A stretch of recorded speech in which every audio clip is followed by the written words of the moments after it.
It is 20 years since I first determined to attempt the translation of Faust in the original meters. At that time, although more than a score of English translations of the first part and 3 or 4 of the second part were in existence, the experiment had not yet been made. The prose version of Hayward seemed to have been accepted as the standard, in default of anything more satisfactory. The English critics, generally sustaining the translator in his views concerning the secondary importance of form in poetry, practically discouraged any further attempt. And no one, familiar with rhythmical expression through the needs of his own nature, had devoted the necessary love and patience to an adequate reproduction of the great work of Goethe's life. Mr. Brooks was the first to undertake the task, and the publication of his translation of the first part in 1856 induced me, for a time, to give up my own design. No previous English version exhibited such abnegation of the translator's own tastes and habits of thought, such reverent desire to present the original in its purest form. The care and conscience with which the work had been performed were so apparent that I now state with reluctance what then seemed to me to be its only deficiencies: a lack of the lyrical fire and fluency of the original in some passages, and an occasional lowering of the tone through the use of words which are literal, but not equivalent. The plan of translation adopted by Mr. Brooks was so entirely my own, that when further residence in Germany and a more careful study of both parts of Faust had satisfied me that the field was still open, that the means furnished by the poetical affinity of the two languages had not yet been exhausted, nothing remained for me but to follow him in all essential particulars. His example confirmed me in the belief that there were few difficulties in the way of a nearly literal yet thoroughly rhythmical version of Faust, which might not be overcome by loving labor. A comparison of 17 English translations in the arbitrary meters adopted by the translators sufficiently showed the danger of allowing license in this respect. The white light of Goethe's thought was thereby passed through the tinted glass of other minds and assumed the coloring of each. Moreover, the plea of selecting different meters in the hope of producing a similar effect is unreasonable, where the identical meters are possible. The value of form in a poetical work is the first question to be considered. No poet ever understood this question more thoroughly than Goethe himself, or expressed a more positive opinion in regard to it. The alternative modes of translation which he presents, reported by Reamer, quoted by Mrs. Austen in her Characteristics of Goethe, and accepted by Mr. Hayward, are quite independent of his views concerning the value of form, which we find given elsewhere in the clearest and most emphatic manner. Poetry is not simply a fashion of expression. It is the form of expression absolutely required by a certain class of ideas. Poetry, indeed, may be distinguished from prose by the single circumstance that it is the utterance of whatever in man cannot be perfectly uttered in any other than a rhythmical form. It is useless to say that the naked meaning is independent of the form. On the contrary, the form contributes essentially to the fullness of the meaning. In poetry which endures through its own inherent vitality, there is no forced union of these two elements. They are as intimately blended, and with the same mysterious beauty, as the sexes in the ancient Hermaphroditus. To attempt to represent poetry in prose is very much like attempting to translate music into speech. There are two maxims of translation, says he. The one requires that the author of a foreign nation be brought to us in such a manner that we may regard him as our own. The other, on the contrary, demands of us that we transport ourselves over to him and adopt his situation, his mode of speaking, and his peculiarities. The advantages of both are sufficiently known to all instructed persons from masterly examples. Is it necessary, however, that there should always be this alternative? Where the languages are kindred and equally capable of all varieties of metrical expression, may not both these maxims be observed in the same translation? Goethe, it is true, was of the opinion that Faust ought to be given, in French, in the manner of Clement Marat. But this was undoubtedly because he felt the inadequacy of modern French to express the naive, simple realism of many passages. The same objection does not apply to English. There are a few archaic expressions in Faust, but no more than are still allowed, nay, frequently encouraged in the English of our day. "You are right," said Goethe. "There are great and mysterious agencies included in the various forms of poetry. If the substance of my Roman elegies were to be expressed in the tone and measure of Byron's Don Juan, it would really have an atrocious effect." Eckermann. "The rhythm," said Goethe, "is an unconscious result of the poetic mood. If one should stop to consider it mechanically, when about to write a poem, one would become bewildered and accomplish nothing of real poetical value." Ibid. "All that is poetic in character should be rhythmically treated. Such is my conviction, and if even a sort of poetic prose should be gradually introduced, it would only show that the distinction between prose and poetry had been completely lost sight of." Goethe to Schiller, 1797.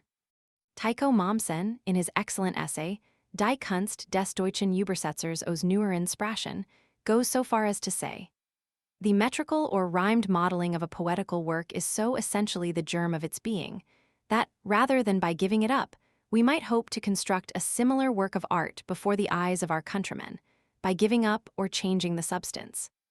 The immeasurable result which has followed works wherein the form has been retained, such as the Homer of Voss, and the Shakespeare of Tieck and Schlegel, is an incontrovertible evidence of the vitality of the endeavor.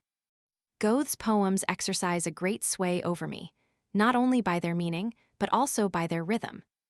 It is a language which stimulates me to composition." Beethoven. The various theories of translation from the Greek and Latin poets have been admirably stated by Dryden in his preface to the translations from Ovid's epistles, and I do not wish to continue the endless discussion, especially as our literature needs examples, not opinions. A recent expression, however, carries with it so much authority that I feel bound to present some considerations which the accomplished scholar seems to have overlooked. Mr. Lewes justly says, "The effect of poetry is a compound of music and suggestion. This music and this suggestion are intermingled in words, which to alter is to alter the effect. For words in poetry are not, as in prose, simple representatives of objects and ideas. They are parts of an organic whole, they are tones in the harmony." He thereupon illustrates the effect of translation by changing certain well-known English stanzas into others, equivalent in meaning, but lacking their felicity of words, their grace and melody.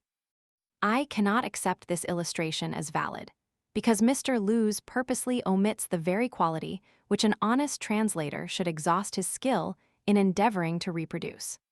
He turns away from the one best word or phrase in the English lines he quotes, whereas the translator seeks precisely that one best word or phrase, having all the resources of his language at command, to represent what is said in another language. More than this, his task is not simply mechanic. He must feel and be guided by a secondary inspiration. Surrendering himself to the full possession of the spirit which shall speak through him, he receives, also, a portion of the same creative power. Mr. Lewes reaches this conclusion.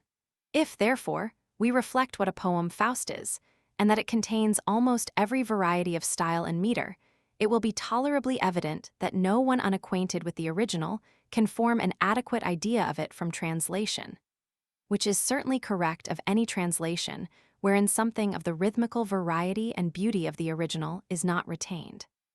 That very much of the rhythmical character may be retained in English was long ago shown by Mr. Carlyle in the passages which he translated, both literally and rhythmically, from the Helena, Part 2. In fact, we have so many instances of the possibility of reciprocally transferring the finest qualities of English and German poetry, that there is no sufficient excuse for an unmetrical translation of Faust. I refer especially to such subtle and melodious lyrics as The Castle by the Sea, of Uhland, and The Silent Land of Sallies, translated by Mr. Longfellow, Goethe's Minstrel and Coptic Song, by Dr. Hedge, Heine's Two Grenadiers, by Dr. Furness, and many of Heine's songs by Mr. Leland, and also to the German translations of English lyrics by Freiligrath and Stratmann. Life of Goethe, Book 6. Mr. Lewes gives the following advice. The English reader would perhaps best succeed who should first read Dr. Anster's brilliant paraphrase and then carefully go through Hayward's prose translation. This is singularly at variance with the view he has just expressed. Dr. Anster's version is an almost incredible dilution of the original, written in other meters, while Hayward's entirely omits the element of poetry. Foreign Review, 1828. When Freiligrath can thus give us Walter Scott. Kommt, why der Wind kommt, wenn Walder Urzetern kommt, why die Brandung wenn Flotten zersplittern. Schnell Herren, schnell Herab schneller kommt alle, Hauptling und Bub und Nap, Herr und Wezel. Or Stratmann thus reproduced Tennyson. Falt der Strahl auf Berg und Thal, und Schnee's Gipfel, Reichen Sagen, Viel Lichter Wein auf blauen Seen, Bergab die Wassersters Jagen. Blas Hufthorn Blas in Wiederhall Urschland, Blas Horn Entwertet echoes Halland, Halland, Halland. It must be a dull ear, which would be satisfied with the omission of rhythm and rhyme. I have a more serious objection, however, to urge against Mr. Hayward's prose translation. Where all the restraints of verse are flung aside, we should expect, at least, as accurate a reproduction of the sense, spirit, and tone of the original as the genius of our language will permit. So far from having given us such a reproduction, Mr. Hayward not only occasionally mistakes the exact meaning of the German text, but wherever two phrases may be used to express the meaning with equal fidelity, he very frequently selects that which has the less grace, strength, or beauty. On his second page, the line main Lied Irrtant der unbekannt Mensch, my song sounds to the unknown multitude, is translated. My sorrow voices itself to the strange throng.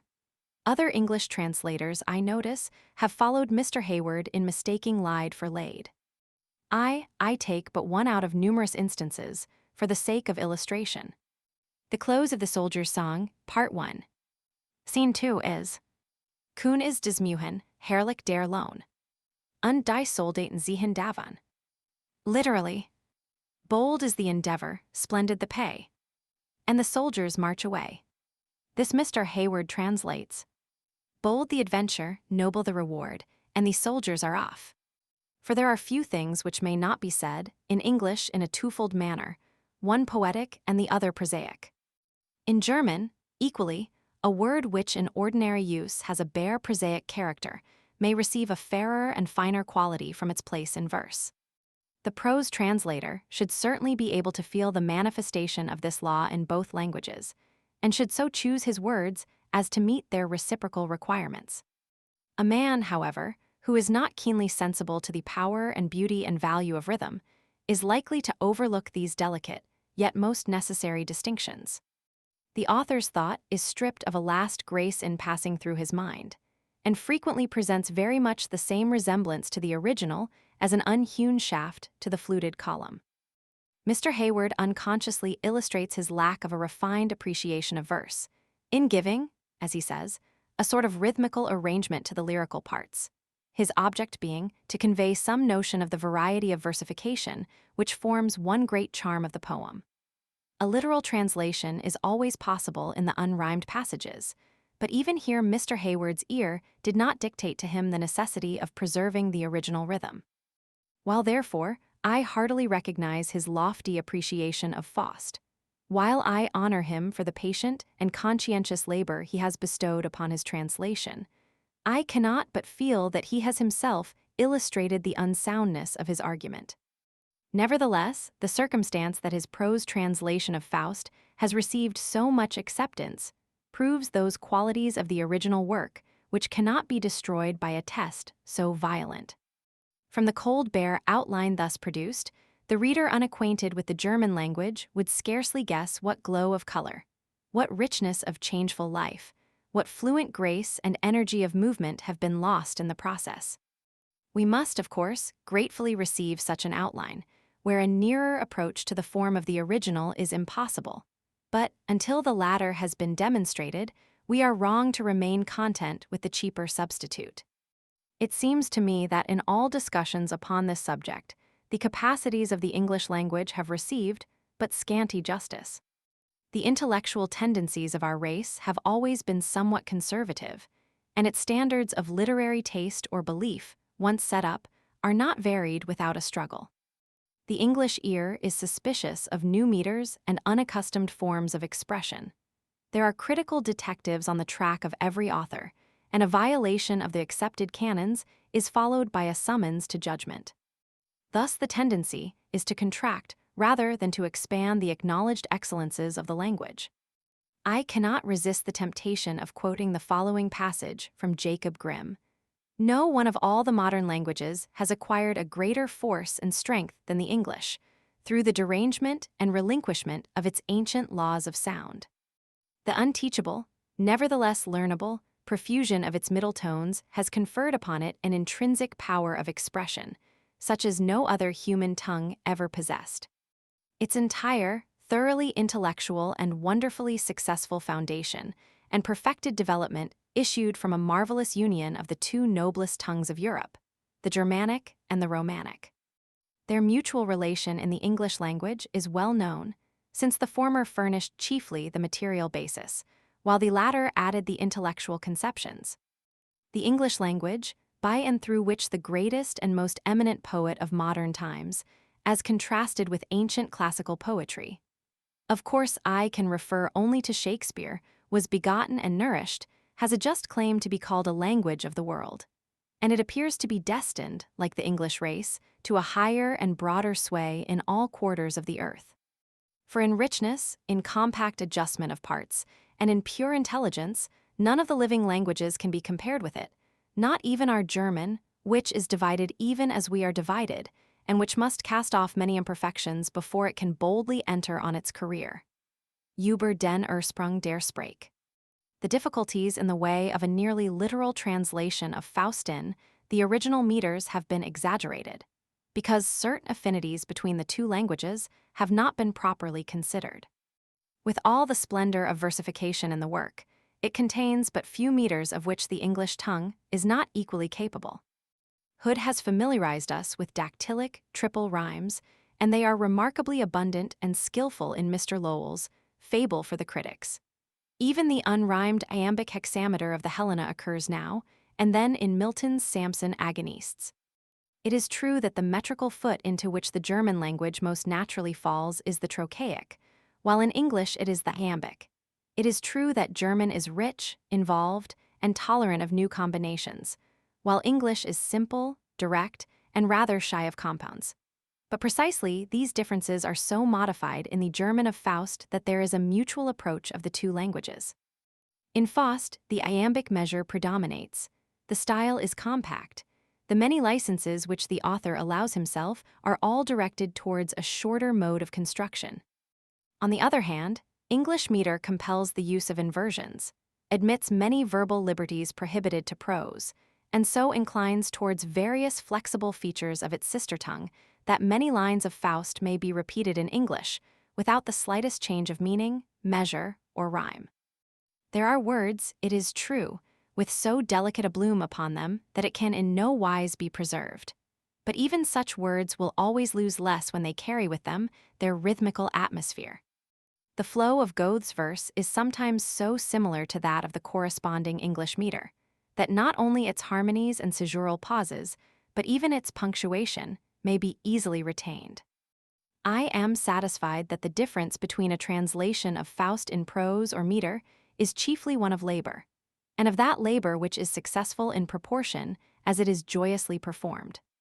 My own task has been cheered by the discovery that the more closely I reproduced the language of the original, the more of its rhythmical character was transferred at the same time. If now and then there was an inevitable alternative of meaning or music, I gave the preference to the former.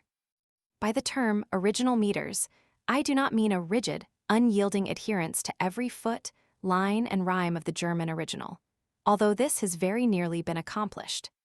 Since the greater part of the work is written in an irregular measure, the lines varying from 3 to 6 feet, and the rhymes arranged according to the author's will, I do not consider that an occasional change in the number of feet or order of rhyme is any violation of the metrical plan. The single slight liberty I have taken with the lyrical passages is in Margaret's song, The King of Thule, in which, by omitting the alternate feminine rhymes, yet retaining the meter, I was enabled to make the translation strictly literal. If in 2 or 3 instances I have left a line unrhymed, I have balanced the omission by giving rhymes to other lines which stand unrhymed in the original text. For the same reason, I make no apology for the imperfect rhymes, which are frequently a translation as well as a necessity. With all its supreme qualities, Faust is far from being a technically perfect work. At present, everything runs in technical grooves, and the critical gentlemen begin to wrangle whether in a rhyme an S should correspond with an S and not with SZ. If I were young and reckless enough, I would purposely offend all such technical caprices.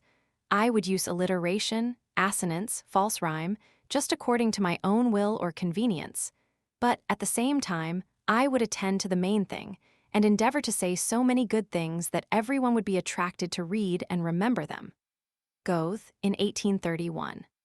The feminine and dactylic rhymes, which have been for the most part omitted by all metrical translators except Mr. Brooks, are indispensable. The characteristic tone of many passages would be nearly lost without them. They give spirit and grace to the dialogue, point to the aphoristic portions, especially in the second part, and an ever-changing music to the lyrical passages. The English language, though not so rich as the German in such rhymes, is less deficient than is generally supposed. The difficulty to be overcome is one of construction rather than of the vocabulary. The present participle can only be used to a limited extent on account of its weak termination, and the want of an accusative form to the noun also restricts the arrangement of words in English verse. I cannot hope to have been always successful, but I have at least labored long and patiently, bearing constantly in mind not only the meaning of the original and the mechanical structure of the lines, but also that subtle and haunting music which seems to govern rhythm instead of being governed by it. VIII. En Goethe, Erhebene Geist, I am Geisterreich verloren. Wo immer Dainlicht Wohnung sei, zum Horen schaffen bist du Neugeboren, und singest dort die Waller Litane. Von jenem streben des du Außerkorn vom Reinsten Etha. Drin du athemist frei o Nijditch zu nadigem Erwittern des letzten Wiederhalls von denen Liedern. Roman II. Den alten Musen die bestaubten Kronen namst du, zu neuem Glanz, mit kühner Hand, du lost die Rathsel Altester Ionen durch jüngeren Glauben, helleren Verstand und matchst, wo rege Menschengeister wohnen, die gans dir zum Vaterland, und den junger Sein in dir, verwundert, verkorpert skan des den jarendert. Roman III. Was du Gessungen, aller Lust und Klagen des Lebens Widersprech, nu Vermalt, die Harf Tassenstimmig frisch Geschlagen, die Shakespeare einst, die einst Homer Jewalt, darf ich in fremd Klange Ubertrigen das Alls, wo so mancher skan Geffilt.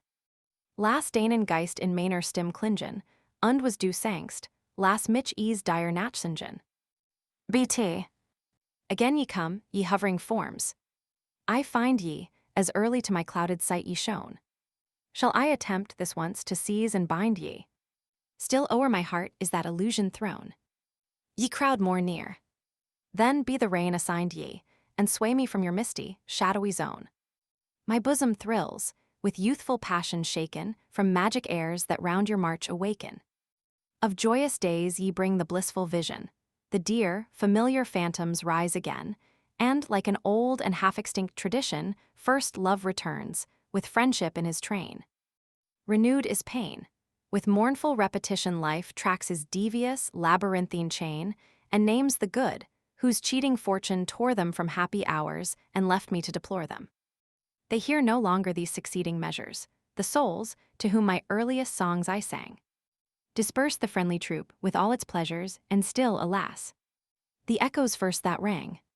I bring the unknown multitude my treasures, their very plaudits give my heart a pang, and those beside, whose joy my song so flattered, if still they live, wide through the world are scattered. And grasps me now a long unwanted yearning for that serene and solemn spirit land.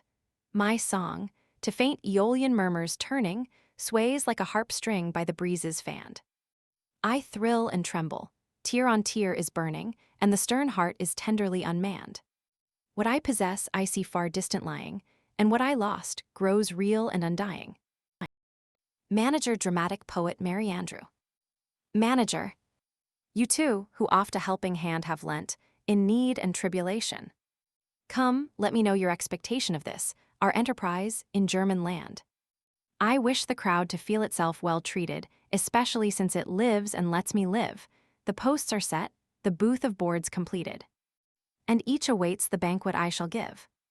Already there, with curious eyebrows raised, they sit sedate, and hope to be amazed. I know how one the people's taste may flatter, yet here a huge embarrassment I feel. What they're accustomed to is no great matter. But then, alas, they've read an awful deal. How shall we plan that all be fresh and new, important matter, yet attractive too? For 'tis my pleasure to behold them surging, when to our booth the current sets apace, and with tremendous, oft-repeated urging, squeeze onward through the narrow gate of grace by daylight even, they push and cram in to reach the seller's box, a fighting host. And as for bread, around a baker's door, in famine, to get a ticket break their necks almost. This miracle alone can work the poet on men so various. Now, my friend, pray show it. Poet, speak not to me of yonder motley masses, whom but to see puts out the fire of song. Hide from my view the surging crowd that passes, and in its whirlpool forces us along. No, lead me where some heavenly silence glasses the purer joys that round the poet throng, where love and friendship still divinely fashion the bonds that bless, the wreaths that crown his passion. Ah, every utterance from the depths of feeling the timid lips have stammeringly expressed, now failing, now, perchance, success revealing, gulps the wild moment in its greedy breast, or oft, reluctant years its warrant sealing. Its perfect stature stands at last confessed. What dazzles for the moment spends its spirit, what's genuine shall posterity inherit. Mary Andrew. Posterity. Don't name the word to me. If I should choose to preach posterity, where would you get contemporary fun? That men will have it, there's no blinking. A fine young fellow's presence, to my thinking, is something worth to everyone. Who genially his nature can outpour takes from the people's moods no irritation. The wider circle he acquires, the more securely works his inspiration. Then pluck up heart and give a sterling coin. Let fancy be with her attendants fitted. Sense, reason, sentiment, and passion join, but have a care lest folly be omitted. Manager. Chiefly, enough of incident prepare. They come to look, and they prefer to stare. Reel off a host of threads before their faces, so that they gape in stupid wonder. Then by sheer diffuseness you have won their graces, and are, at once, most popular of men. Only by mass you touch the mass, for any will finally, himself, his bit select, who offers much, brings something unto many, and each goes home content with the effect. If you've a piece, why, just in pieces give it, a hash, a stew, will bring success, believe it. 'Tis easily displayed, and easy to invent. What use, a whole compactly to present? Your hearers pick and pluck, as soon as they receive it. Poet. You do not feel how such a trade debases, how ill it suits the artist, proud and true. The botching work each fine pretender traces is, I perceive, a principle with you. Manager. Such a reproach not in the least offends. A man who some result intends must use the tools that best are fitting. Reflect, soft wood is given to you for splitting, and then observe for whom you write. If one comes bored, exhausted quite, another, satiate, leaves the banquet's tapers, and worst of all, full many a wight is fresh from reading of the daily papers. Idly to us they come, as to a masquerade mere curiosity their spirits warming, the ladies with themselves, and with their finery, aid without a salary their parts performing. What dreams are yours in high poetic places? You're pleased, forsooth, full houses to behold. Draw near and view your patrons' faces. The half are coarse, the half are cold. One, when the play is out, goes home to cards. A wild knight on a wench's breast another chooses. Why should you rack, poor, foolish bards for ends like these, the gracious muses? I tell you, give but more, evermore they ask, thus shall you hit the mark of gain and glory. Seek to confound your auditory. To satisfy them is a task, what ails you now? Is suffering or pleasure? Poet. Go, find yourself a more obedient slave. What? Shall the poet that which nature gave, the highest right, supreme humanity, forfeit so wantonly to swell your treasure? Whence o'er the heart his empire free? The elements of life, how conquers he? Is't not his heart's accord, urged outward far and dim, to wind the world in unison with him? When on the spindle, spun to endless distance, by nature's listless hand the thread is twirled, and the discordant tones of all existence in sullen jangle are together hurled. Who, then, the changeless orders of creation divides and kindles into rhythmic dance? Who brings the one to join the general ordination, where it may throb in grandest consonance? Who bids the storm to passion stir the bosom? In brooding souls the sunset burn above? Who scatters every fairest April blossom along the shining path of love? Who braids the noteless leaves to crowns, requiting desert with fame, in action's every field? Who makes Olympus sure, the gods uniting? The might of man, as in the bard revealed. Merry Andrew. So these fine forces, in conjunction, propel the high poetic function, as in a love adventure they might play. You meet by accident, you feel, you stay, and by degrees your heart is tangled, bliss grows apace, and then its course is jangled, you're ravished quite, then comes a touch of woe, and there's a neat romance, completed ere you know. Let us then such a drama give. Grasp the exhaustless life that all men live. Each shares therein, though few may comprehend. Where'er you touch, there's interest without end.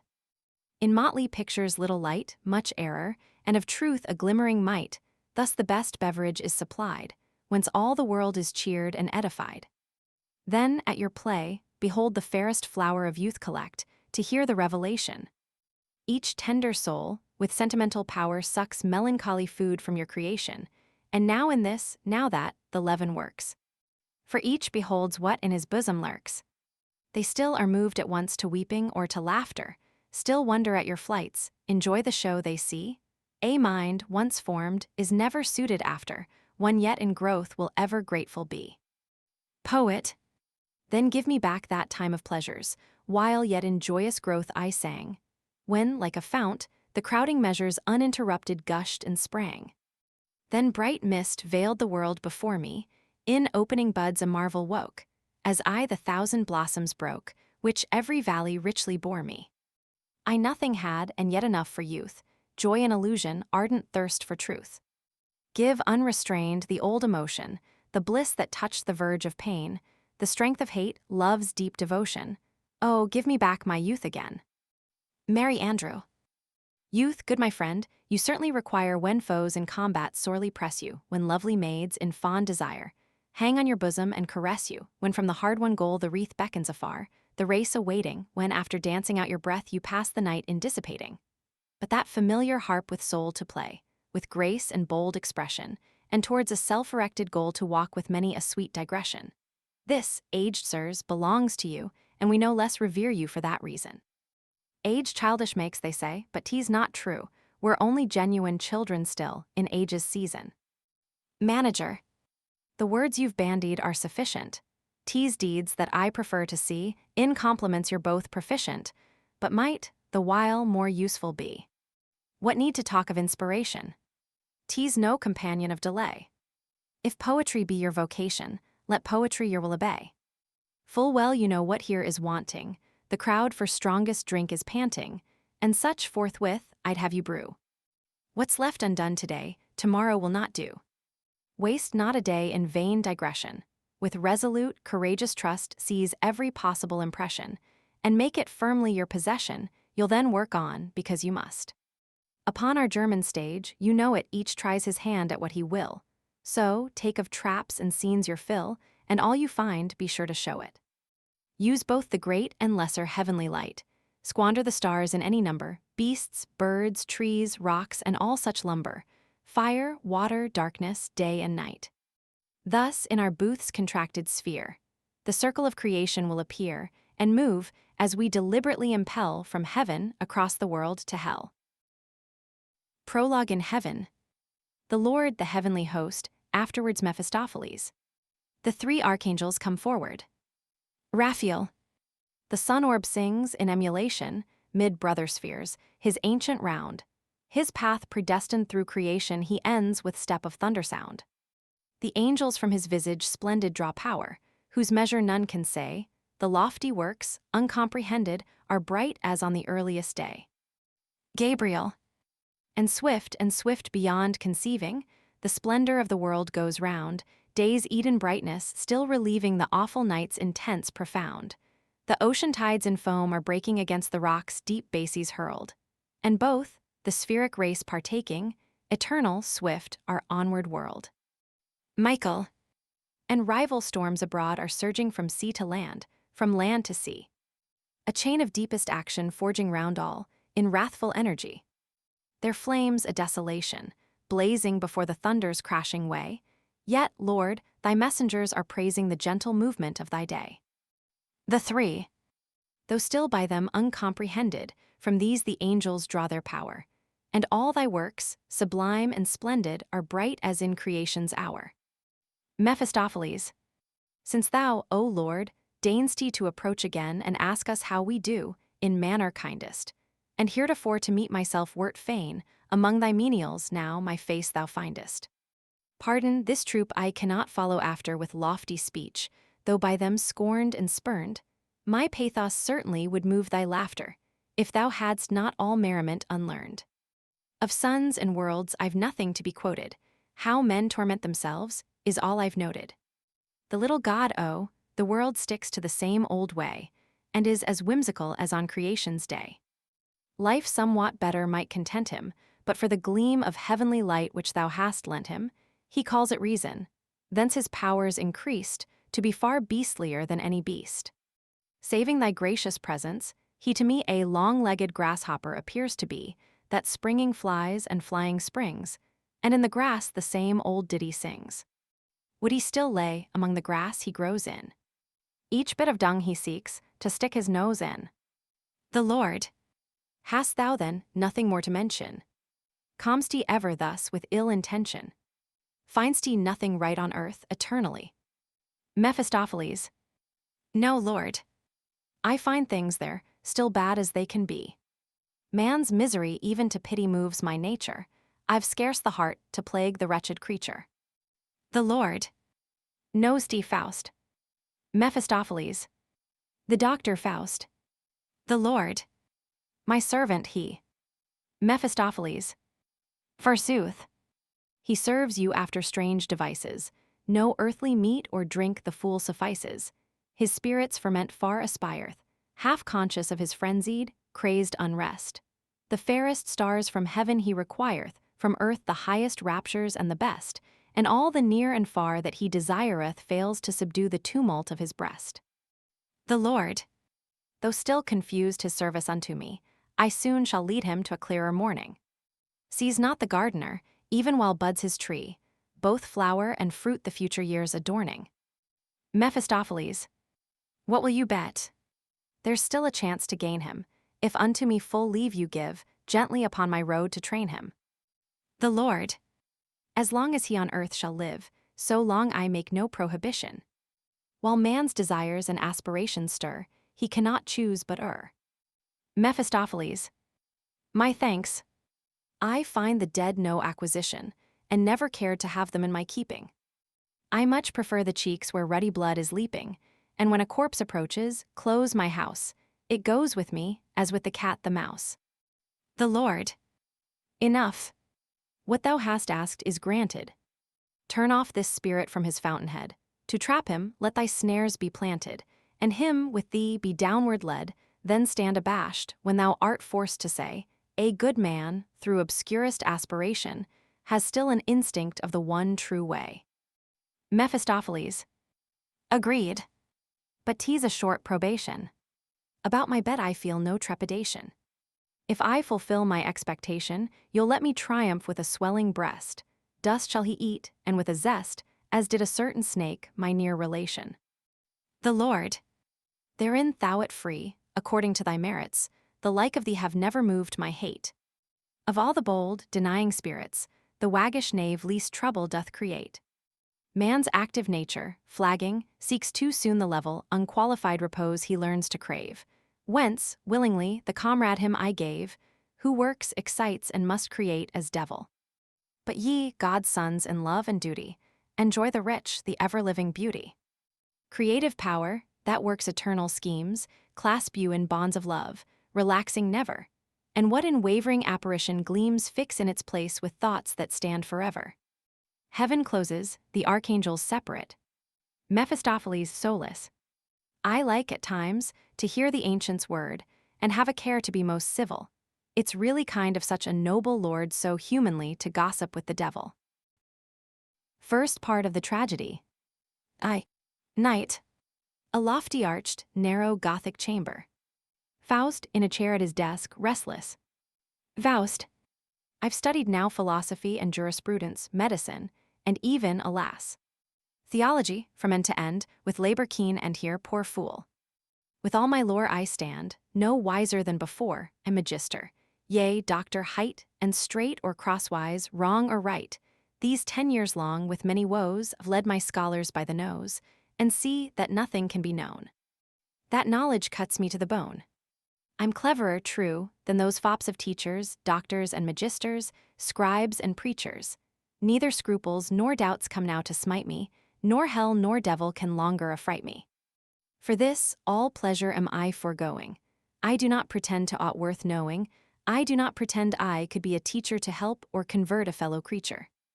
Then, too, I've neither lands nor gold, nor the world's least pomp or honor hold. No dog would endure such a cursed existence.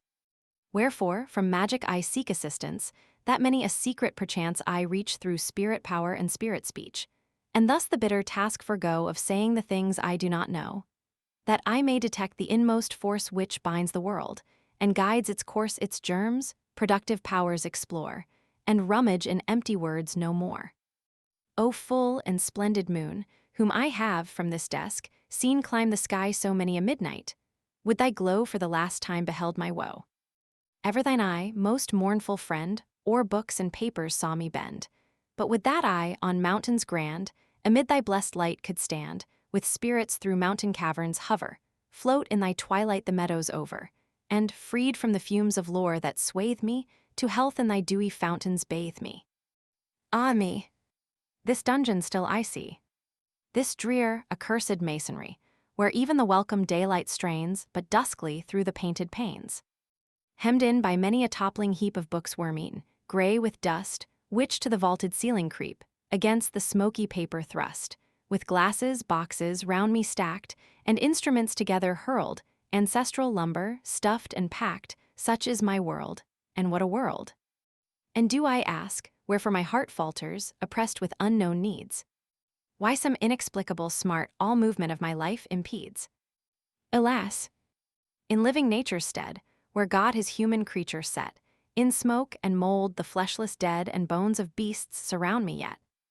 Fly up and seek the broad, free land. And this one book of mystery from Nostradamus, very hand, is't not sufficient company. When I the starry courses know, and nature's wise instruction seek, with light of power my soul shall glow, as when to spirits speak. 'Tis vain, this empty brooding here, though guess the holy symbols be. Ye, spirits, come ye hover near. Oh, if you hear me, answer me. He opens the book, and perceives the sign of the macrocosm. What a sudden rapture leaps from this eye view, through all my senses swiftly flowing. I feel a youthful, holy vital bliss in every vein and fiber newly glowing. Was it a god who traced this sign with calm across my tumult stealing, my troubled heart to joy unsealing, with impulse, mystic and divine, the powers of nature here, around my path revealing? Am I a god, so clear mine eyes? In these pure features, I behold creative nature to my soul unfold. What says the sage, now first I recognize? The spirit world no closures fasten, thy sense is shut, thy heart is dead, disciple, up. Untiring, hasten to bathe thy breast in morning red. He contemplates the sign. How each the whole its substance gives each in the other works and lives. Like heavenly forces rising and descending, their golden urns reciprocally lending, with wings that winnow blessing from heaven through earth, I see them pressing, filling the all with harmony unceasing. How grand a show! But a show alone. Thee, boundless nature, how make thee my own? Were you ye beasts? Founts of all being, shining, whereon hang heaven's and earth's desire, whereto our withered hearts aspire. Ye flow, ye feed, and am I vainly pining? He turns the leaves impatiently, and perceives the sign of the earth spirit. How otherwise upon me works this sign? Thou, spirit of the earth, art nearer. Even now my powers are loftier, clearer. I glow as drunk with new-made wine, new strength and heart to meet the world incite me. The woe of earth, the bliss of earth, invite me, and though the shock of storms may smite me, no crash of shipwreck shall have power to fright me. Clouds gather over me, the moon conceals her light, the lamps extinguished.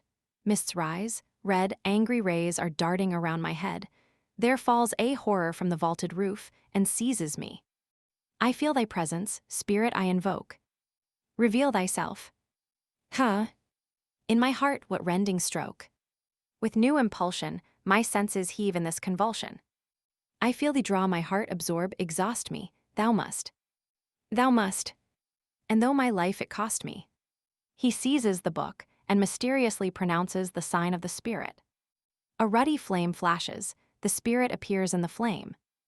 Spirit. Who calls me? Faust with averted head. Terrible to see. Spirit. Me hast thou long with might attracted, long from my sphere thy food exacted, and now. Faust. Woe. I endure not thee. Spirit. To view me is thine aspiration, my voice to hear, my countenance to see. Thy powerful yearning moveth me, here am I. What mean perturbation thee, superhuman, shakes? Thy soul's high calling where? Where is the breast, which from itself a world did bear, and shaped and cherished, which with joy expanded, to be our peer with us the spirits banded? Where art thou, Faust, whose voice has pierced to me, who towards me pressed with all thine energy?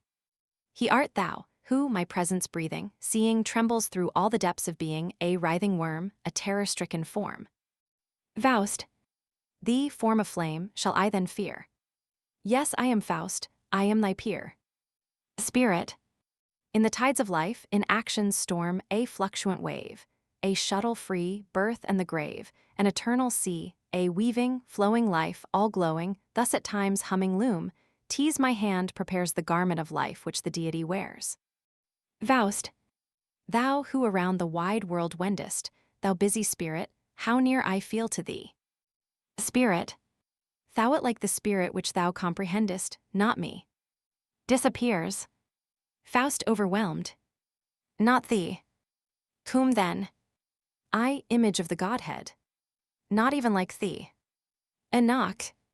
O death, I know it, 'tis my famulus. My fairest luck finds no fruition. In all the fullness of my vision, the soulless sneak disturbs me thus. Enter Wagner, in dressing gown and nightcap, a lamp in his hand. Faust turns impatiently. Wagner. Pardon, I heard your declamation. 'Twas sure an old Greek tragedy you read. In such an art I crave some preparation, since now it stands one in good stead. I've often heard it said, a preacher might learn, with a comedian for a teacher. Faust. Yes, when the priest-comedian is by nature, as haply now and then the case may be. Wagner. Ah, when one studies thus, a prisoned creature, that scarce the world on holidays can see, scarce through a glass, by rare occasion, how shall one lead it by persuasion? Faust. You'll ne'er attain it, save you know the feeling, save from the soul it rises clear, serene in primal strength, compelling the hearts and minds of all who hear. You sit forever gluing, patching, you cook the scraps from others' fare, and from your heap of ashes hatching a starveling flame, ye blow it bare. Take children's, monkeys gaze admiring, if such your taste, and be content, but ne'er from heart to heart you'll speak inspiring, save your own heart is eloquent. Wagner. Yet through delivery orators succeed, I feel that I am far behind indeed. Faust. Seek thou the honest recompense. Beware a tinkling fool to be. With little art, clear wit and sense suggest their own delivery, and if thou it move to speak in earnest, what need that afterwards thou yearnest? Yes, your discourses, with their glittering show, where ye for men twist shredded thought like paper, are unrefreshing as the winds that blow the rustling leaves through chill autumnal vapor. Wagner. Ah, God. But art is long, and life, alas, is fleeting. And oft, with zeal my critic duties meeting, in head and breast there's something wrong. How hard it is to compass the assistance, whereby one rises to the source. And haply, ere one travels half the course must the poor devil quit existence. Faust, is parchment, then, the holy fount before thee, a draught wherefrom thy thirst forever slakes? No true refreshment can restore thee, save what from thine own soul spontaneous breaks. Wagner, pardon. A great delight is granted when, in the spirit of the ages planted, we mark how, ere our times, a sage has thought, and then how far his work and grandly we have brought. Faust, oh yes, up to the stars at last. Listen, my friend. The ages that are past are now a book with 7 seals protected. What you the spirit of the ages call is nothing but the spirit of you all, wherein the ages are reflected. So oftentimes, you miserably mar it. At the first glance, who sees it runs away. An awful barrel and a lumber garret, or, at the best, a Punch and Judy play, with maxims most pragmatical and hitting, as in the mouths of puppets are befitting. Wagner. But then the world, the human heart and brain. Of these one covets some slight apprehension. Faust. Yes, of the kind which men attain. Who dares the child's true name in public mention? The few, who thereof something really learned, unwisely frank, with hearts that spurned concealing, and to the mob laid bare each thought and feeling, have evermore been crucified and burned. I pray you, friend, 'tis now the dead of night our converse here must be suspended. Wagner. I would have shared your watches with delight, that so our learned talk might be extended. Tomorrow, though, I'll ask, in Easter leisure, this and the other question at your pleasure. Most zealously I seek for erudition, much do I know, but to know all is my ambition. Exit. Faust solus. That brain, alone, not loses hope, whose choice is to stick in shallow trash forevermore, which digs with eager hand for buried ore, and when it finds an angleworm, rejoices. Dare such a human voice disturb the flow around me here, of spirit presence fullest? And yet this once my thanks I owe to thee, of all earth's sons the poorest, dullest. For thou hast torn me from that desperate state which threatened soon to overwhelm my senses. The apparition was so giant great, it dwarfed and withered all my soul's pretenses. I, image of the Godhead, who began deeming eternal truth secure in nearness, to sun myself in heavenly light and clearness, and laid aside the earthly man. I, more than cherub, whose free force had planned to flow through nature's veins in glad pulsation to reach beyond, enjoying in creation the life of gods, behold my expiation.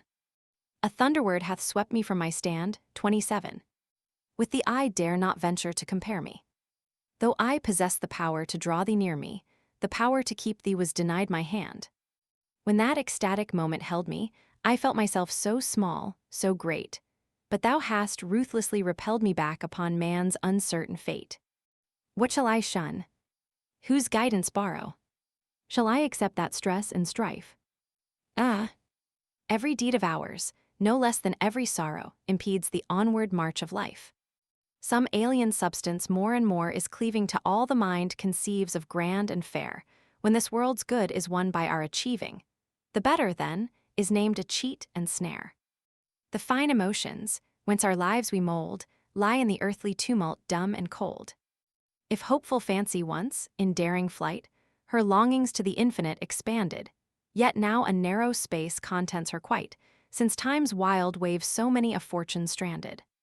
Care at the bottom of the heart is lurking, her secret pangs in silence working, she, restless, rocks herself, disturbing joy and rest. In newer masks her face is ever dressed, by turns as house and land, as wife and child, presented, as water, fire, as poison, steel, we dread the blows we never feel, and what we never lose is yet by us lamented. I am not like the gods.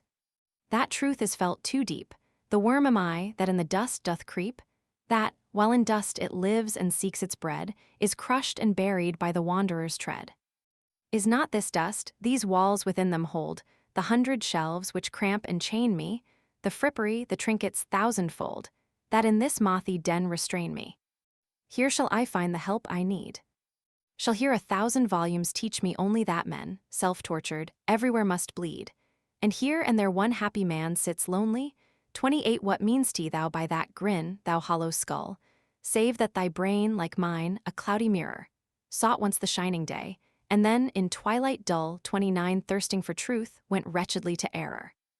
Ye instruments, forsooth, but jeer at me with wheel and cog, and shapes uncouth of wonder. I found the portal, you the keys should be, your wards are deftly wrought, but drive no bolts asunder.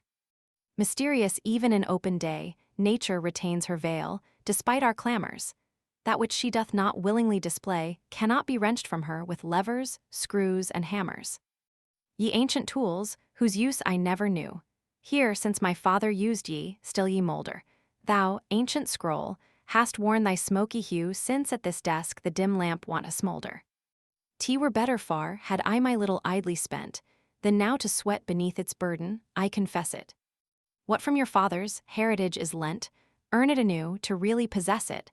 30 what serves not, is a sore impediment. The moment's need creates the thing to serve and bless it. Yet, wherefore tums my gaze to yonder point so lightly? Is yonder flask a magnet for mine eyes? Whence, all around me, glows the air so brightly, as when in woods at night the mellow moonbeam lies.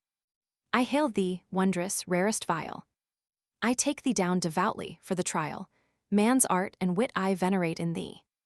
Thou summary of gentle slumber juices, essence of deadly finest powers and uses, unto thy master show thy favor free. I see thee, and the stings of pain diminish. I grasp thee, and my struggles slowly finish. My spirit's flood tide ebbeth more and more. Out on the open ocean speeds my dreaming. The glassy flood before my feet is gleaming, a new day beckons to a newer shore. A fiery chariot, borne on buoyant pinions, sweeps near me now. I soon shall ready be to pierce the ether's high, unknown dominions, to reach new spheres of pure activity. This godlike rapture, this supreme existence do I, but now a worm, deserve to track. Yes, resolute to reach some brighter distance. On earth's fair sun I turn my back 31 yes, let me dare those gates to fling asunder, which every man would fain go slinking by. 'T is time, through deeds this word of truth to thunder, that with the height of God's man's dignity may vie. Nor from that gloomy gulf to shrink affrighted, where fancy doth herself to self-born pangs compel, to struggle toward that pass benighted, around whose narrow mouth flame all the fires of hell, to take this step with cheerful resolution, though nothingness should be the certain, swift conclusion. And now come down, thou cup of crystal clearest. Fresh from thine ancient cover thou appearest, so many years forgotten to my thought. Thou shanst at old ancestral banquets cheery, the solemn guests thou madest merry, when one thy wassail to the other brought. The rich and skillful figures o'er thee wrought, the drinker's duty, rhyme-wise to explain them, or in one breath below the mark to drain them, from many a night of youth my memory caught. Now to a neighbor shall I pass thee never, nor on thy curious art to test my wit endeavor. Here is a juice whence sleep is swiftly born. It fills with browner flood thy crystal hollow, I chose, prepared it. Thus I follow, with all my soul the final drink I swallow, a solemn festal cup, a greeting to the morn. He sets the goblet to his mouth. Chime of bells and choral song. Chorus of angels, 32 Christ is arisen. Joy to the mortal one, whom the unmerited, clinging, inherited needs did imprison. Faust. What hollow humming, what a sharp, clear stroke, drives from my lip the goblet S at their meeting. Announce the booming bells, already woke the first glad hour of Easter's festal greeting. Ye choirs, have ye begun the sweet, consoling chant, which, through the night of death, the angels ministrant sang, God's new covenant repeating. Chorus of women.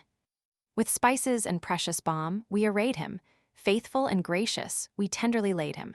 Linen to bind him cleanly wound we, ah. When we would find him, Christ no more found we. Chorus of angels. Christ is ascended. Bliss hath invested him. Woes that molested him, trials that tested him, gloriously ended. Faust.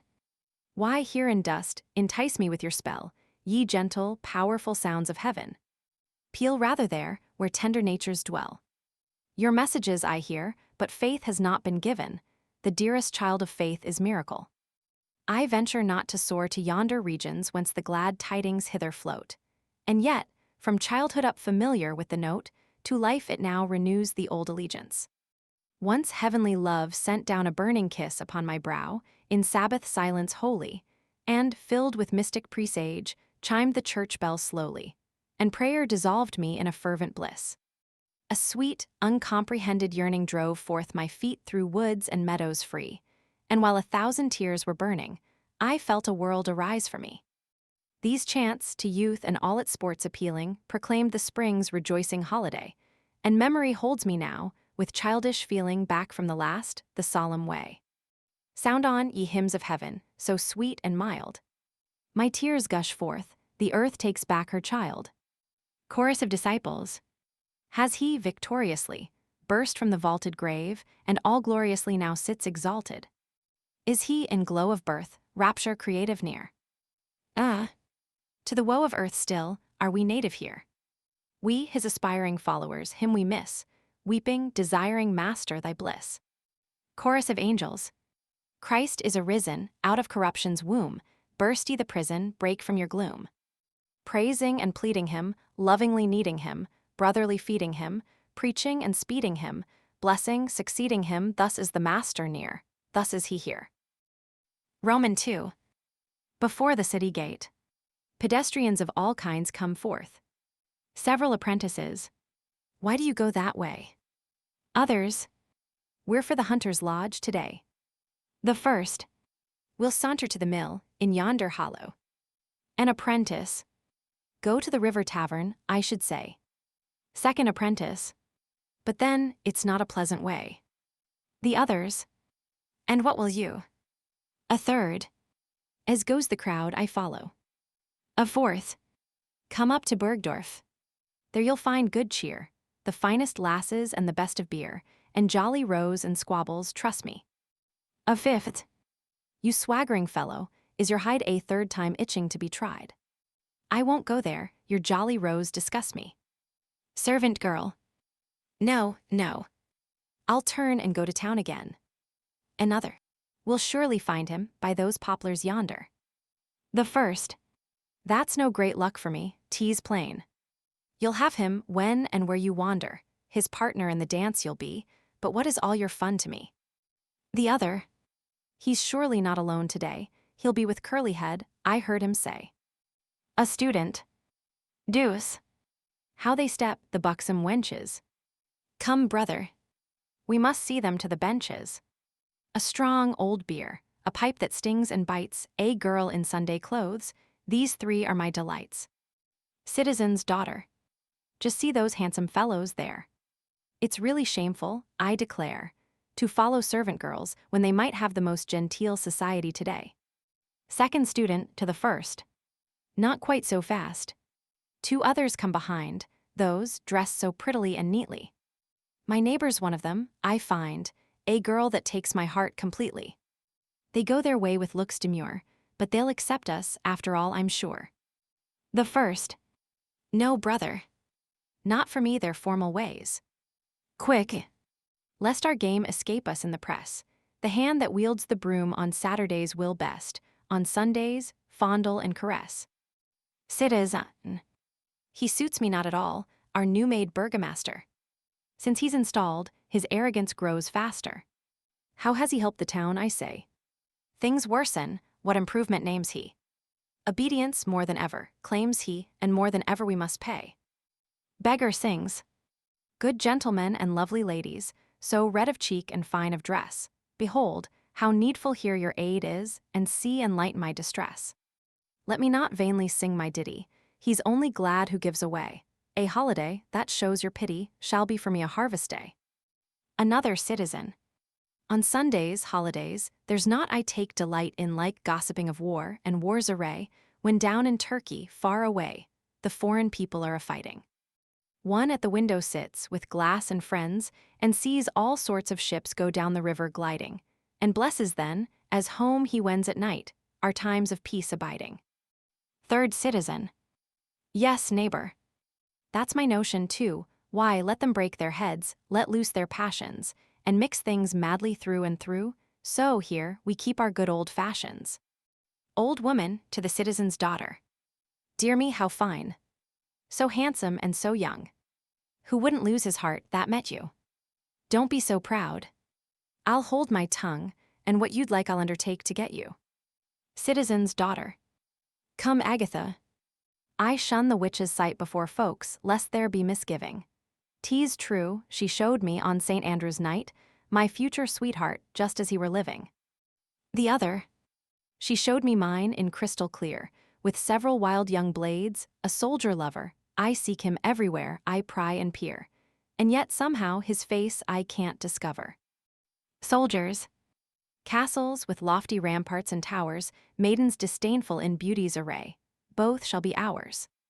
Bold is the venture, splendid the pay. Lads, let the trumpets for us be suing, calling to pleasure, calling to ruin. Stormy our life is, such is its boon.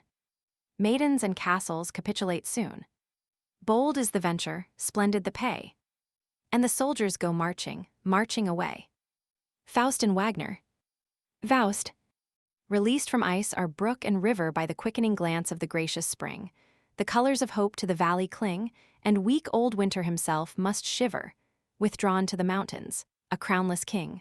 Whence, ever retreating, he sends again impotent showers of sleet that darkle in belts across the green the plain.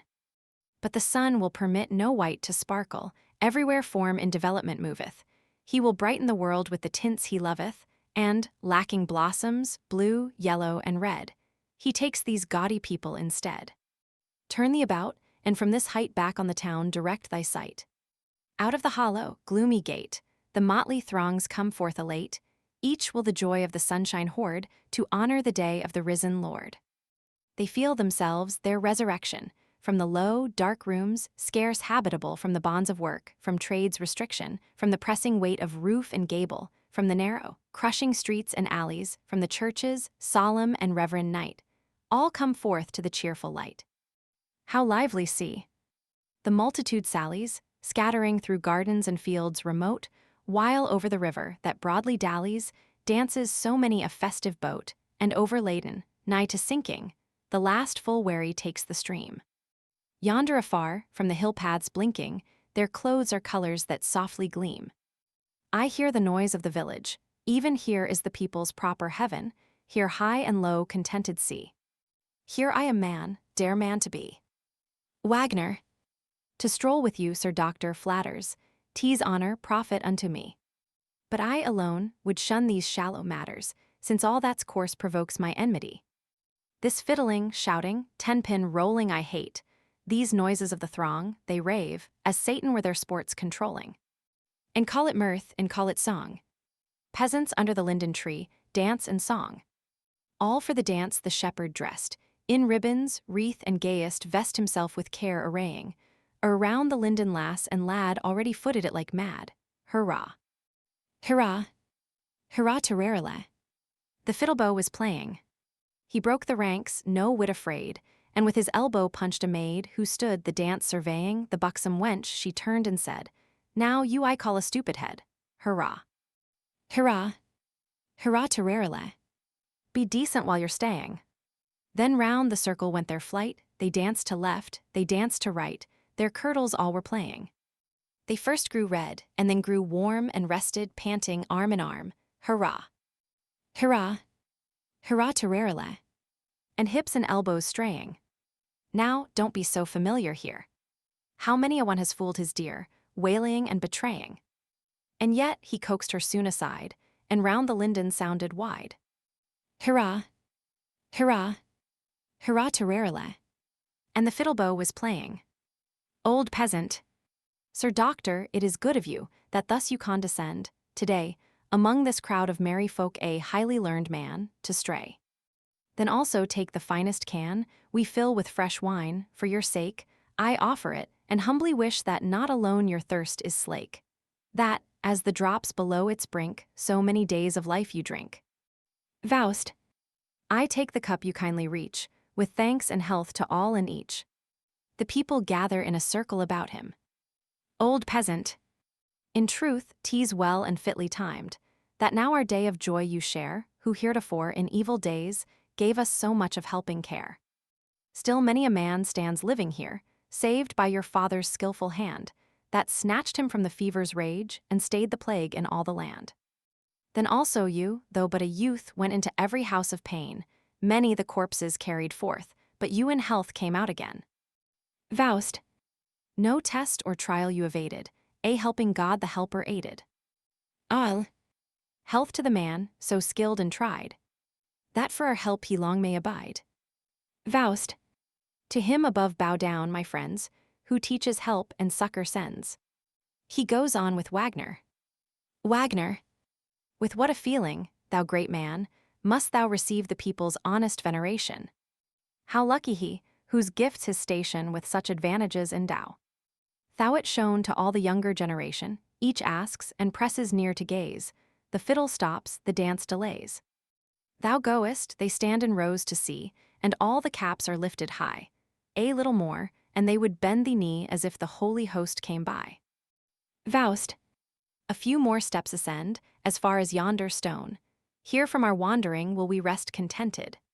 Here, lost in thought, I've lingered oft alone, when foolish fasts and prayers my life tormented. Here, rich in hope and firm in faith, with tears, wrung hands and sighs, I've striven, the end of that far-spreading death entreating from the Lord of heaven.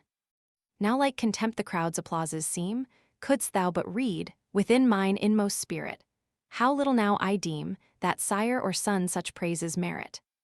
My father's was a somber, brooding brain which through the holy spheres of nature groped and wandered, and honestly in his own fashion pondered with labor whimsical and pain, who, in his dusky workshop bending, with proved adepts in company made, from his recipes unending, opposing substances agree.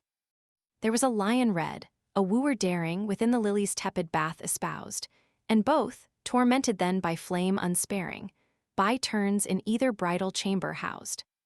If then appeared, with colors splendid, the young queen in her crystal shell, this was the medicine, the patient's woes soon ended, and none demanded, who got well. Thus we, our hellish boluses compounding, among these vales and hills surrounding, worse than the pestilence, have passed. Thousands were done to death from poison of my giving, and I must hear, by all the living, the shameless murderers praised at last. Wagner, why therefore yield to such depression? A good man does his honest share in exercising, with the strictest care, the art bequeathed to his possession. Dost thou thy father honor, as a youth? Then may his teaching cheerfully impel thee. Dost thou, as man, increase the stores of truth? Then may thine own son afterwards excel thee. Faust, O happy he, who still renews the hope, from error's deeps to rise forever. That which one does not know, one needs to use, and what one knows, one uses never. But let us not, by such despondence, sow the fortune of this hour embitter. Mark how, beneath the evening sunlight's glow, the green-embosomed houses glitter. The glow retreats, done is the day of toil. It yonder hastes, new fields of life exploring, that no wing can lift me from the soil, upon its track to follow soaring. Then would I see eternal evening gild the silent world beneath me glowing, on fire each mountain peak, with peace each valley filled, the silver brook to golden rivers flowing. The mountain chain, with all its gorges deep, would then no more impede my godlike motion. And now before mine eyes expands the ocean with all its bays, in shining sleep. Yet finally the weary god is sinking, the newborn impulse fires my mind. I hasten on, his beams eternal drinking. The day before me and the night behind, above me heaven unfurled, the floor of waves beneath me, a glorious dream. Though now the glories fade. Alas! The wings that lift the mind, no aid of wings to lift the body can bequeath me. Yet in each soul is born the pleasure of yearning onward, upward and away, when o'er our heads, lost in the vaulted azure, the lark sends down his flickering lay.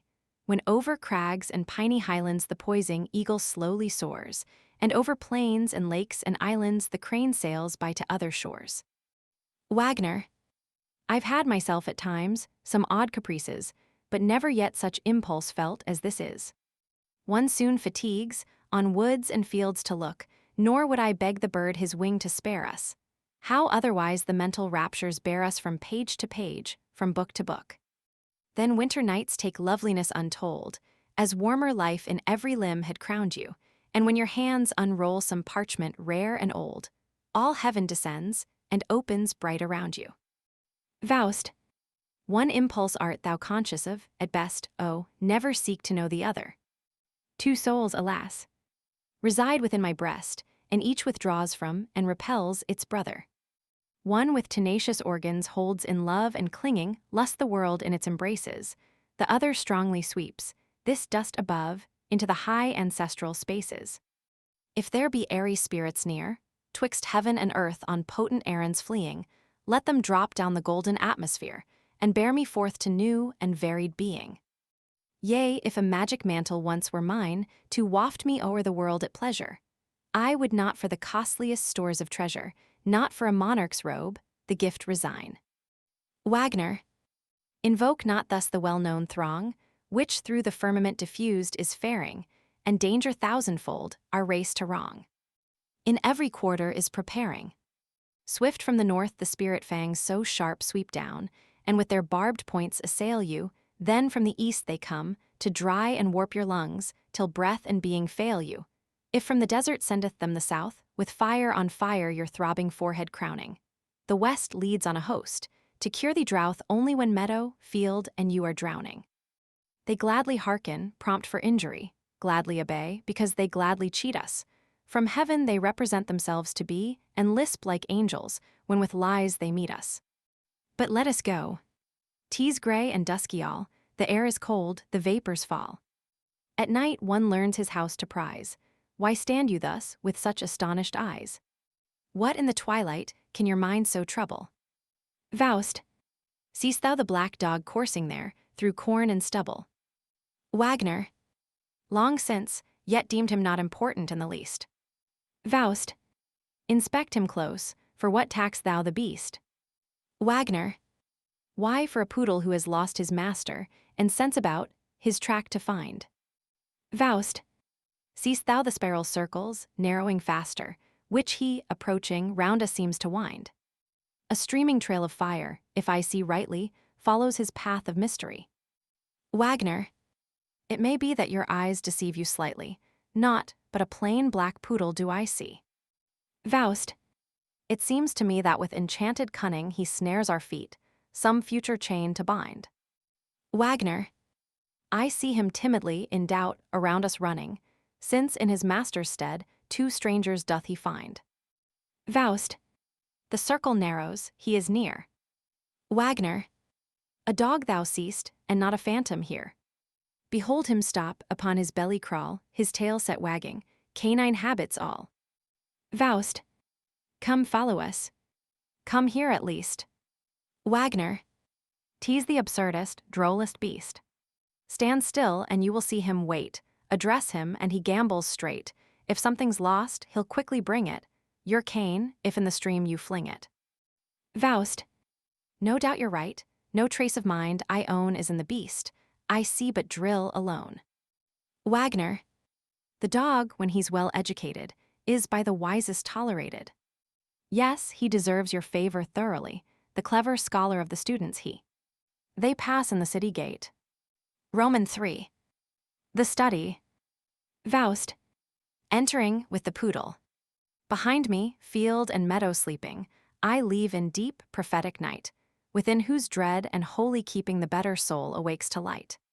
The wild desires no longer win us, the deeds of passion cease to chain, the love of man revives within us, the love of God revives again.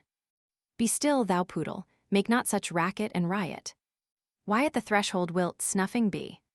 Behind the stove repose thee in quiet. My softest cushion I give to thee. As thou up yonder, with running and leaping amused us hast, on the mountain's crest. So now I take thee into my keeping a welcome, but also a silent guest. Ah, when within our narrow chamber the lamp with friendly luster glows, flames in the breast each faded ember, and in the heart itself that knows.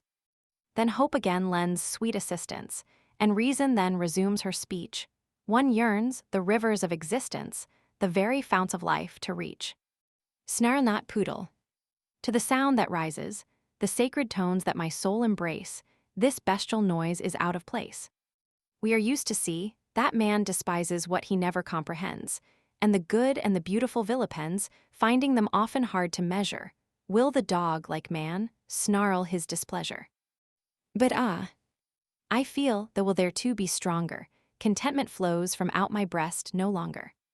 Why must the stream so soon run dry and fail us, and burning thirst again assail us? Therein I've borne so much probation. And yet this want may be supplied us. We call the supernatural to guide us, we pine and thirst for revelation, which nowhere worthier is, more nobly sent, than here in our New Testament. I feel impelled, its meaning to determine, with honest purpose, once for all, the hallowed original to change to my beloved German. He opens a volume and commences, "'Tis written, in the beginning was the word. Here am I balked, who now can help afford? The word, impossible so high to rate it, and otherwise must I translate it. If by the Spirit I am truly taught. Then thus, in the beginning was the thought, this first line let me weigh completely, lest my impatient pen proceed too fleetly. Is it the thought which works, creates indeed? In the beginning was the power, I read. Yet, as I write, a warning is suggested, that I the sense may not have fairly tested. The Spirit aids me, now I see the light. In the beginning was the act, I write. If I must share my chamber with thee, poodle, stop that howling, prithee. Cease to bark and bellow. Such a noisy, disturbing fellow I'll no longer suffer near me. One of us, dost hear me? Must leave, I fear me. No longer guest right I bestow, the door is open, art free to go. But what do I see in the creature? Is that in the course of nature? Is't actual fact? Or fancy shows? How long and broad my poodle grows. He rises mightily, a canine form that cannot be. What a spectre I've harbored thus. He resembles a hippopotamus with fiery eyes, teeth terrible to see. Oh, now am I sure of thee. For all of thy half-hellish brood, the key of Solomon is good. Spirits in the corridor. Someone within is caught. Stay without, follow him not. Like the fox in a snare, quakes the old hell lynx there. Take heed, look about. Back and forth hover, under and over, and he'll work himself out. If your aid avail him, let it not fail him, for he, without measure, has wrought for our pleasure. Faust. First, to encounter the beast, the words of the four be addressed, salamander, shine glorious. Wave Undine as bidden. Sylph, be thou hidden. Gnome, be laborious. Who knows not their sense, these elements, their properties and power not sees, no mastery he inherits over the spirits. Vanish in flaming ether, salamander. Flow foamingly together, undine. Shine in meteor sheen sylph. Bring help to hearth and shelf. Incubus. Incubus. Step forward and finish thus. Of the four, no feature lurks in the creature. Quiet he lies and grins disdain, not yet, it seems, have I given him pain. Now to undisguise thee, hear me exorcise thee. Art thou my gay one, hell's fugitive stray one? The sign witness now, before which they bow the cohorts of hell. With hair all bristling, it begins to swell. Base being, hearest thou? Knowest and fearest thou the one, unoriginate, named inexpressibly, through all heaven impermeate, pierced irredressibly? Behind the stove still band, see it, an elephant expand. It fills the space entire, mist-like melting, ever faster. 'Tis enough, ascend no higher, lay thyself at the feet of the Master. Thou seest, not vain the threats I bring thee, with holy fire I'll scorch and sting thee. Wait not to know the threefold dazzling glow. Wait not to know the strongest art within my hands. Mephistopheles, while the vapor is dissipating, steps forth from behind the stove, in the costume of a traveling scholar. Why such a noise? What are my lord's commands? Faust. This was the poodle's real core, a traveling scholar then. The casus is diverting. Mephistopheles. The learned gentleman I bow before, you've made me roundly sweat, that's certain. Faust. What is thy name? Mephistopheles.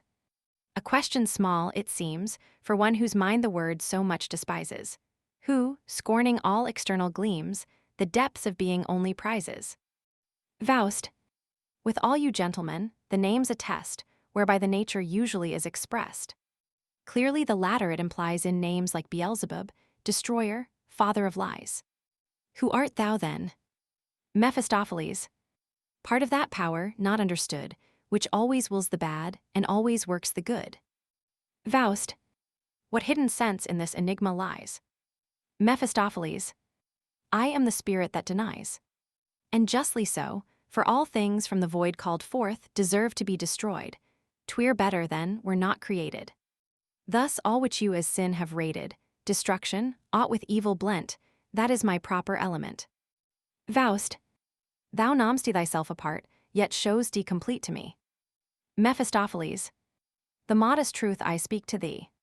If man, that microcosmic fool, can see himself a whole so frequently, part of the part am I, once all in primal night, part of the darkness which brought forth the light, the haughty light, which now disputes the space, and claims of mother night her ancient place. And yet the struggle fails, since light, howe'er it weaves, still, fettered unto bodies cleaves, it flows from bodies, bodies beautifies, by bodies is its course impeded, and so, but little time is needed, I hope, ere, as the bodies die, it dies. Faust, I see the plan thou art pursuing. Thou canst not compass general ruin, and hast on smaller scale begun. Mephistopheles, and truly, 'tis not much when all is done. That which to naught is in resistance set, the something of this clumsy world, has yet, with all that I have undertaken, not been by me disturbed or shaken, from earthquake, tempest, wave, volcano's brand, back into quiet settle sea and land. And that damned stuff, the bestial human brood, what use in having that to play with? How many have I made away with? And ever circulates a newer, fresher blood. It makes me furious, such things beholding, from water, earth, and air unfolding, 1,000 germs break forth and grow, in dry and wet and warm and chilly, and had I not the flame reserved, why really there's nothing special of my own to show. Faust, so to the actively eternal creative force, in cold disdain you now oppose the fist infernal, whose wicked clench is all in vain. Some other labor seek thou rather, queer son of chaos, to begin. Mephistopheles, well, we'll consider, thou canst gather my views when next I venture in. Might I, perhaps, depart at present? Faust, why thou shouldst ask, I don't perceive. Though our acquaintance is so recent, for further visits thou hast leave. The window S here, the door is yonder, a chimney, also you behold. Mephistopheles, I must confess that forth I may not wander, my steps by one slight obstacle controlled, the wizard's foot, that on your threshold made is. Faust, the pentagram prohibits thee. Why, tell me now, thou son of Hades, if that prevents, how cam'st thou into me? Could such a spirit be so cheated? Mephistopheles, inspect the thing, the drawing S not completed. The outer angle you may see is open left, the lines don't fit it. Faust, well, chance this time has fairly hit it. And thus thou art prisoner to me. It seems the business has succeeded. Mephistopheles, the poodle not remarked, as after thee he speeded, but other aspects now obtain, the devil can't get out again. Faust, try then the open window pane. Mephistopheles, for devils and for spectres this is law, where they have entered in, there also they withdraw. The first is free to us, we're governed by the second. Faust, in hell itself then, laws are reckoned. That's well. So might a compact be made with you gentlemen, and binding, surely. Mephistopheles, all that is promised shall delight thee purely, no skinflint bargain shalt thou see. But this is not of swift conclusion, we'll talk about the matter soon. And now, I do entreat this boon, leave to withdraw from my intrusion. Faust, one moment more I ask thee to remain, some pleasant news at least to tell me. Mephistopheles, release me now. I soon shall come again, then thou at will mayst question and compel me. Faust, I have not snares around thee cast, thyself hast led thyself into the meshes. Who traps the devil, hold him fast. Not soon a second time he'll catch a prey so precious. Mephistopheles, an't please thee, also I'm content to stay, and serve thee in a social station, but stipulating that I may with arts of mine afford thee recreation. Faust, thereto I willingly agree, if the diversion pleasant be. Mephistopheles, my friend, thou'lt win, past all pretenses, more in this hour to soothe thy senses, than in the year's monotony. That which the dainty spirits sing thee, the lovely pictures they shall bring thee, are more than magic's empty show. Thy scent will be to bliss invited, thy palate then with taste delighted, thy nerves of touch ecstatic glow. All unprepared the charm I spin, we're here together, so begin. Spirits, vanish, ye darking arches above him. Loveliest weather, born of blue ether, break from the sky. Oh, that the darkling clouds had departed. Starlight is sparkling, tranquiller-hearted suns are on high. Heaven's own children in beauty bewildering, waveringly bending, pass as they hover, longing unending follows them over. They with their glowing garments, outflowing, cover in going landscape and bower, where in seclusion lovers are plighted, lost in illusion. Bower on bower, tendrils unblighted. Lo, in a shower grapes that o'ercluster gush into must, or flow into rivers of foaming and flashing wine, that is dashing gems, as it boundeth down the high places, and spreading, surroundeth with crystalline spaces in happy embraces, blossoming forelands, emerald shorelands. And the winged races drink and fly onward, fly ever sunward to the enticing islands, that flatter, dipping and rising light on the water. Hark, the inspiring sound of their choiring. See, the entrancing whirl of their dancing. All in the air are freer and fairer. Some of them scaling boldly the highlands, others are sailing, circling the islands, others are flying, lifeward all highing, all for the distant star of existent rapture and love. Mephistopheles. He sleeps. Enough ye fays. Your airy number have sung him truly into slumber, for this performance I your debtor prove. Not yet art thou the man, to catch the fiend and hold him, with fairest images of dreams enfold him, plunge him in seas of sweet untruth. Yet for the threshold's magic which controlled him, the devil needs a rat's quick tooth. I use no lengthened invocation. Here rustles one that soon will work my liberation. The lord of rats and eke of mice, of flies and bedbugs, frogs and lice, summons thee hither to the doorsill to gnaw it where, with just a morsel of oil, he paints the spot for thee. There comest thou, hopping onto me. To work at once. The point which made me craven is forward, on the ledge engraven. Another bite makes free the door, so, dream thy dreams, O Faust, until we meet once more. Faust awaking. Am I again so foully cheated? Remains there naught of lofty spirit sway, but that a dream the devil counterfeited, and that a poodle ran away. Roman 4. The study. Faust Mephistopheles. Faust. A knock. Come in. Again my quiet broken. Mephistopheles. 'Tis I. Faust. Come in. Mephistopheles. Thrice must the words be spoken. Faust. Come in then. Mephistopheles. Thus thou pleasest me. I hope we'll suit each other well, for now thy vapors to dispel, I come, a squire of high degree, in scarlet coat with golden trimming, a cloak in silken luster swimming, a tall cock's feather in my hat, a long sharp sword for show or quarrel, and I advise thee, brief and flat, to don the self-same gay apparel, that from this den released and free, life be at last revealed to thee. Faust. This life of earth, whatever my attire, would pain me in its wonted fashion. Too old am I to play with passion, too young to be without desire. What from the world have I to gain? Thou shalt abstain, renounce, refrain. Such is the everlasting song that in the ears of all men rings, that unrelieved, our whole life long each hour, in passing, hoarsely sings. In very terror I at morn awake, upon the verge of bitter weeping, to see the day of disappointment break, to know one hope of mine, not one, its promise keeping.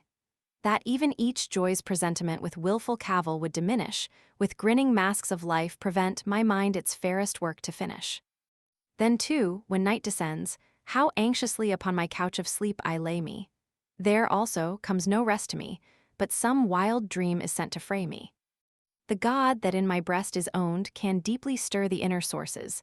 The God, above my powers enthroned, he cannot change external forces. So by the burden of my days oppressed, death is desired, and life a thing unblessed. Mephistopheles. And yet is never death a wholly welcome guest. Faust. O fortunate for whom, when victory glances, the bloody laurels on the brow he bindeth, whom after rapid, maddening dances, in clasping maiden arms he findeth. Oh, would that I, before that spirit power, ravished and rapt from life, had sunken. Mephistopheles. And yet, by someone, in that nightly hour, a certain liquid was not drunken. Faust. Eavesdropping, ha! Thy pleasure seems to be. Mephistopheles. Omniscient am I not, yet much is known to me. Faust. Though some familiar tone, retrieving my thoughts from torment, led me on, and sweet, clear echoes came, deceiving a faith bequeathed from childhood's dawn. Yet now I curse whate'er entices and snares the soul with visions vain, with dazzling cheats and dear devices confines it in this cave of pain. Cursed be, at once, the high ambition wherewith the mind itself deludes. Cursed be the glare of apparition that on the finer sense intrudes. Cursed be the lying dream's impression of name, and fame, and laureled brow. Cursed all that flatters as possession, as wife and child, as knave and plough. Cursed mammon be, when he with treasures to restless actions spurs our fate. Cursed when, for soft, indulgent leisures, he lays for us the pillows straight. Cursed be the vine's transcendent nectar, the highest favor love lets fall. Cursed also hope, cursed faith the spectre. And cursed be patience most of all. Chorus of spirits, invisible. Woe! Woe! Thou hast it destroyed, the beautiful world with powerful fist, in ruin tease hurled, by the blow of a demigod shattered. The scattered fragments into the void we carry, deploring the beauty perished beyond restoring. Mightier for the children of men, brightlier build it again in thine own bosom build it anew. Bid the new career commence, with clearer sense, and the new songs of cheer be sung thereto. Mephistopheles. These are the small dependents who give me attendance. Hear them, to deeds and passion counsel in shrewd old fashion. Into the world of strife, out of this lonely life that of senses and sap has betrayed thee, they would persuade thee. This nursing of the pain forgo thee, that like a vulture, feeds upon thy breast. The worst society thou find'st thee, will show thee thou art a man among the rest. But 'tis not meant to thrust thee into the mob thou hatest. I am not one of the greatest, yet wilt thou to me entrust thy steps through life, I'll guide thee, will willingly walk beside thee, will serve thee at once and forever with best endeavor. And if thou art satisfied, will as servant, slave with thee abide. Faust. And what shall be my counterservice therefore? Mephistopheles. The time is long, thou needst not now insist. Faust. No, no. The devil is an egotist, and is not apt without a why or wherefore, for God's sake, others to assist. Speak thy conditions plain and clear. With such a servant danger comes, I fear. Mephistopheles. Here, an unwearied slave, I'll wear thy tether, and to thine every nod obedient be. When there again we come together, then shalt thou do the same for me. Faust. The there my scruples not increases. When thou hast dashed this world to pieces, the other then its place may fill. Here, on this earth, my pleasures have their sources, yon sun beholds my sorrows in his courses, and when from these my life itself divorces, let happen all that can or will. I'll hear no more. 'Tis vain to ponder if there we cherish love or hate, or in the spheres we dream of yonder, a high and low our souls await. Mephistopheles. In this sense even canst thou venture. Come, bind thyself by prompt indenture, and thou mine arts with joy shalt see. What no man ever saw, I'll give to thee. Faust. Canst thou, poor devil, give me whatsoever? When was a human soul, in its supreme endeavor, e'er understood by such as thou? Yet hast thou food which never satiates now, the restless, ruddy gold hast thou that runs, quicksilver-like one's fingers through, a game whose winnings no man ever knew, a maid that, even from my breast, beckons my neighbor with her wanton glances, and honors godlike zest, the meteor that a moment dances.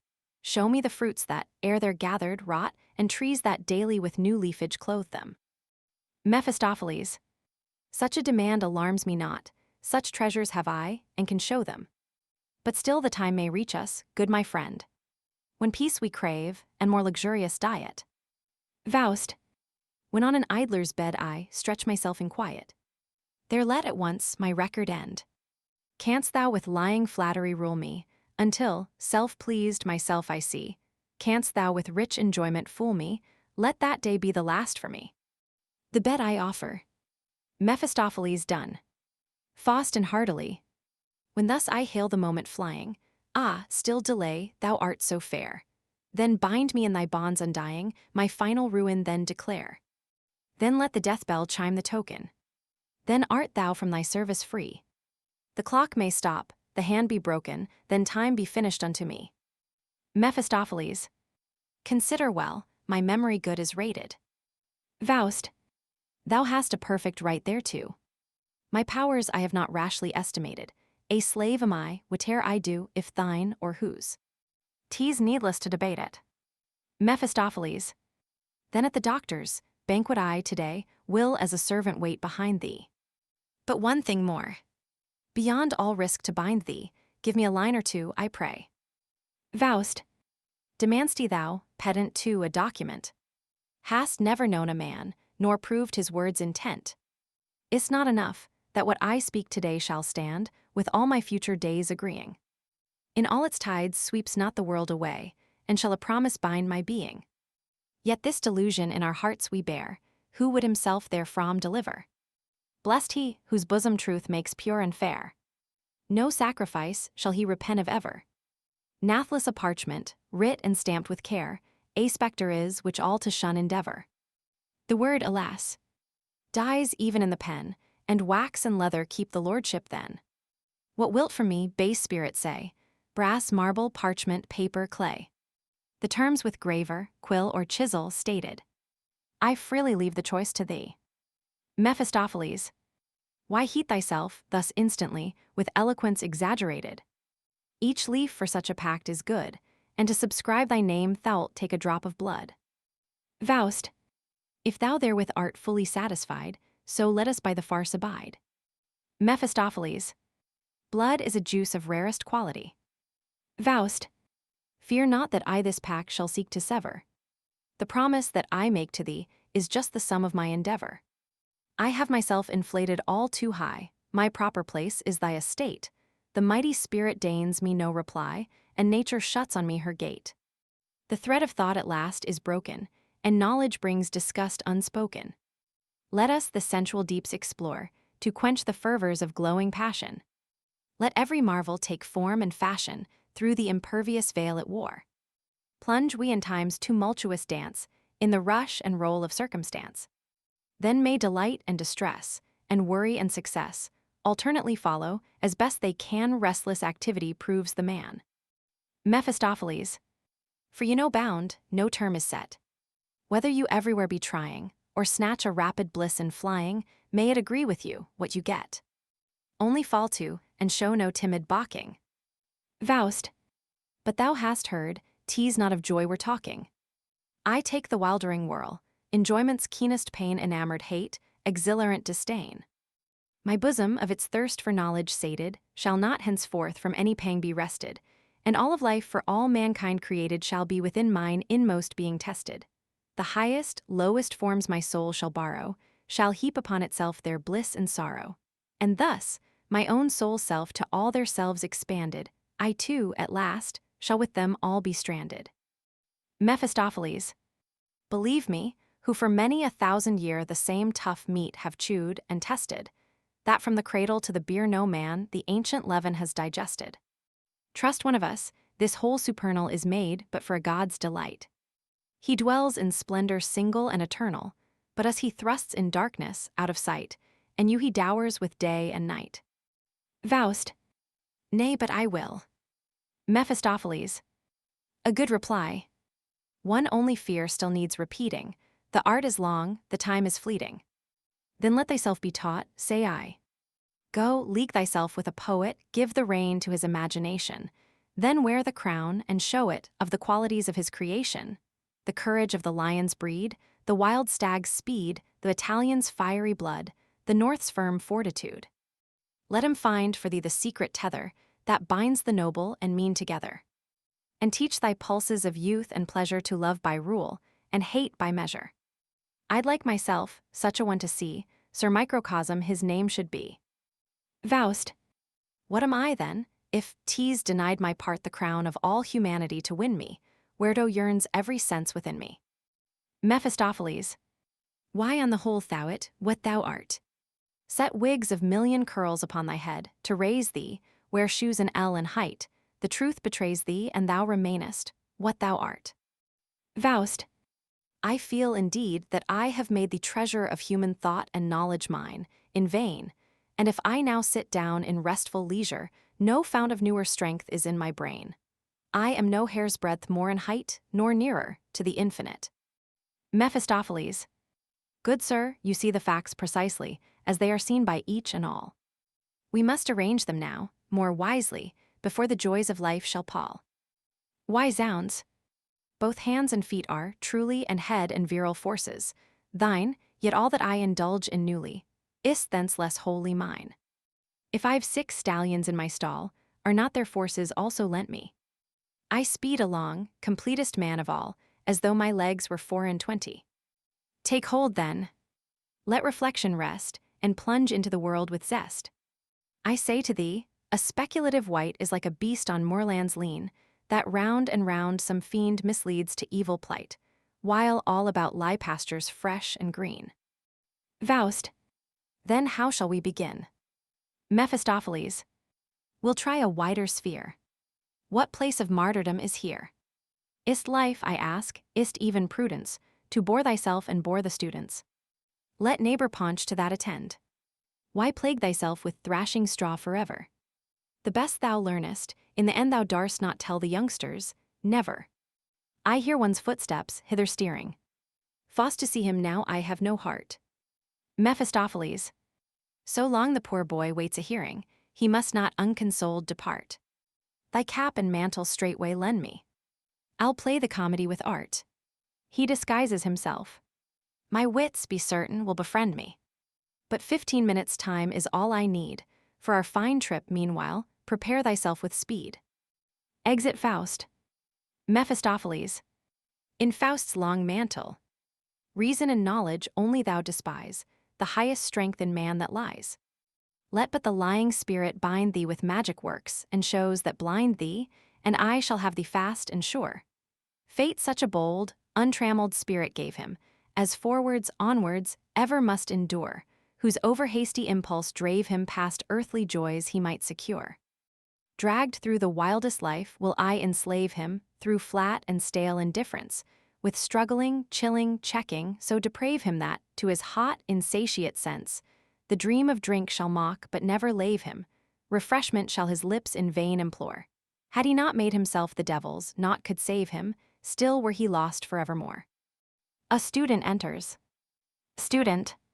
A short time only am I here, and come devoted and sincere, to greet and know the man of fame, whom men to me with reverence name.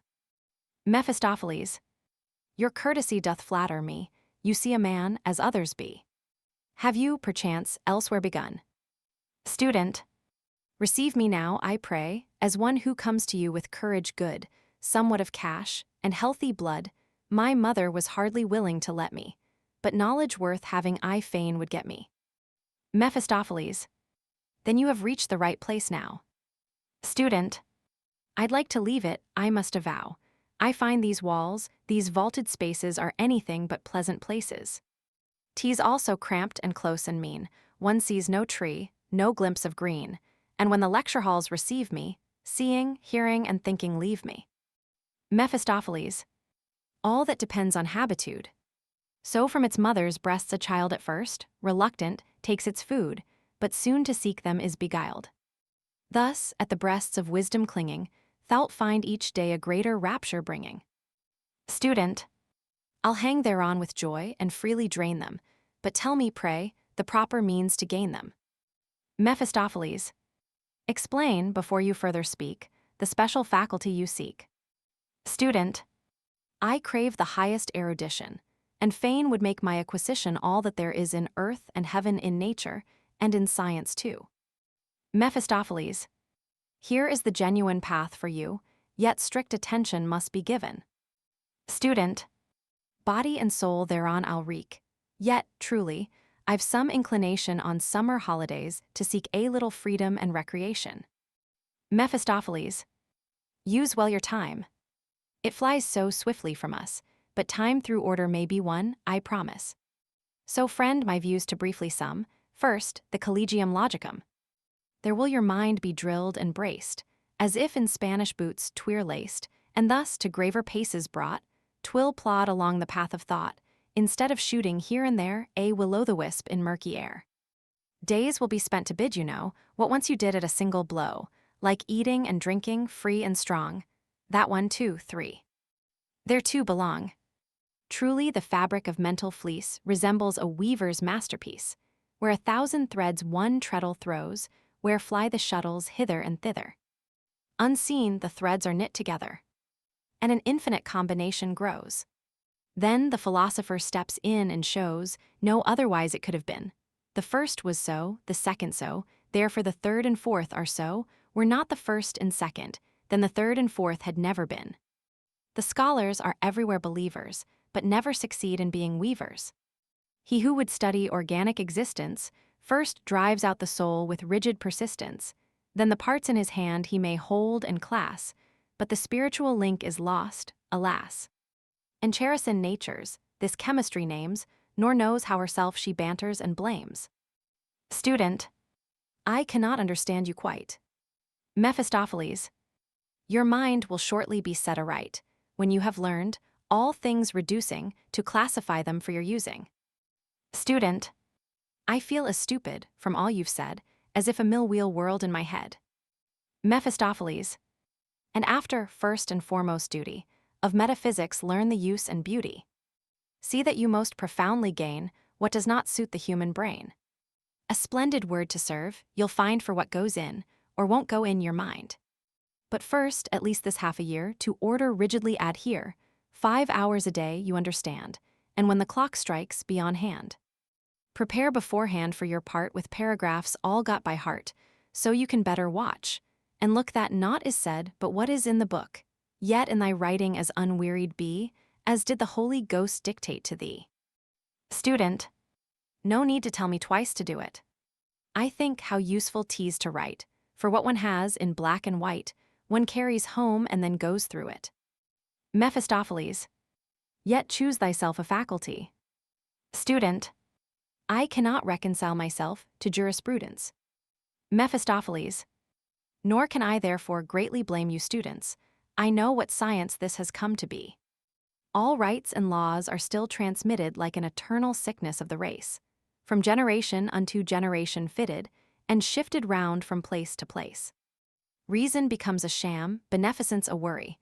Thou art a grandchild, therefore woe to thee. The right born with us, ours in verity this to consider, theirs alas. No hurry. Student, my own disgust is strengthened by your speech. Oh, lucky he, whom you shall teach. I've almost for theology decided.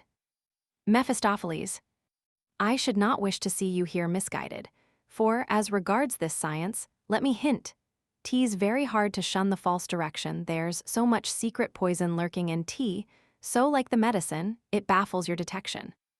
Here, therefore, one alone, for that is best, in sooth, and simply take your master's words for truth. On words let your attention center. Then, through the safest gate you'll enter the temple halls of certainty. Student, yet in the word must some idea be. Mephistopheles, of course, but only shun too oversharp attention, for just where fails the comprehension, a word steps promptly in as deputy. With words 'tis excellent disputing, systems to words 'tis easy suiting on words, 'tis excellent believing, no word can ever lose a jot from thieving. Student, pardon, with many questions I detain you.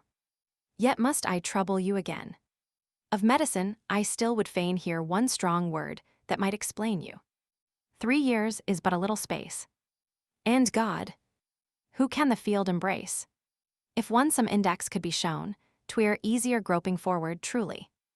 Mephistopheles aside, I'm tired enough of this dry tone, must play the devil again and fully. Aloud, to grasp the spirit of medicine is easy. Learn of the great and little world your fill, to let it go at last, so please ye, just as God will. In vain that through the realms of science you may drift, each one learns only, just what learn he can, Yet he who grasps the moment's gift, he is the proper man. Well made you are, 'tis not to be denied. The rest a bold address will win you, if you but in yourself confide, at once confide all others in you. To lead the women, learn the special feeling. Their everlasting aches and groans, in thousand tones, have all one source, one mode of healing, and if your acts are half discreet, you'll always have them at your feet. A title first must draw and interest them, and show that yours all other arts exceeds. Then, as a greeting, you are free to touch and test them, while, thus to do, for years another pleads.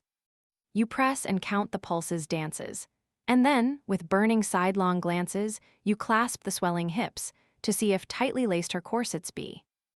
Student. That's better now. The how and where one sees. Mephistopheles. My worthy friend, gray are all theories, and green alone life's golden tree. Student. I swear to you, 'tis like a dream to me. Might I again presume, with trust unbounded, to hear your wisdom thoroughly expounded? Mephistopheles. Most willingly, to what extent I may. Student. I cannot really go away. Allow me that my album first I reach you. Grant me this favor, I beseech you. Mephistopheles.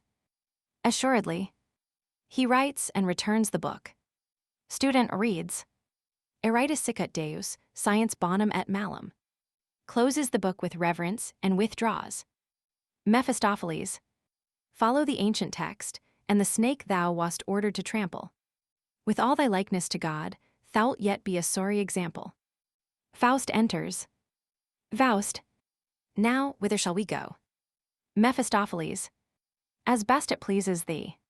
The little world, and then the great we'll see. With what delight, what profit winning, shalt thou sponge through the term beginning? Faust. Yet with the flowing beard I wear, both ease and grace will fail me there. The attempt, indeed, were a futile strife. I never could learn the ways of life. I feel so small before others, and then should always find embarrassments. Mephistopheles. My friend, thou soon shalt lose all such misgiving. Be thou but self-possessed, thou hast the art of living. Faust. How shall we leave the house and start? Where hast thou servant, coach and horses? Mephistopheles. We'll spread this cloak with proper art, then through the air direct our courses. But only, on so bold a flight, be sure to have thy luggage light. A little burning air, which I shall soon prepare us, above the earth will nimbly bear us, and, if we're light, will travel swift and clear. I gratulate thee on thy new career. V. Auerbach's cellar in Leipzig, carousel of jolly companions. Vrosch. Is no one laughing? No one drinking? I'll teach you how to grin, I'm thinking. Today you're like wet straw, so tame, and usually you're all aflame. Brander. Now that's your fault. From you we nothing see, no beastliness and no stupidity. Vrosch. Pours a glass of wine over Brander's head. There's both together. Brander. Twice a swine. Vrosch. You wanted them, I've given you mine. Siebel. Turn out who quarrels, out the door. With open throat sing chorus, drink and roar. Up. Halle. Ho. Altmere. Woe es me, the fearful bellow. Bring cotton quick. He split my ears, that fellow. Siebel. When the vault echoes to the song, one first perceives the bass is deep and strong. Vrosch. Well said. And out with him that takes the least offense. A tara leride. Altmere. A tara leride. Vrosch. The throats are tuned, commence. Sings, the dear old holy Roman realm, how does it hold together? Brander. A nasty song. Phi. A political song, a most offensive song. Thank God, each morning, therefore, that you have not the Roman realm to care for. At least, I hold it so much gain for me, that I nor chancellor nor Kaiser be. Yet also we must have a ruling head, I hope, and so we'll choose ourselves a pope. You know the quality that can decide the choice, and elevate the man. Frosh sings, soar up, Dame Nightingale. 10,000 times my sweetheart hail. Siebel. No, greet my sweetheart not. I tell you, I'll resent it. Vrosch. My sweetheart, greet and kiss. I dare you to prevent it. Sings. Draw the latch. The darkness makes, draw the latch. The lover wakes. Shut the latch. The morning breaks. Sibyl. Yes, sing away, sing on and praise and brag of her. I'll wait my proper time for laughter. Me by the nose she led, and now she'll lead you after. Her paramour should be an ugly gnome, where 4 roads cross, in wanton play to meet her. An old he-goat, from Blocksberg coming home, should his good night in lustful gallop bleat her. A fellow made of genuine flesh and blood is for the wench a deal too good. Greet her. Not I, unless, when meeting, to smash her windows be a greeting. Brander pounding on the table. Attention. Hearken now to me. Confess, sirs, I know how to live. Enamored persons here have we, and I, as suits their quality, must something fresh for their advantage give. Take heed. Teas of the latest cut, my strain, and all strike in at each refrain. He sings. There was a rat in the cellar nest, whom fat and butter made smoother. He had a paunch beneath his vest like that of Dr. Luther.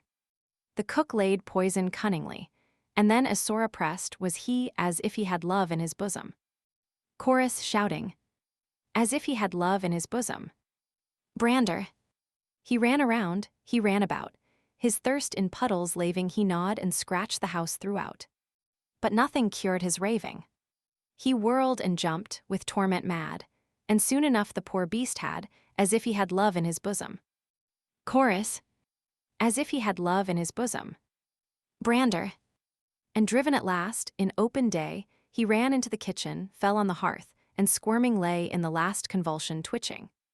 Then laughed the murderess in her glee. Ha! Ha!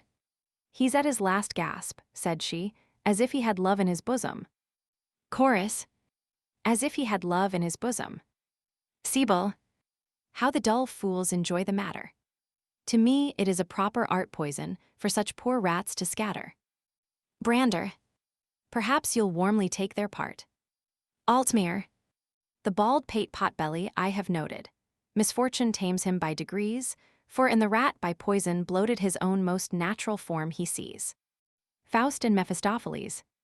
Mephistopheles. Before all else, I bring thee hither where boon companions meet together, to let thee see how smooth life runs away. Here, for the folk, each day's a holiday. With little wit, and ease to suit them, they whirl in narrow, circling trails like kittens playing with their tails. And if no headache persecute them, so long the host may credit give, they merrily and careless live. Brander. The fact is easy to unravel, their air, so odd, they've just returned from travel, a single hour they've not been here. Vrash. You verily hit the truth. Leipzig to me is dear, Paris in miniature, how it refines its people. Sibyl. Who are the strangers, should you guess? Vrash. Let me alone. I'll set them first to drinking, and then, as when a child's tooth draws with cleverness, I'll worm their secret out, I'm thinking. They're of a noble house, that's very clear, haughty and discontented they appear. Brander. They're mountebanks upon a revel. Altmere. Perhaps. Vrash. Look out, I'll smoke them now. Mephistopheles to Faust. Not if he had them by the neck, I vow, would ere these people sent the devil. Faust fair greeting, gentlemen. Sibyl. Our thanks we give the same. Murmurs, inspecting Mephistopheles from the side. In one foot is the fellow lame. Mephistopheles. Is it permitted that we share your leisure? In place of cheering drink, which one seeks vainly here, your company shall give us pleasure. Altmere. A most fastidious person you appear. Vrash. No doubt 'twas late when you from Ripach started. And supping there, with hands occasioned your delay. Mephistopheles. We passed without a call today. At our last interview, before we parted much of his cousins did he speak, entreating that we should give to each his kindly greeting. He bows to Vrash. Altmere aside. You have it now. He understands. Sibyl. A knave sharp set. Vrash. Just wait a while, I'll have him yet. Mephistopheles. If I am right, we heard the sound of well-trained voices, singing chorus, and truly, song must here rebound superbly from the arches o'er us. Vrash, are you perhaps a virtuoso? Mephistopheles, oh no. My wish is great, my power is only so-so. Altmere, give us a song. Mephistopheles, if you desire a number. Sibyl, so that it be a brand new strain. Mephistopheles, we've just retraced our way from Spain, the lovely land of wine, and song and slumber. Sings, there was a king once reigning, who had a big black flea. Vrash, here's here. A flea. Do you rightly take the jest? I call a flea a tidy guest. Mephistopheles sings, there was a king once reigning, who had a big black flea, and loved him past explaining, as his own son were he. He called his man of stitches, the tailor came straightway, here, measure the lad for breeches. And measure his coat, I say. Brander. But mind, allow the tailor no caprices, and join upon him, as his head is dear, to most exactly measure, sew and shear, so that the breeches have no creases. Mephistopheles, in silk and velvet gleaming he now was wholly dressed, had a coat with ribbons streaming, a cross upon his breast. He had the first of stations, a minister's star and name, and also all his relations great lords at court became. And the lords and ladies of honor were plagued, awake and in bed, the queen she got them upon her, the maids were bitten and bled. And they did not dare to brush them, or scratch them day or night, we crack them and we crush them, at once whene'er they bite. Chorus shouting, we crack them and we crush them, at once whene'er they bite. Frash bravo. Bravo. That was fine. Sibyl, every flea may it so befall. Brander, point your fingers and nip them all. Altmere, hurrah for freedom. Hurrah for wine. Mephistopheles, I fain would drink with you, my glass to freedom clinking, if 'twere a better wine that here I see you drinking. Sibyl, don't let us hear that speech again. Mephistopheles, did I not fear the landlord might complain, I'd treat these worthy guests, with pleasure, to some from out our cellar's treasure. Sibyl, just treat and let the landlord me arraign. Vrash, and if the wine be good, our praises shall be ample. But do not give too very small a sample, for if its quality I decide, with a good mouthful I must be supplied. Altmere aside, they're from the Rhine. I guessed as much before. Mephistopheles, bring me a gimlet here. Brander, what shall therewith be done? You've not the casks already at the door. Altmere, yonder, within the landlord's box of tools, there's one. Mephistopheles takes the gimlet. To Vrash, now give me of your taste some intimation. Vrash, how do you mean? Have you so many kinds? Mephistopheles, the choice is free, make up your minds. Altmere to Vrash, you lick your chops, from sheer anticipation. Vrash, good. If I have the choice, so let the wine be Rhenish. Our fatherland can best the sparkling cup replenish. Mephistopheles, boring a hole in the edge of the table, at the place where Vrash sits. Get me a little wax, to make the stoppers quick. Altmere, I perceive a juggler's trick. Mephistopheles to Brander, and you. Brander, champagne shall be my wine, and let it sparkle fresh and fine. Mephistopheles, boors, in the meantime one has made the wax stoppers, and plugged the holes with them. Brander, what's foreign one can't always keep quite clear of, for good things, oft, are not so near. A German can't endure the French to see or hear of, yet drinks their wines with hearty cheer. Sibyl, as Mephistopheles approaches his seat, for me, I grant, sour wine is out of place. Fill up my glass with sweetest, will you? Mephistopheles boring. Tokay shall flow at once, to fill you. Altmere, no, look me, sirs, straight in the face. I see you have your fun at our expense. Mephistopheles, oh no. With gentlemen of such pretense, that were to venture far, indeed. Speak out, and make your choice with speed. With what a vintage can I serve you? Altmere, With any, only satisfy our need. After the holes have been bored and plugged. Mephistopheles, with singular gestures. Grapes the vine stem bears, horns the he-goat wears. The grapes are juicy, the vines are wood, the wooden table gives wine as good. Into the depths of nature peer, only believe there's a miracle here. Now draw the stoppers and drink your fill. All. As they draw out the stoppers, and the wine which has been desired flows into the glass of each. O beautiful fountain, that flows it will. Mephistopheles. But have a care that you nothing spill. They drink repeatedly. All sing. As 500 hogs, we feel so cannibalic jolly. Mephistopheles. See now the race is happy, it is free. Faust. To leave them is my inclination. Mephistopheles. Take notice first. Their bestiality will make a brilliant demonstration. Sibyl. Drinks carelessly, the wine spills upon the earth and turns to flame. Help. Fire. Help. Hellfire is sent. Mephistopheles, charming away the flame. Be quiet, friendly element. To the revelers. A bit of purgatory, 'twas for this time merely. Sibyl. What mean you? Wait, you'll pay for't dearly.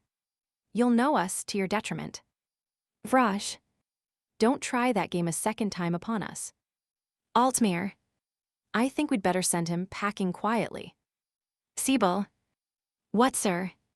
You dare to make so free, and play your hocus-pocus on us. Mephistopheles. Be still, old wine-tub. Sibyl. Broomstick you. You face it out, impertinent and heady. Brander. Just wait. A shower of blows is ready. Altmere.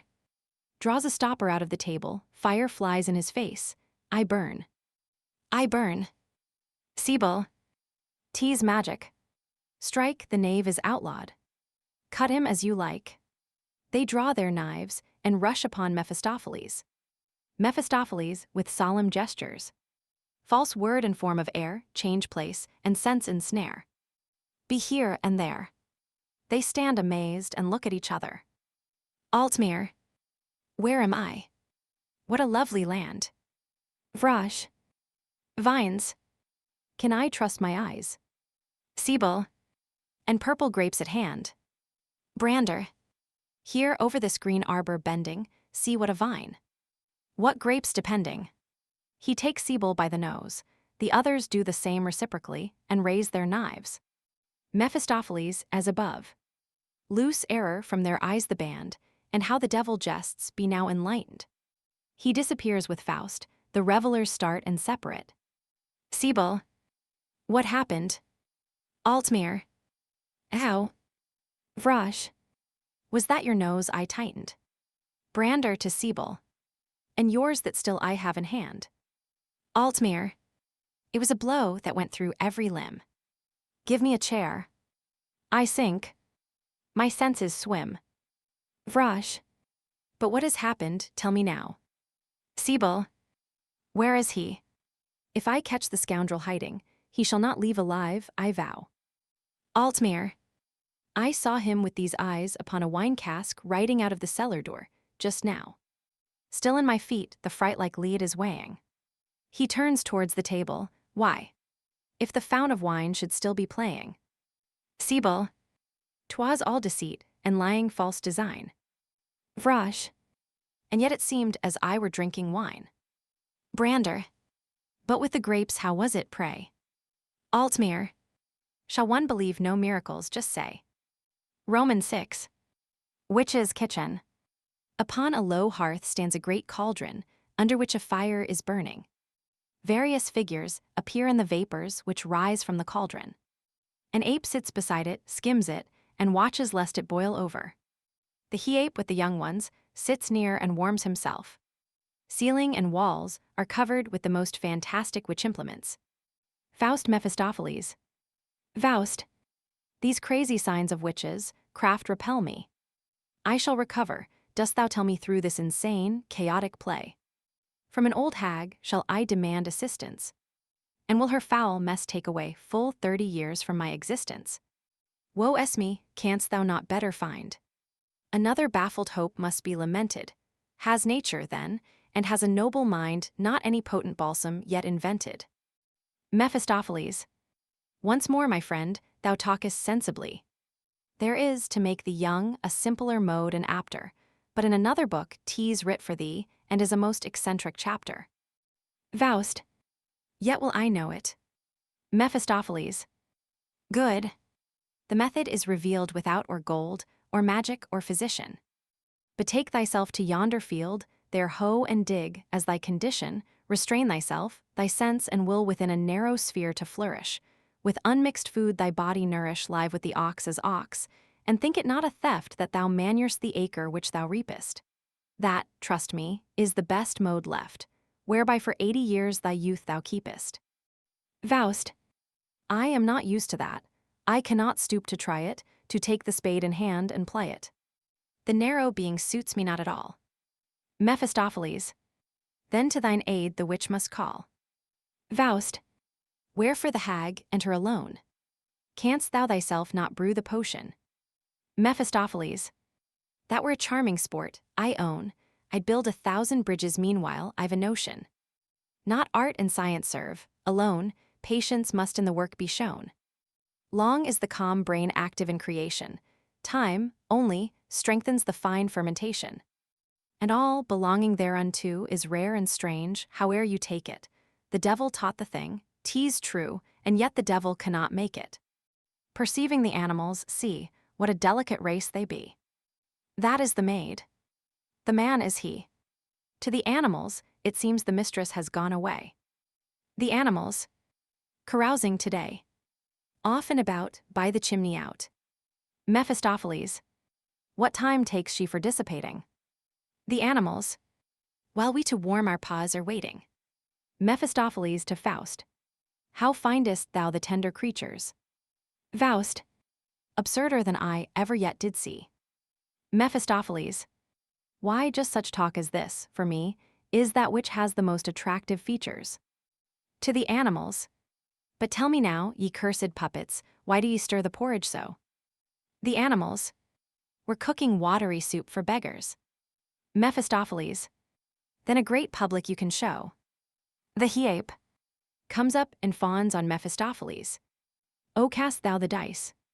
Make me rich in a trice, let me win in good season.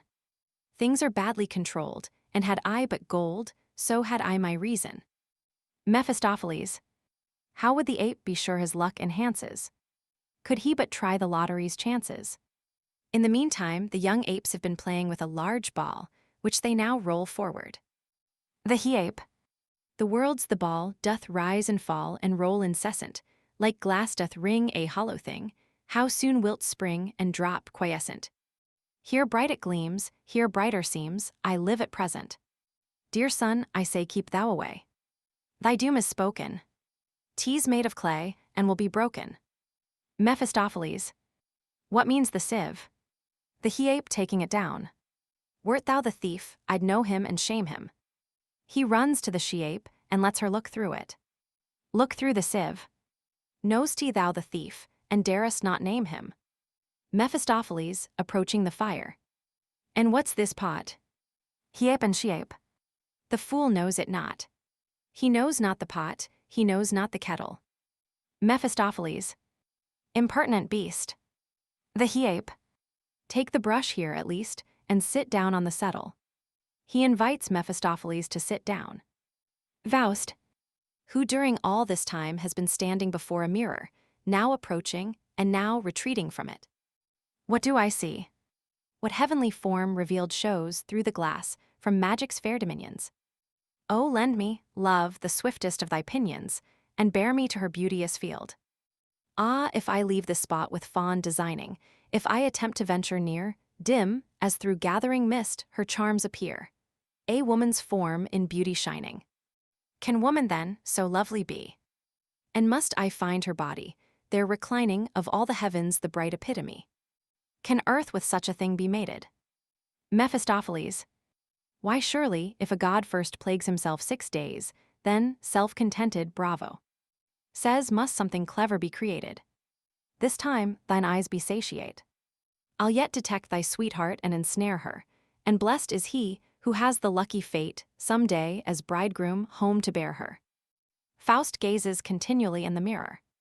Mephistopheles, stretching himself out on the settle and playing with the brush, continues to speak. So sit I like the king upon his throne, I hold the scepter here, and lack the crown alone. The animals, who up to this time have been making all kinds of fantastic movements together, bring a crown to Mephistopheles with great noise. O be thou so good with sweat, and with blood the crown to belime. They handle the crown awkwardly and break it into two pieces, with which they spring around. 'Tis done, let it be. We speak and we see, we hear and we rhyme. Faust before the mirror. Woe es me! I fear to lose my wits. Mephistopheles, pointing to the animals. My own head now is really nigh to sinking.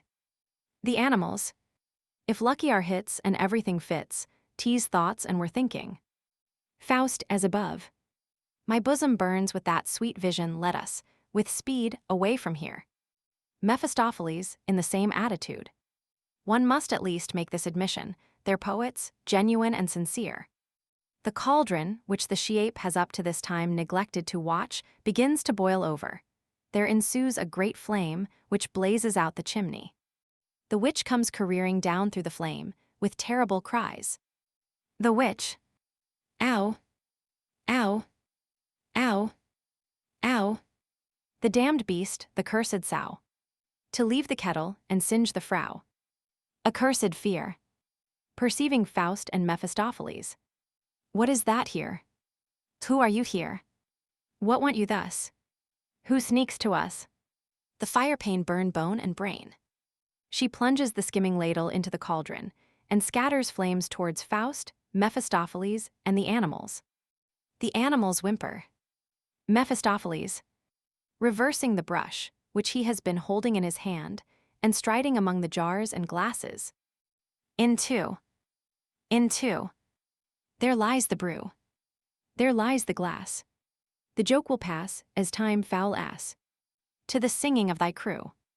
As the witch starts back, full of wrath and horror. Huh? Know'st thou me? Abomination thou. Know'st thou at last, thy lord and master?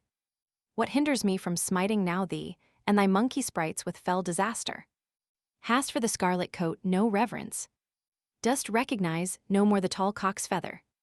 Have I concealed this countenance? Must tell my name, old face of leather. The witch. Oh, pardon, sir, the rough salute. Yet I perceive no cloven foot, and both your ravens, where are they now? Mephistopheles. This time I'll let thee scape the debt, for since we two together met, 'tis verily full many a day now. Culture, which smooth the whole world licks, also unto the devil sticks. The days of that old northern phantom now are over. Where canst thou horns and tail and claws discover? And as regards the foot, which I can't spare in truth, 'twould only make the people shun me. Therefore I've worn, like many a spindly youth, false calves these many years upon me. The witch dancing. Reason and sense forsake my brain, since I behold Squire Satan here again. Mephistopheles. Woman, from such a name refrain. The witch. Why so? What has it done to thee? Mephistopheles. It's long been written in the book of fable. Yet therefore, no whit better men we see. The evil one has left, the evil ones are stable. Sir Baron, call me thou, then is the matter good. A cavalier am I, like others in my bearing. Thou hast no doubt about my noble blood. See, here's the coat of arms that I am wearing. He makes an indecent gesture. The witch laughs immoderately. Huh? Huh? That's just your way, I know. A rogue you are, and you were always so. Mephistopheles to Faust. My friend, take proper heed, I pray. To manage witches, this is just the way. The witch. Wherein, sirs, can I be of use? Mephistopheles. Give us a goblet of the well-known juice. But I must beg you of the oldest brewage, the year's a double-strength produce. The witch. With all my heart. Now here's a bottle wherefrom, sometimes, I wet my throttle, which also not the slightest stinks, and willingly a glass I'll fill him. Whispering. Yet if this man without due preparation drinks, As well thou know'st within an hour, 'twill kill him. Mephistopheles. He is a friend of mine, with whom it will agree, and he deserves thy kitchen's best potation. Come, draw thy circle, speak thine adjuration, and fill thy goblet full and free. The witch, with fantastic gestures, draws a circle and places mysterious articles therein. Meanwhile the glasses begin to ring, the cauldron to sound, and make a musical accompaniment. Finally she brings a great book, and stations in the circle the apes, who are obliged to serve as reading desk and to hold the torches. She then beckons Faust to approach. Faust to Mephistopheles. Now, what shall come of this? The creature's antic, the crazy stuff, the gestures frantic, all the repulsive cheats I view, are known to me and hated too. Mephistopheles. Oh, nonsense. That's a thing for laughter, don't be so terribly severe. She juggles you as doctor now, that, after, the beverage may work the proper cheer. He persuades Faust to step into the circle. The witch begins to declaim, with much emphasis from the book. See, thus it's done. Make 10 of one, and 2 let be, make even 3, and rich thou it be. Cast o'er the 4. From 5 and 6, the witch's tricks make 7 and 8, T's finish straight. And 9 is 1, and 10 is none. This is the witch's once one's one. Faust. She talks like one who raves in fever. Mephistopheles. Thou'lt hear much more before we leave her. T's all the same, the book one can repeat, such time I've squandered o'er the history. A contradiction thus complete is always for the wise, no less than fools, a mystery. The art is old and new, for verily all ages have been taught the matter, by 3 and 1, and 1 and 3, error instead of truth to scatter. They prate and teach, and no one interferes, all from the fellowship of fools are shrinking. Man usually believes, if only words he hears, that also with them goes material for thinking. The witch continues. The lofty skill of science, still from all men deeply hidden. Who takes no thought, to him T's brought, T's given unsought, unbidden. Faust. What nonsense she declaims before us.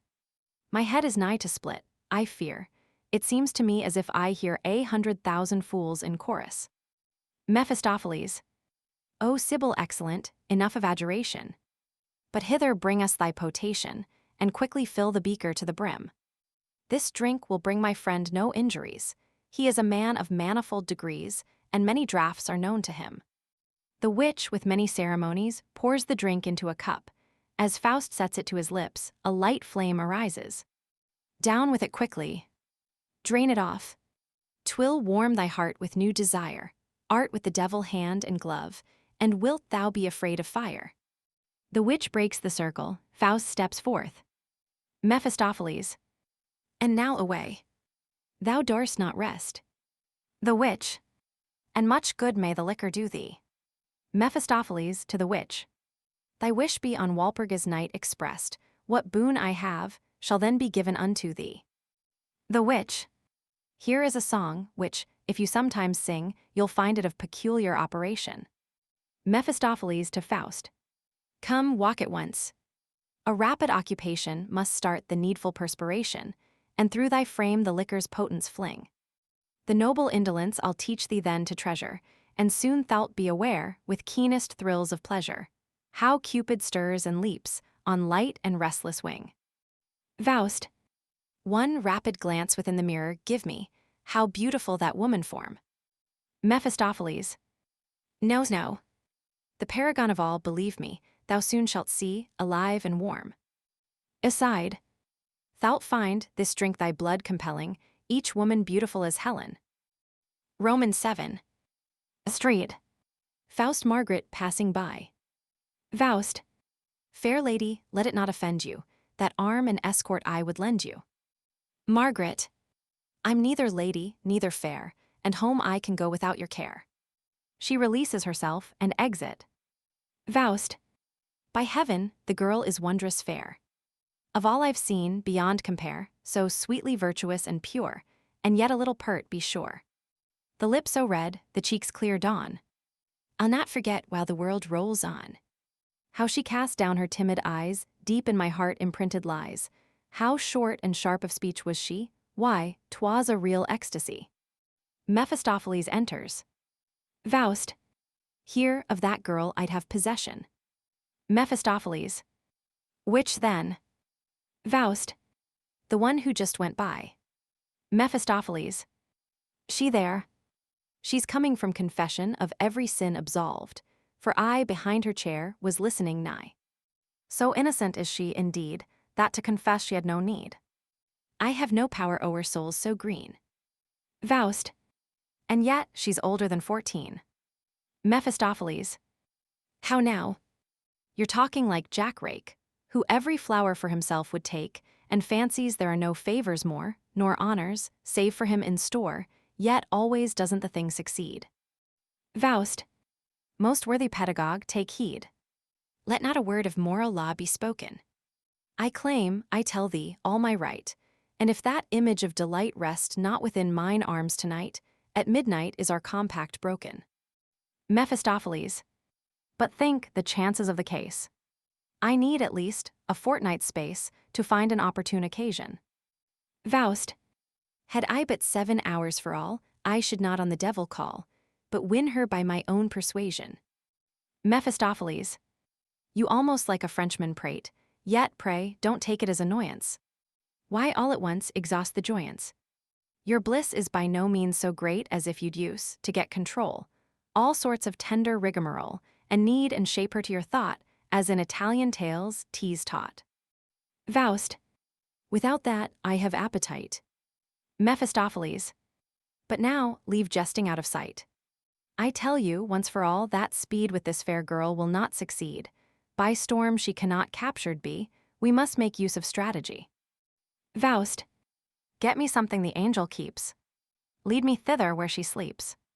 Get me a kerchief from her breast, a garter that her knee has pressed. Mephistopheles. That you may see how much I'd fain further and satisfy your pain, we will no longer lose a minute. I'll find her room today, and take you in it. Faust. And shall I see, possess her? Mephistopheles. No. Unto a neighbor she must go, and meanwhile thou, alone, mayst glow with every hope of future pleasure, breathing her atmosphere in fullest measure. Faust. Can we go thither? Mephistopheles. 'Tis too early yet. Faust. A gift for her I bid thee get. Exit. Mephistopheles. Presents at once. That's good, he's certain to get at her. Full many a pleasant place I know, and treasures buried long ago. I must, perforce, look up the matter. Exit. Roman VIII. Evening a small, neatly kept chamber. Margaret. Plaiting and binding up the braids of her hair. I'd something give, could I but say who was that gentleman today. Surely a gallant man was he, and of a noble family, and much could I in his face behold, and he wouldn't else have been so bold. Exit. Mephistopheles. Faust. Mephistopheles. Come in but gently, follow me. Faust, after a moment's silence. Leave me alone, I beg of thee. Mephistopheles, prying about. Not every girl keeps things so neat. Faust, looking around. O welcome, twilight soft and sweet, that breathes throughout this hallowed shrine. Sweet pain of love, bind thou with fetters fleet the heart that on the dew of hope must pine. How all around a sense impresses of quiet, order, and content. This poverty what bounty blesses. What bliss within this narrow den is pent. He throws himself into a leathern armchair near the bed. Receive me, thou, that in thine open arms departed joy and pain wert wont to gather. How oft the children, with their ready charms, hung here around this throne where sat the Father. Perchance my love, amid the childish band, grateful for gifts the holy Christmas gave her, here meekly kissed the grandsire's withered hand. I feel, O maid, thy very soul of order and content around me whisper, which leads thee with its motherly control. The cloth upon thy board bids smoothly thee unroll, the sand beneath thy feet makes whiter, crisper. O dearest hand, to thee 'tis given to change this hut into a lower heaven.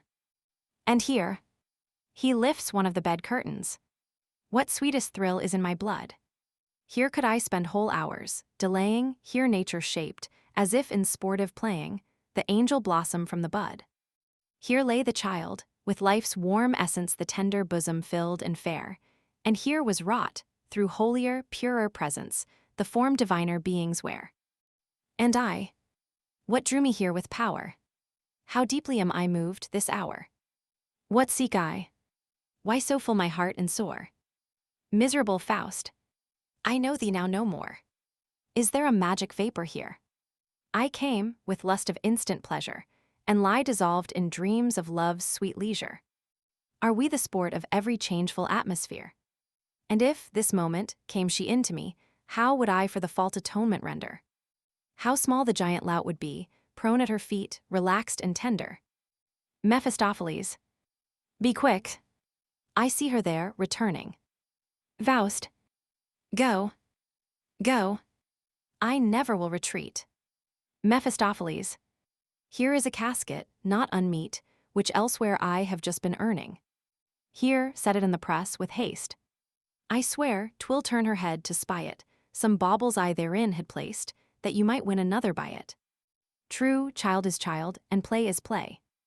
Faust, I know not should I do it. Mephistopheles, ask you pray. Yourself, perhaps, would keep the bubble. Then I suggest, 'twere fair and just to spare the lovely day your lust, and spare to me the further trouble. You are not miserly, I trust. I rub my hands, in expectation tender. He places the casket in the press, and locks it again. Now quick away. The sweet young maiden to betray, so that by wish and will you bend her, and you look as though to the lecture hall you were forced to go, as if stood before you, grey and loath, physics and metaphysics both. But away. Exeunt. Margaret with a lamp. It is so close, so sultry here. She opens the window. And yet 'tis not so warm outside. I feel I know not why such fear. Would mother came, where can she bide? My body's chill and shuddering, but a silly, fearsome thing. She begins to sing while undressing. There was a king in Thule was faithful till the grave, to whom his mistress, dying, a golden goblet gave. Naught was to him more precious, he drained it at every bout, his eyes with tears ran over, as oft as he drank thereout. When came his time of dying, the towns in his land he told, not else to his heir denying except the goblet of gold. He sat at the royal banquet with his knights of high degree, in the lofty hall of his fathers in the castle by the sea. There stood the old carouser, and drank the last life-glow, and hurled the hallowed goblet into the tide below. He saw it plunging and filling, and sinking deep in the sea, then fell his eyelids forever, and never more drank he. She opens the press in order to arrange her clothes, and perceives the casket of jewels. How comes that lovely casket here to me? I lock the press, most certainly. 'Tis truly wonderful. What can within it be? Perhaps 'twas brought by someone as a pawn, and mother gave a loan thereon. And here there hangs a key to fit, I have a mind to open it. What is that? God in heaven! Whence came such things? Never beheld I aught so fair. Rich ornaments, such as a noble dame on highest holidays might wear. How would the pearl chain suit my hair? Ah, who may all this splendor own? She adorns herself with the jewelry, and steps before the mirror. Were but the earrings mine, alone. One has at once another air. What helps one's beauty, youthful blood? One may possess them, well and good, but none the more do others care. They praise us half in pity, sure. To gold still tends, on gold depends all. Alas, we poor. Roman 9. Promenade. Faust walking thoughtfully up and down. To him Mephistopheles. Mephistopheles. By all love ever rejected. By hellfire hot and unsparing. I wish I knew something worse, that I might use it for swearing. Faust. What ails thee? What is't gripes thee, elf? A face like then beheld I never. Mephistopheles. I would myself unto the devil deliver, if I were not a devil myself. Faust. Thy head is out of order, sadly, it much becomes thee to be raving madly. Mephistopheles. Just think, the pocket of a priest should get the trinkets left for Margaret. The mother saw them, and instanter, a secret dread began to haunt her. Keen scent has she for tainted air she snuffs within her book of prayer, and smells each article, to see if sacred or profane it be. So here she guessed, from every gem, that not much blessing came with them. "My child," she said, "ill-gotten good ensnares the soul, consumes the blood. Before the mother of God will lay it, with heavenly manna she'll repay it." But Margaret thought, with sour grimace, a gift horse is not out of place, and truly, godless cannot be the one who brought such things to me. A parson came, by the mother bidden, he saw, at once, where the game was hidden, and viewed it with a favor stealthy. He spake, "That is the proper view, who overcometh winneth too. The holy church has a stomach healthy, hath eaten many a land as forfeit, and never yet complained of surfeit. The church alone, beyond all question, has for ill-gotten goods the right digestion." Faust. A general practice is the same, which Jew and king may also claim. Mephistopheles. Then bagged the spangles, chains, and rings, as if but toadstools were the things, and thanked no less, and thanked no more than if a sack of nuts he bore, promised them fullest heavenly pay, and deeply edified were they. Faust. And Margaret. Mephistopheles. Sits unrestful still, and knows not what she should or will, thinks on the jewels day and night, but more on him who gave her such delight. Faust. The darling's sorrow gives me pain. Get thou a set for her again. The first was not a great display. Mephistopheles. Oh yes, the gentleman finds it all child's play. Faust. Fix and arrange it to my will, and on her neighbor try thy skill. Don't be a devil stiff as paste, but get fresh jewels to her taste. Mephistopheles. Yes, gracious sir, in all obedience. Exit Faust. Such an enamored fool in air would blow sun, moon, and all the starry legions, to give his sweetheart a diverting show. Exit. X. The neighbor's house. Martha Solus. God forgive my husband, yet he hasn't done his duty by me. Off in the world he went straightway, left me lie in the straw where I lay. And truly, I did not to fret him, God knows I loved and can't forget him. She weeps. Perhaps he's even dead. Ah, woe, had I a certificate to show. Margaret comes. Dame Martha. Martha. Margaret. What's happened thee? Margaret. I scarce can stand, my knees are trembling. I find a box, the first resembling within my press, of ebony, and things all splendid to behold, and richer far than were the old. Martha. You mustn't tell it to your mother. 'Twould go to the priest, as did the other. Margaret. Ah, look and see, just look and see. Martha adorning her. Oh, what a blessed luck for thee. Margaret. But ah, in the streets I dare not bear them, nor in the church be seen to wear them. Martha. Yet thou canst often this way wander, and secretly the jewels don walk up and down an hour before the mirror yonder, we'll have our private joy thereon. And then a chance will come, a holiday when piece by piece can one the things abroad display, a chain at first, then other ornament. Thy mother will not see, and stories will invent. Margaret. Whoever could have brought me things so precious? That something's wrong, I feel suspicious. A knock. Good heaven.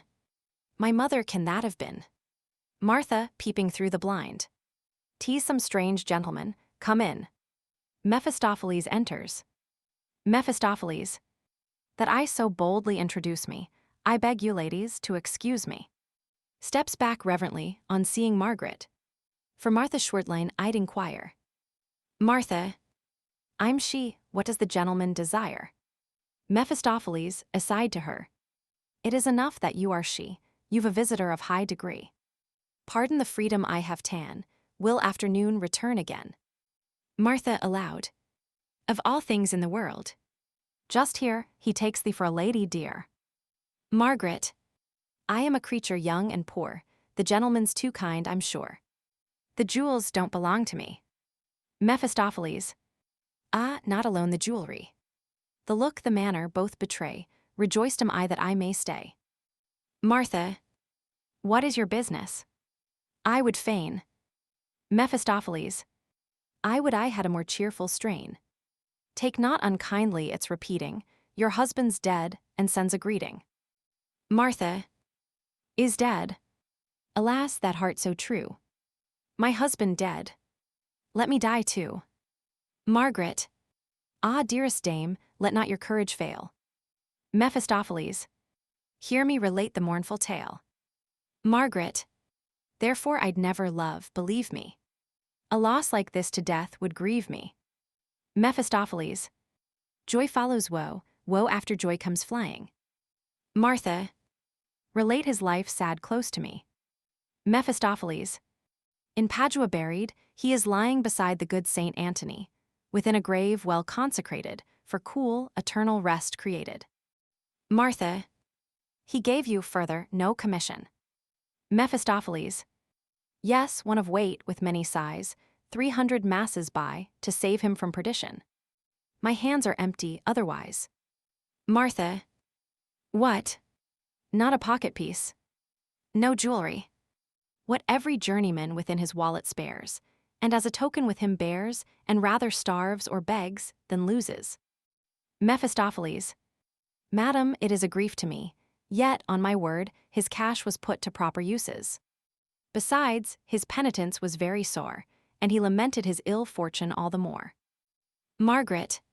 Alack, that men are so unfortunate. Surely for his soul's sake full many a prayer I'll proffer. Mephistopheles. You well deserve a speedy marriage offer, you are so kind, compassionate. Margaret. Oh no. As yet it would not do. Mephistopheles. If not a husband, then a beau for you. It is the greatest heavenly blessing, to have a dear thing for one's caressing. Margaret. The country's custom is not so. Mephistopheles. Custom or not. It happens though. Martha. Continue, pray. Mephistopheles. I stood beside his bed of dying. 'Twas something better than manure, half-rotten straw, and yet he died a Christian, sure, and found that heavier scores to his account were lying. He cried, I find my conduct wholly hateful. To leave my wife, my trade, in manner so ungrateful. Ah, the remembrance makes me die. Would of my wrong to her eye might be shriven. Martha weeping. The dear, good man. Long since was he forgiven. Mephistopheles. Yet she, God knows, was more to blame than I. Martha. He lied. What? On the brink of death he slandered. Mephistopheles.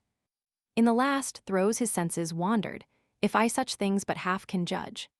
He said, I had no time for play, for gaping freedom, first children and then work for bread to feed 'em, for bread, in the widest sense, to drudge, and could not even eat my share in peace and quiet. Martha. Had he all love, all faith forgotten in his riot?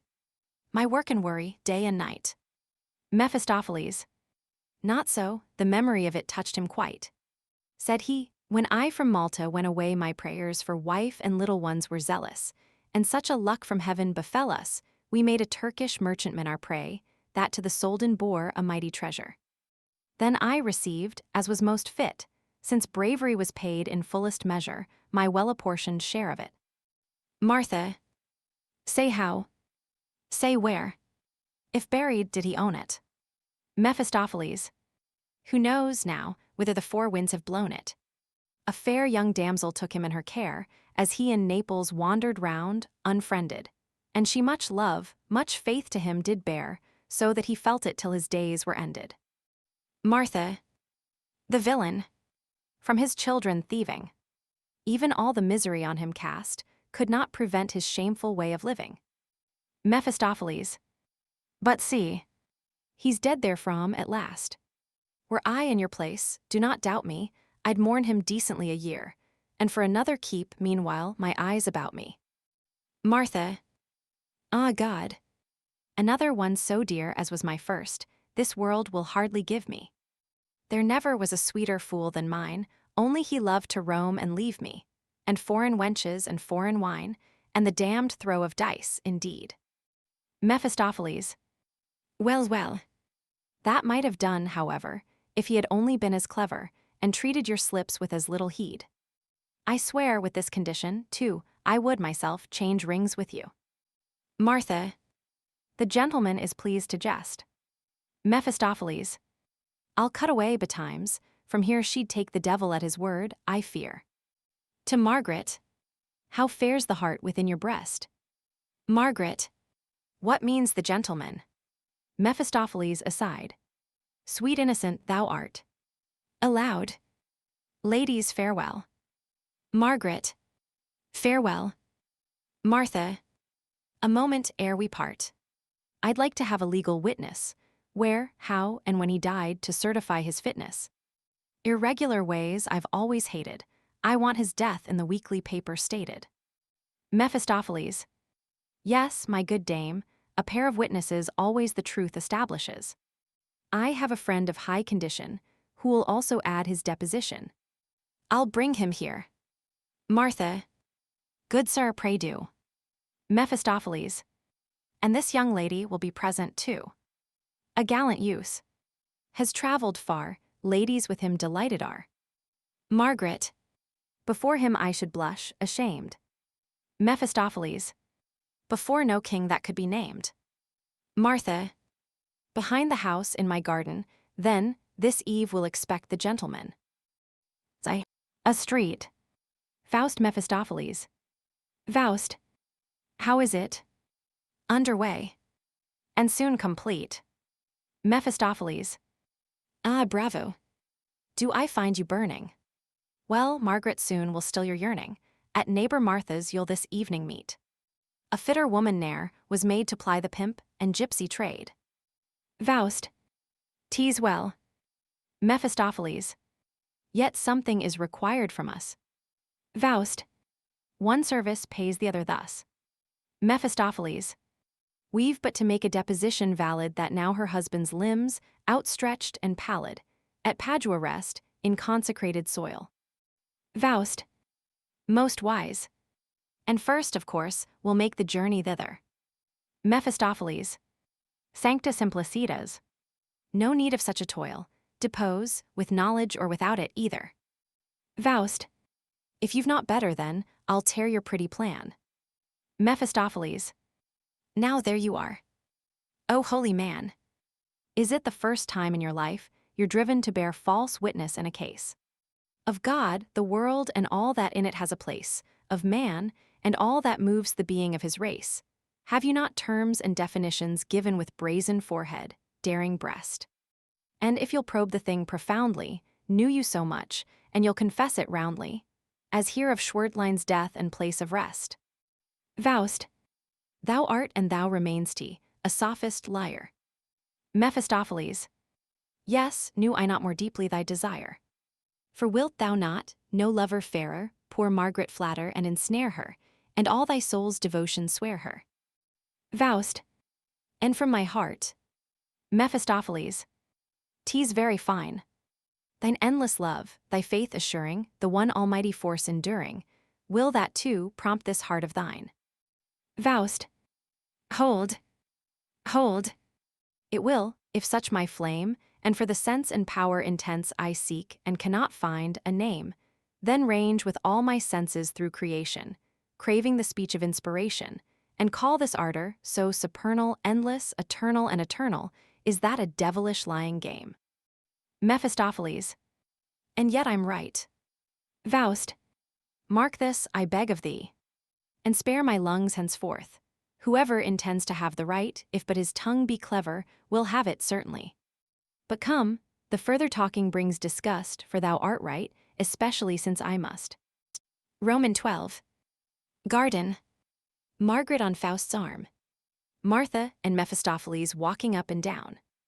Margaret. I feel the gentleman allows for me, demeans himself, and shames me by it. A traveler is so used to be kindly content with any diet. I know too well that my poor gossip can ne'er entertain such an experienced man. Faust.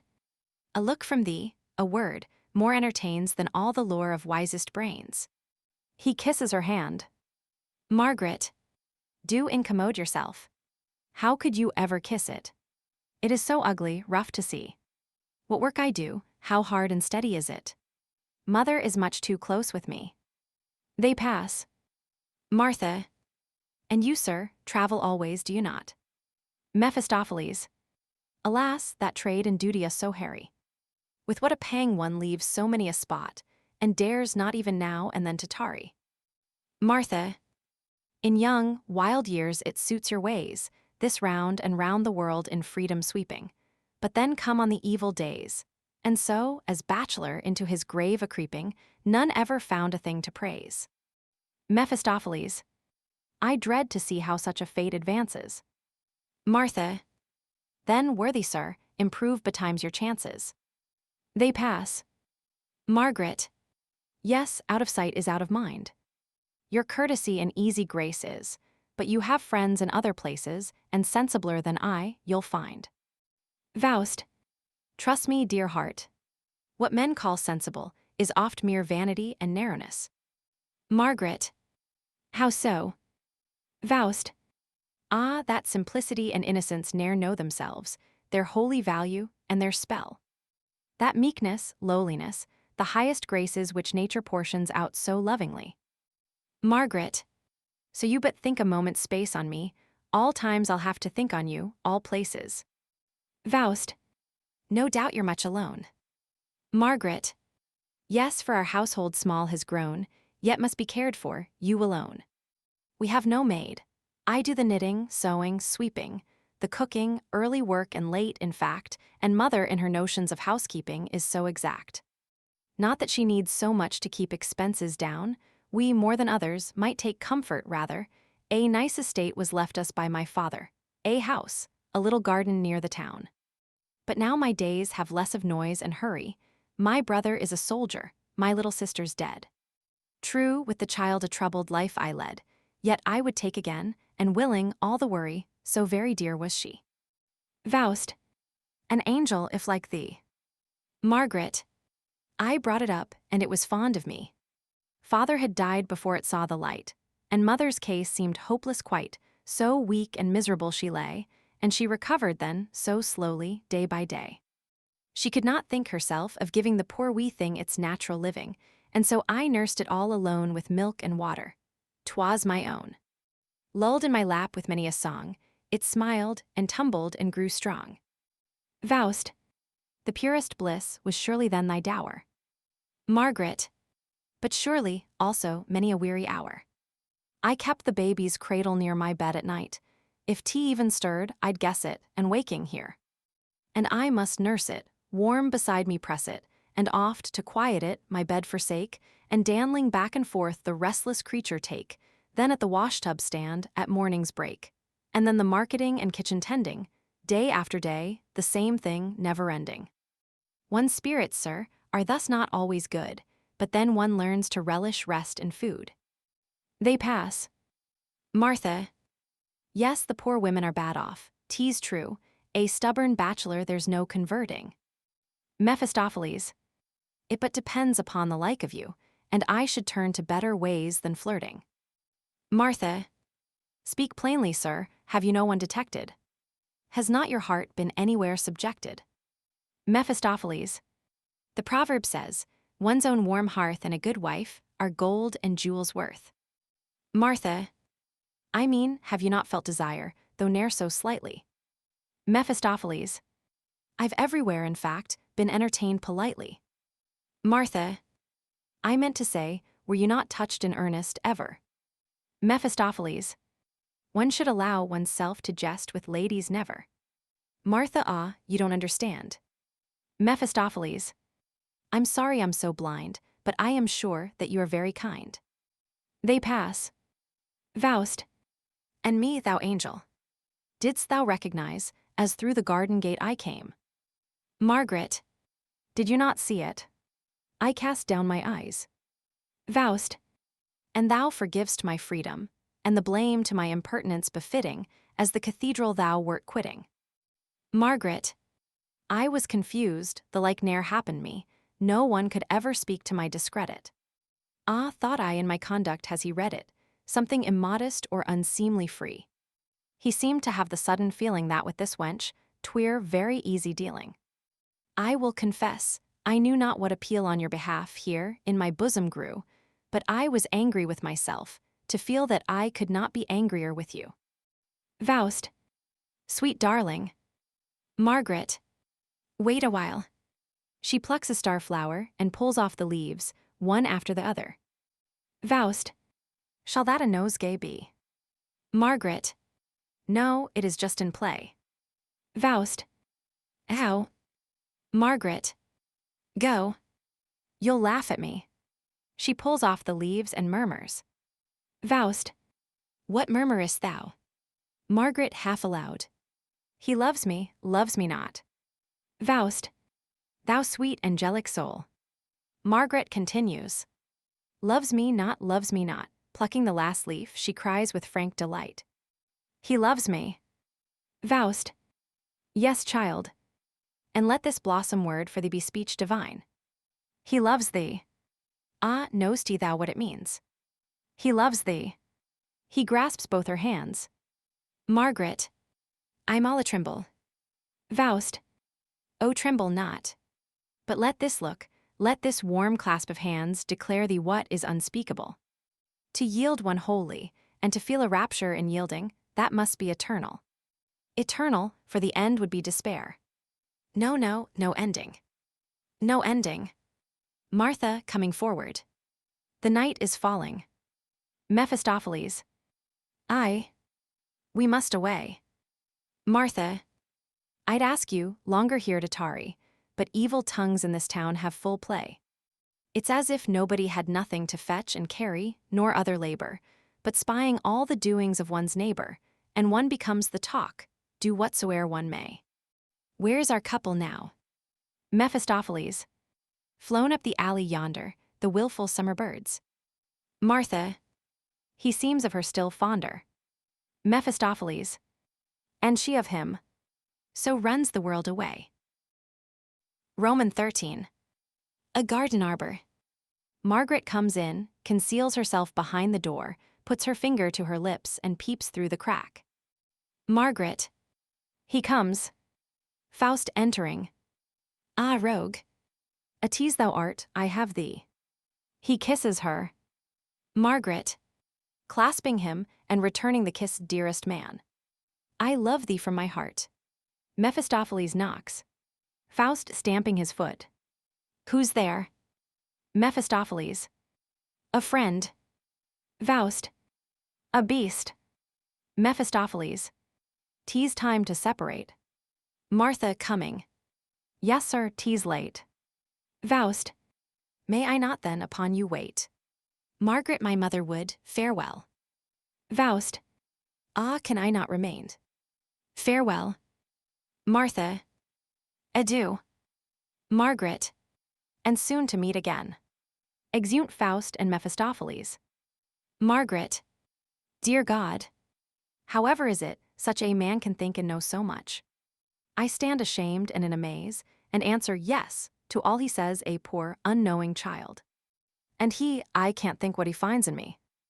Exit. Roman 14. Forest and cavern. Faust solus. Spirit sublime, thou gav'st me all for which I prayed. Not unto me in vain haste, thou thy countenance revealed in fire. Thou gav'st me nature as a kingdom grand, with power to feel and to enjoy it. Thou not only cold, amazed acquaintance yield'st, but grantest that in her profoundest breast I gaze, as in the bosom of a friend. The ranks of living creatures thou dost lead before me, teaching me to know my brothers in air and water and the silent wood. And when the storm in forests roars and grinds, the giant firs, in falling, neighbor boughs and neighbor trunks with crushing weight bear down, and falling, fill the hills with hollow thunders. Then to the cave secure thou leadest me, then show'st me mine own self, and in my breast the deep, mysterious miracles unfold. And when the perfect moon before my gaze comes up with soothing light, around me float from every precipice and thicket damp the silvery phantoms of the ages past, and temper the austere delight of thought. That nothing can be perfect, unto man I now am conscious. With this ecstasy, which brings me near and nearer to the gods, thou gav'st the comrade, whom I now no more can do without, though cold and scornful, he demeans me to myself, and with a breath, a word, transforms thy gifts to nothingness. Within my breast he fans a lawless fire unwearied, for that fair and lovely form. Thus in desire I hasten to enjoyment, and in enjoyment pine to feel desire. Mephistopheles enters. Mephistopheles. Have you not led this life quite long enough? How can a further test delight you? 'Tis very well that once one tries the stuff, but something new must then requite you. Faust, would there were other work for thee. To plague my day auspicious thou returnest. Mephistopheles, well, I'll engage to let thee be, thou darest not tell me so in earnest. The loss of thee were truly very slight, comrade crazy, rude, repelling. One has one's hands full all the day and night. If what one does, or leaves undone, is right, from such a face as thine there is no telling. Faust, there is again thy proper tone. That thou hast bored me, I must thankful be. Mephistopheles, poor son of earth, how couldst thou thus alone have led thy life, bereft of me? I, for a time at least, have worked thy cure, thy fancy's rickets plague thee not at all. Had I not been, so hadst thou, sure, walked thyself off this earthly ball. Why here to caverns, rocky hollows slinking, sitst thou, as tweer an owl a-blinking? Why suck'st thee, from sodden moss and dripping stone toad-like, thy nourishment alone? A fine way this, thy time to fill. The doctor's in thy body still. Faust, what fresh and vital forces, canst thou guess, spring from my commerce with the wilderness? But if thou hadst the power of guessing, thou wouldst be devil enough to grudge my soul the blessing. Mephistopheles, a blessing drawn from supernatural fountains. In night and dew to lie upon the mountains, all heaven and earth in rapture penetrating, thyself to godhood haughtily inflating, to grub with yearning force through earth's dark marrow, compress the 6 days' work within thy bosom narrow. To taste, I know not what, in haughty power, thine own ecstatic life on all things shower, thine earthly self behind thee cast, and then the lofty instinct thus. With a gesture, at last, daren't say how to pluck the final flower. Faust, shame on thee. Mephistopheles, yes, thou findest that unpleasant. Thou hast the moral right to cry me shame, at present. One dares not that before chaste ears declare, which chaste hearts, notwithstanding, cannot spare and, once for all, I grudge thee not the pleasure of lying to thyself in moderate measure. But such a course thou wilt not long endure, already art thou o'er-excited, and if it last, wilt soon be plighted to madness and to horror sure. Enough of that. Thy love sits lonely yonder, by all things saddened and oppressed, her thoughts and yearnings seek thee, tenderer, fonder, mighty love is in her breast. First came thy passion's flood and poured around her, as when from melted snow a streamlet overflows. Thou hast therewith so filled and drowned her, that now thy stream all shallow shows. Methinks, instead of in the forest's lording, the noble sir should find it good, the love of this young silly blood at once to set about rewarding. Her time is miserably long. She haunts her window, watching clouds that stray o'er the old city wall, and far away. Were I a little bird, so runs her song day long and half night long. Now she is lively, mostly sad now, wept beyond her tears, then again quiet she appears, always love mad. Faust, serpent, serpent. Mephistopheles aside. Huh? Do I trap thee? Faust, get thee away with thine offenses, reprobate. Name not that fairest thing, nor the desire for her sweet body bring again before my half-distracted senses. Mephistopheles, what wouldst thou then? She thinks that thou art flown, and half thou art, I own. Faust, yet am I near, and love keeps watch and ward, though I were ne'er so far, it cannot falter.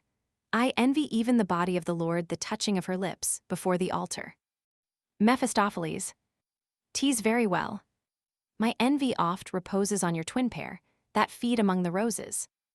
Faust, away thou pimp. Mephistopheles, you rail, and it is fun to me.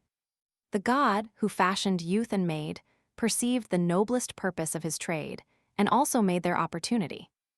Go on. It is a woe profound. 'Tis for your sweetheart's room you're bound, and not for death indeed. Faust, what are within her arms the heavenly blisses? Though I be glowing with her kisses, do I not always share her need? I am the fugitive all houseless roaming, the monster without air or rest, that like a cataract, down rocks and gorges foaming, leaps, maddened, into the abyss's breast. And sidewards she, With young, unawakened senses, within her cabin on the Alpine field her simple, homely life commences, her little world therein concealed. And I, God's hate flung o'er me, had not enough to thrust the stubborn rocks before me and strike them into dust. She and her peace I yet must undermine. Thou, hell, hast claimed this sacrifice as thine. Help, devil! Through the coming pangs to push me, what must be, let it quickly be. Let fall on me her fate and also crush me, one ruin whelm both her and me. Mephistopheles. Again it seethes, again it glows. Thou fool, go in and comfort her. When such a head as thy no outlet knows, it thinks the end must soon occur. Hail him who keeps a steadfast mind. Thou else dost well the devil nature wear, not so insipid in the world I find, as is a devil in despair. Roman 15. Margaret's room. Margaret. At the spinning wheel, alone. My peace is gone, my heart is sore, I never shall find it, ah, nevermore. Save I have him near. The grave is here, the world is gall and bitterness all.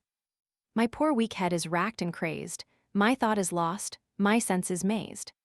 My peace is gone, my heart is sore, I never shall find it, ah, nevermore. To see him only, at the pane I sit, to meet him only, the house I quit. His lofty gait, his noble size, the smile of his mouth, the power of his eyes, and the magic flow of his talk, the bliss in the clasp of his hand, and his kiss. My peace is gone, my heart is sore, I never shall find it, ah, nevermore.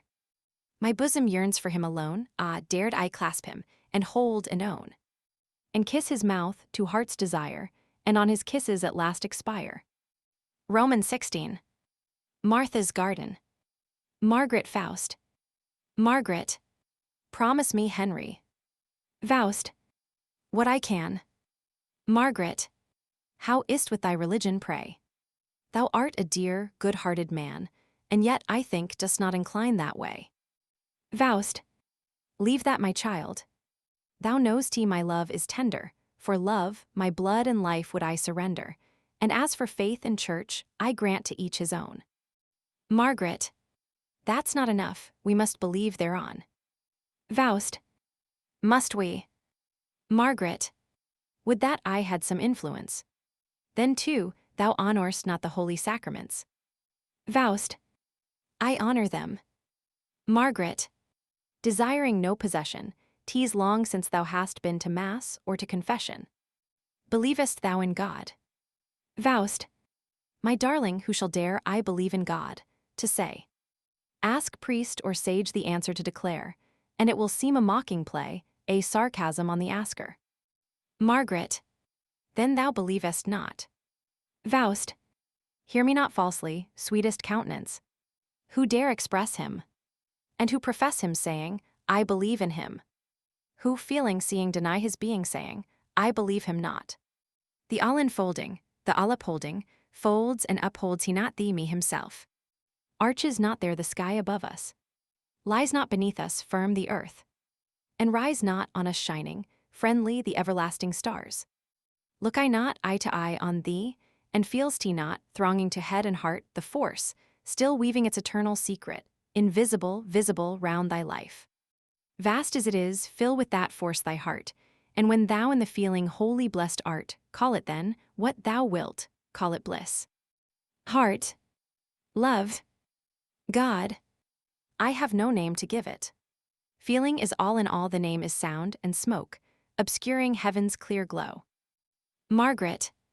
All that is fine and good, to hear it so, much the same way the preacher spoke, only with slightly different phrases.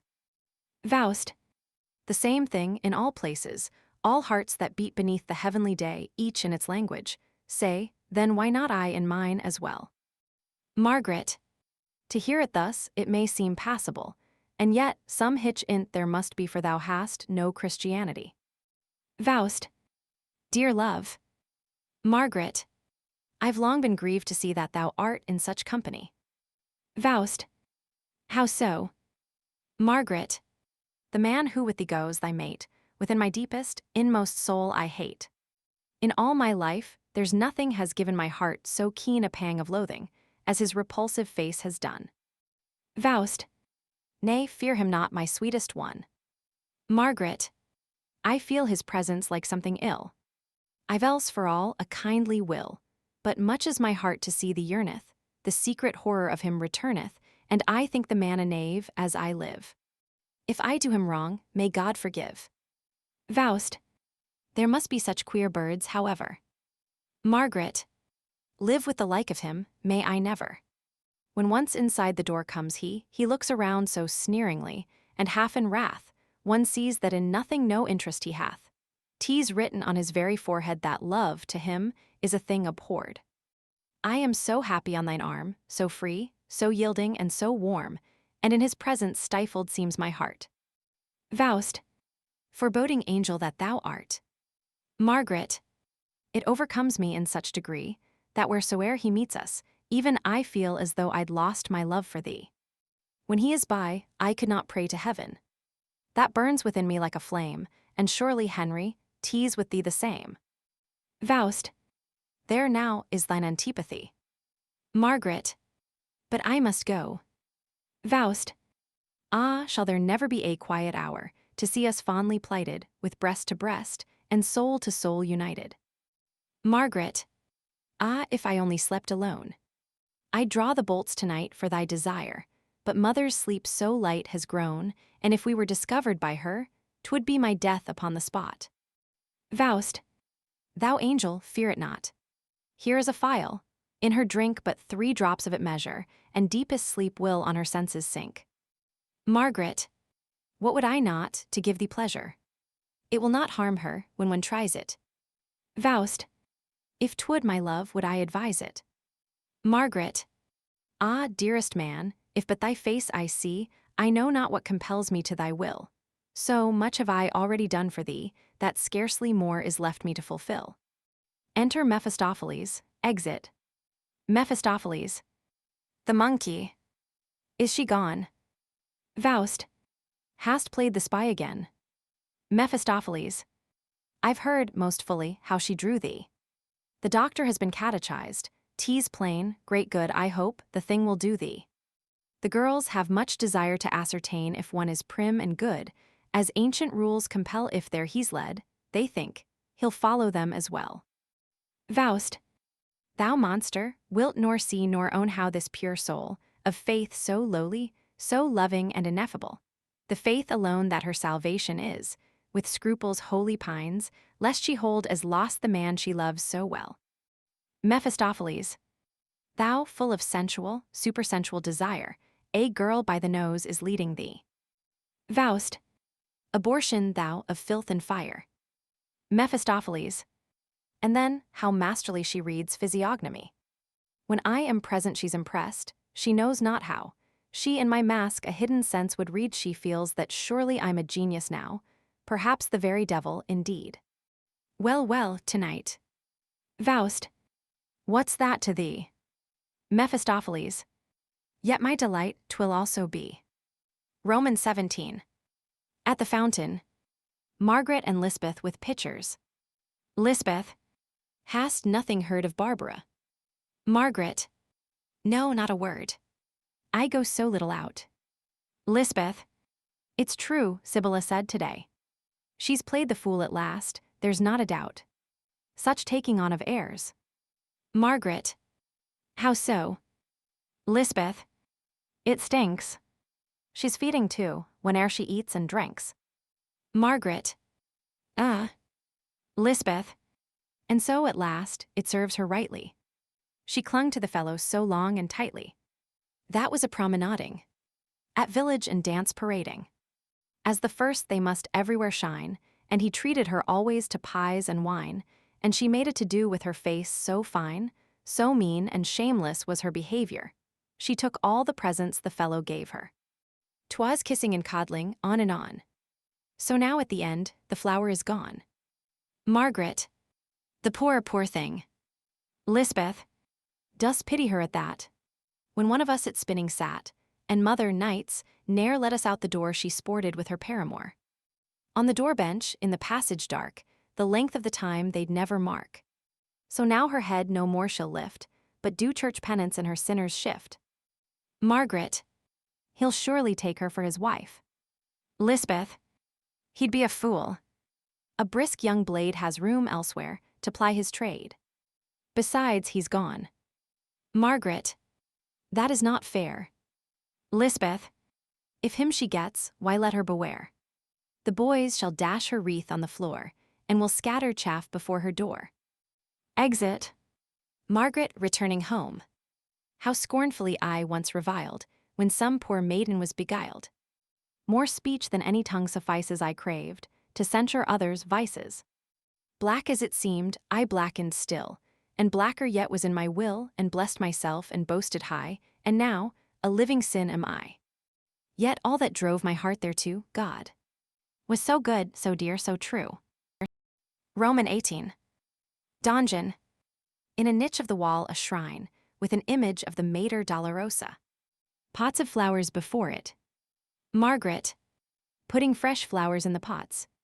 Incline, O maiden, thou sorrow-laden, thy gracious countenance upon my pain. The sword thy heart in, with anguish smarting, thou lookest up to where thy son is slain. Thou seest the father, thy sad sighs gather, and bear aloft thy sorrow and his pain. Ah, past guessing, beyond expressing, the pangs that wring my flesh and bone. Why this anxious heart so burneth, why it trembleth, why it yearneth knowest thou, and thou alone. Where'er I go, what sorrow and sorrow within my bosom aches.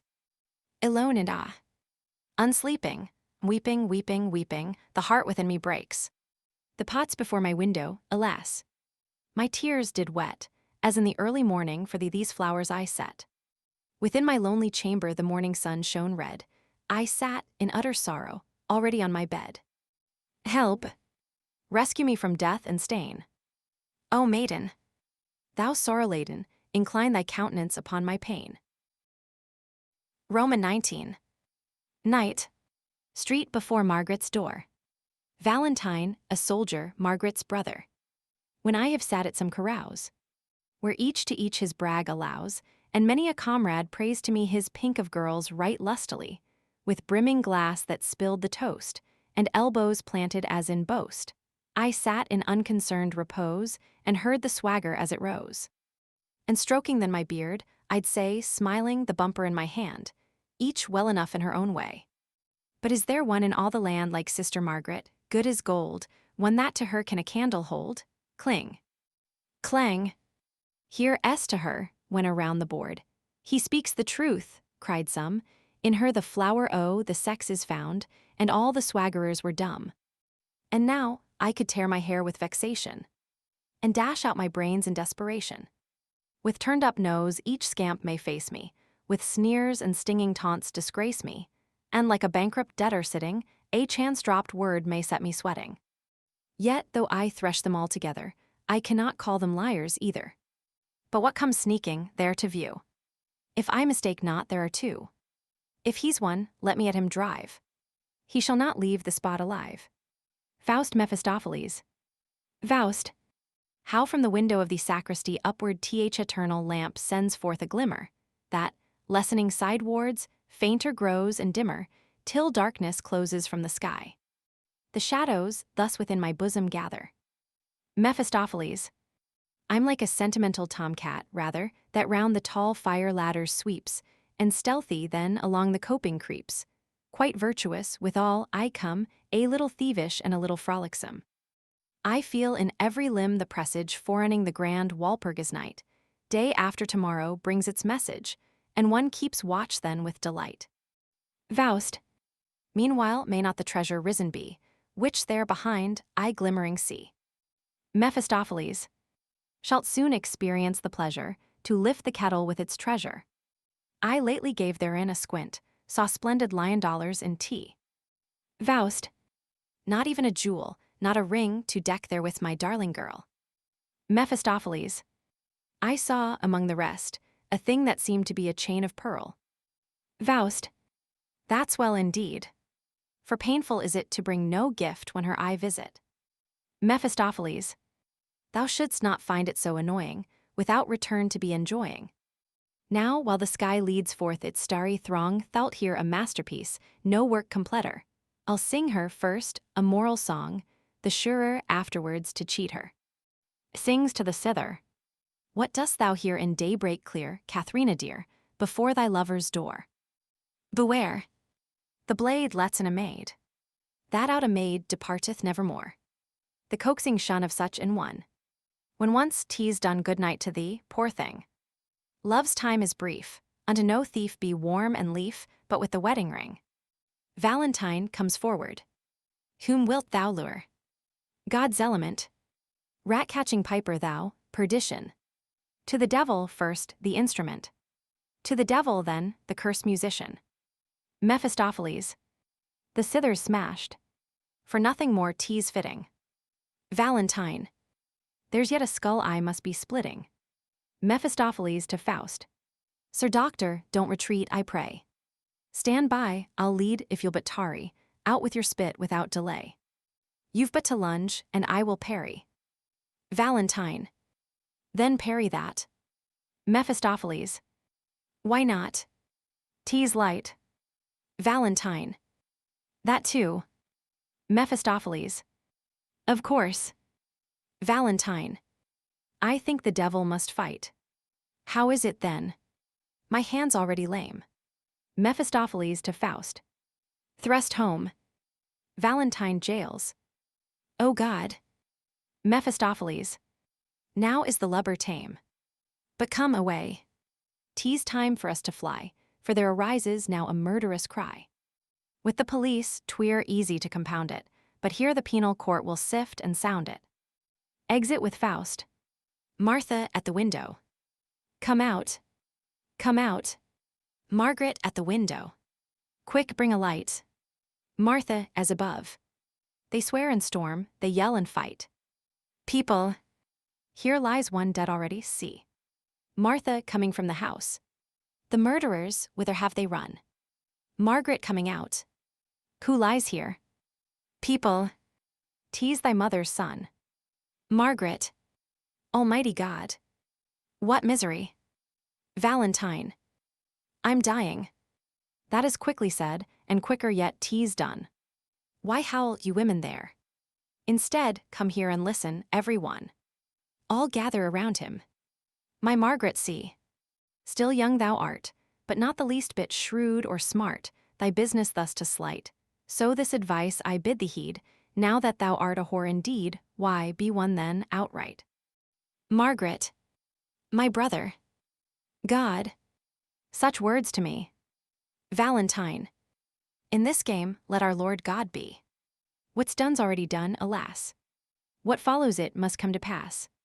With one begins thou secretly, then soon will others come to thee, and when a dozen thee have known, thou it also free to all the town.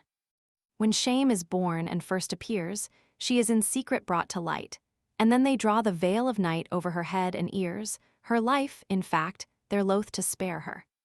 But let her growth and strength display, she walks abroad unveiled by day, yet is not grown a whit the fairer. The uglier she is to sight, the more she seeks the day's broad light. The time I verily can discern, when all the honest folk will turn from thee, thou jade, and seek protection, as from a corpse that breeds infection. Thy guilty heart shall then dismay thee. When they but look thee in the face, shalt not in a golden chain array thee, nor at the altar take thy place. Shalt not, in lace and ribbons flowing, make merry when the dance is going. But in some corner, woe betide thee. Among the beggars and cripples hide thee, and so, though even God forgive, on earth a damned existence live. Martha. Commend your soul to God for pardon, that ye your heart with slander harden. Valentine. Thou pimp most infamous, be still. Could I thy withered body kill, 'twould bring, for all my sinful pleasure, forgiveness in the richest measure. Margaret. My brother. This is hell's own pain. Valentine. I tell thee, from thy tears refrain. When thou from honor didst depart, it stabbed me to the very heart. Now through the slumber of the grave, I go to God as a soldier brave. Dies. Roman 20. Cathedral. Service, organ and anthem. Margaret among much people, the evil spirit behind Margaret. Evil spirit. How otherwise was it, Margaret, when thou, still innocent, here to the altar cam'st, and and from the worn and fingered book thy prayers didst prattle, half sport of childhood, half God within thee. Margaret, where tends thy thought? Within thy bosom what hidden crime? Praised thou for mercy on thy mother's soul, that fell asleep to long, long torment, and through thee. Upon thy threshold whose the blood, and stirreth not, and quickens something beneath thy heart, thy life disquieting with most foreboding presence. Margaret, woe, woe, would I were free from the thoughts that cross me, drawing hither and thither despite me. Chorus, Dicera disilla, solvit soclum in favilla. Sound of the organ. Evil spirit, wrath takes thee. The trumpet peals. The graves tremble. And thy heart from ashy rest to fiery torments, now again requickened, throbs to life. Margaret, would I were forth. I feel as if the organ here my breath takes from me, my very heart dissolved by the anthem. Chorus, Judex ergo cum sedibit quidquid latet, ad perbit, nil annultum remainbit. Margaret, I cannot breathe. The massy pillars imprison me. The vaulted arches crush me, air. Evil spirit, hide thyself. Sin and shame stay never hidden.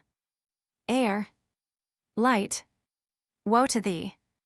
Chorus, quid sum miser tunc dicturus, quem patronum rogaturus, cum vix justus sit securus.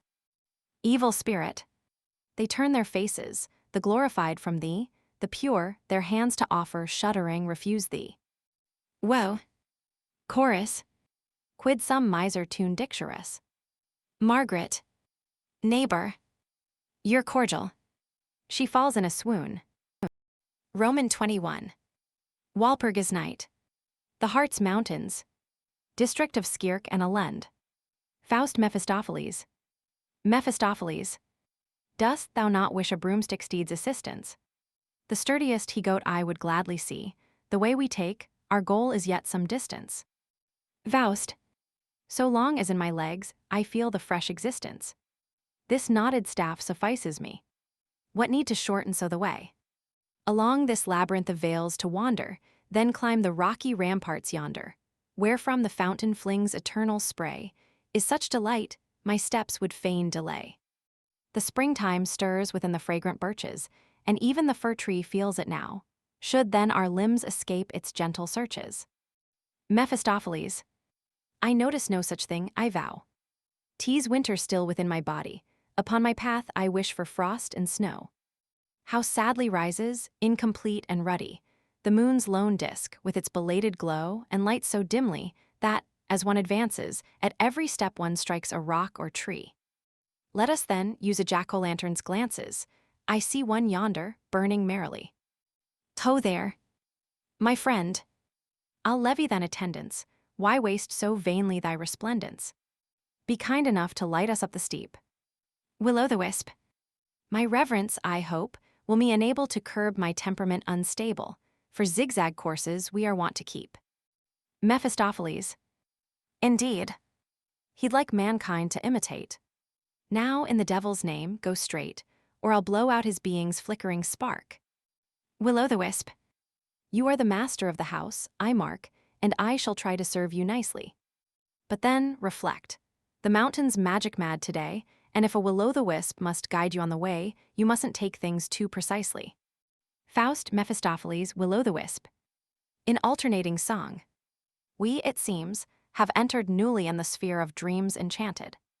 Do thy bidding, guide us truly, that our feet be forwards planted in the vast, the desert spaces. See them swiftly changing places, trees on trees beside us trooping, and the crags above us stooping, and the rocky snouts outgrowing. Hear them snoring, hear them blowing. O'er the stones, the grasses, flowing stream and streamlet seek the hollow. Hear I noises, songs that follow. Hear I tender love petitions, voices of those heavenly visions, sounds of hope, of love undying. And the echoes, like traditions of old days, come faint and hollow. Too-hoo, shoo-hoo. Nearer hover jay and screech owl, and the plover, are they all awake and crying? Is the salamander pushes, bloated-bellied, through the bushes? And the roots, like serpents twisted, through the sand and boulders toiling, fright us, weirdest links uncoiling to entrap us, unresisted. Living knots and gnarls uncanny feel with polypus antennae for the wanderer.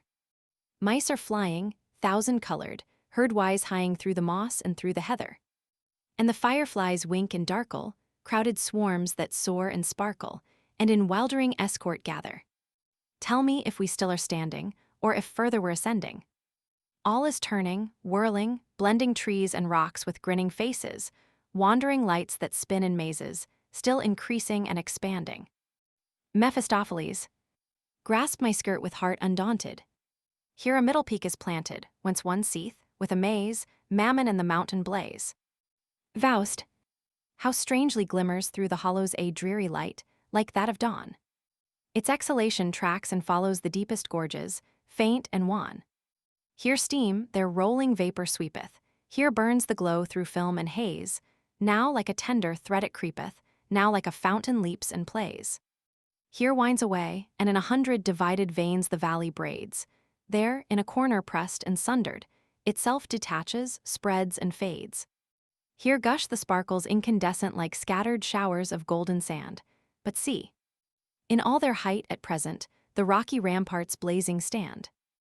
Mephistopheles, has not Sir Mammon grandly lighted his palace for this festal night? 'Tis lucky thou hast seen the sight, the boisterous guests approach that were invited. Faust, how raves the tempest through the air? With what fierce blows upon my neck, 'tis beating. Mephistopheles, under the old ribs of the rock retreating, hold fast, lest thou be hurled down the abysses there. The night with the mist is black, hark! How the forests grind and crack. Frightened the owlets are scattered, hearken! The pillars are shattered. The evergreen palace is shaking. Boughs are groaning and breaking, the tree trunks terribly thunder, the roots are twisting asunder. In frightfully intricate crashing each on the other is dashing, and over the wreck-strewn gorges the tempest whistles and surges. Hear'st thou voices higher ringing, far away or nearer singing? Yes, the mountain's side along sweeps an infuriate glamoring song. Witches in chorus. The witches ride to the bracken's top, the stubble is yellow, and green the crop. There gathers the crowd for carnival, Sir Urian sits over all. And so they go over stone and stock, the witch she, and the buck. A voice. Alone old Babo, coming now, she rides upon a pharaoh sow. Chorus. Then honor to whom the honor is due. Dame Babo first, to lead the crew. A tough old sow and the mother thereon, then follow the witches, every one. A voice. Which way comest thou hither? Voice. O'er the Ilsen stone. I peeped at the owl in her nest alone, how she stared and glared. Voice. Betake thee to hell. Why so fast and so fell? Voice.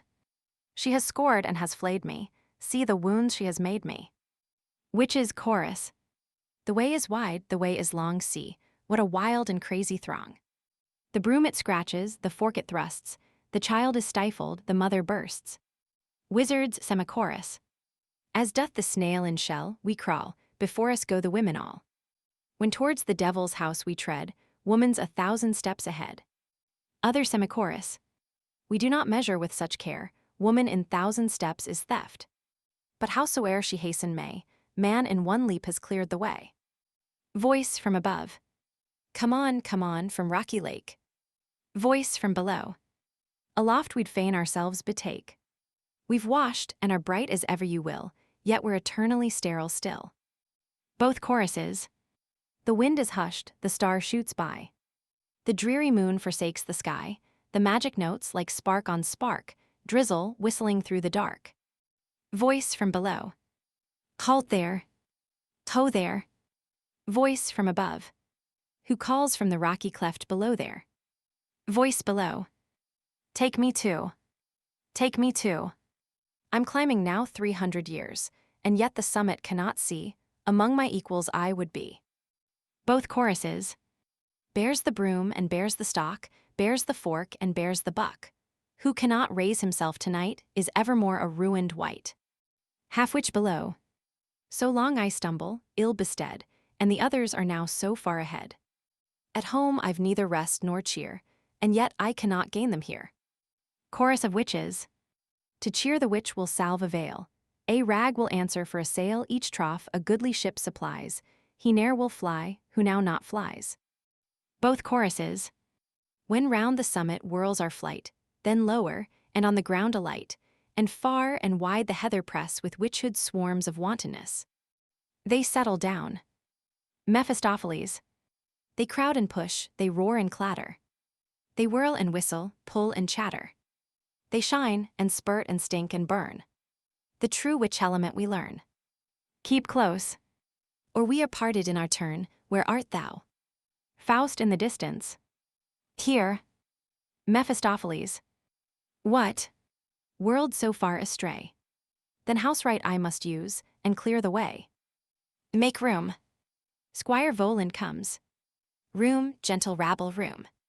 Here, doctor, hold to me. In one jump we'll resume an easier space, and from the crowd be free. It's too much, even for the like of me.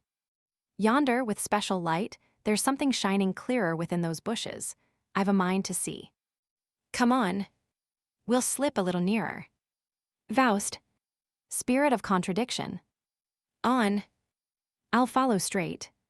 'Tis planned most wisely, if I judge aright. We climb the Brocken's top in the Walpurgis night, that arbitrarily here ourselves we isolate. Mephistopheles. But see, what motley flames among the heather. There is a lively club together. In smaller circles one is not alone. Faust. Better the summit, I must own, there fire and whirling smoke I see. They seek the evil one in wild confusion. Many enigmas there might find solution. Mephistopheles. But their enigmas also knotted be. Leave to the multitude their riot. Here will we house ourselves in quiet. It is an old, transmitted trade, that in the greater world the little worlds are made. I see stark-nude young witches congregate, and old ones, veiled and hidden shrewdly.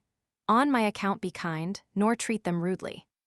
The trouble's small, the fun is great. I hear the noise of instruments attuning, vile din. Yet one must learn to bear the crooning. Come, come along. It must be, I declare. I'll go ahead and introduce thee there, thine obligation newly earning. That is no little space, what say'st thou, friend?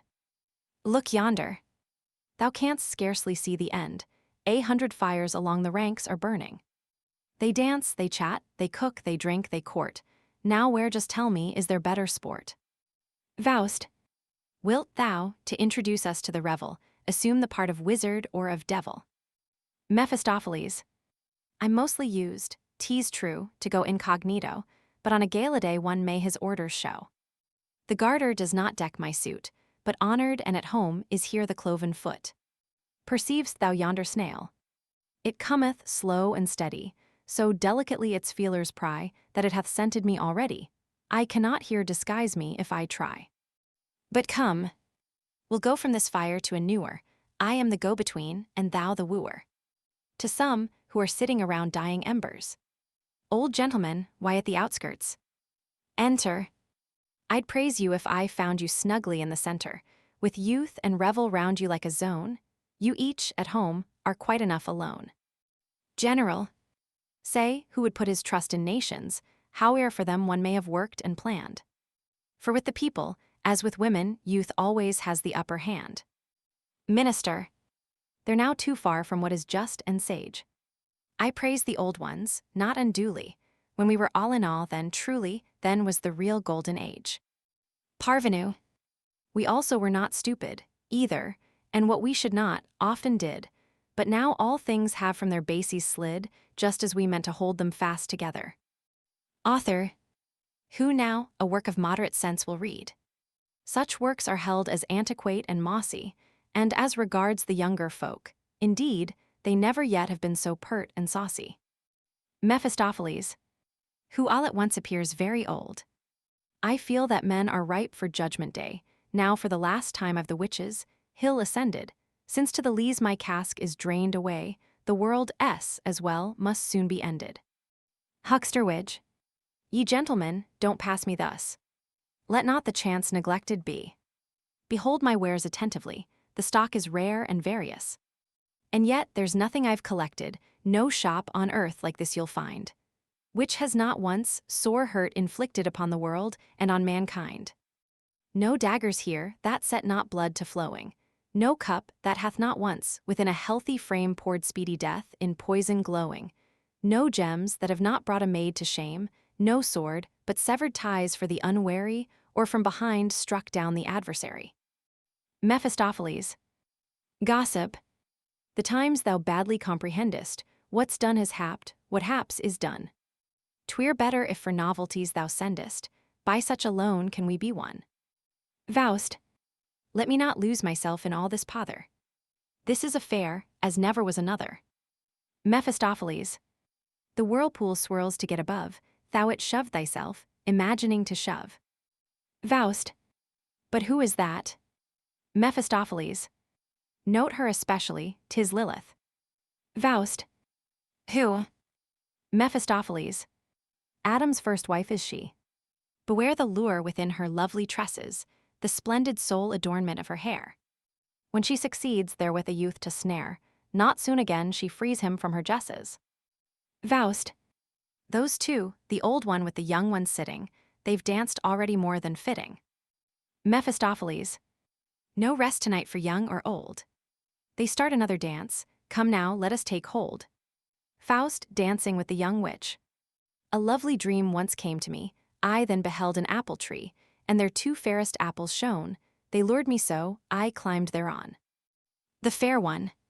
Apples have been desired by you, since first in paradise they grew, and I am moved with joy, to know that such within my garden grow. Mephistopheles, dancing with the old one. A dissolute dream once came to me, therein I saw a cloven tree which had a, yet, as 'twas, I fancied it. The old one. I offer here my best salute unto the knight with cloven foot.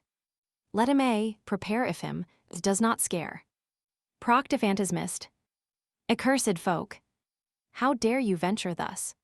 Had you not long since demonstration that ghosts can't stand on ordinary foundation?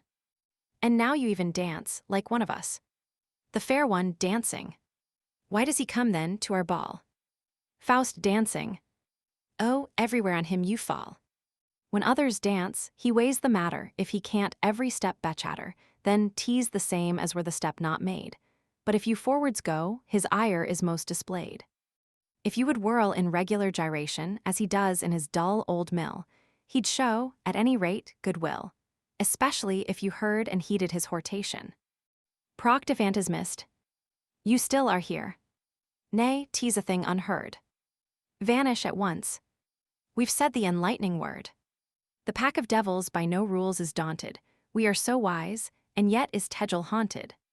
To clear the folly out, how have I swept and stirred? 'Twill ne'er be clean, why, 'tis a thing unheard. The fair one. Then cease to bore us at our ball.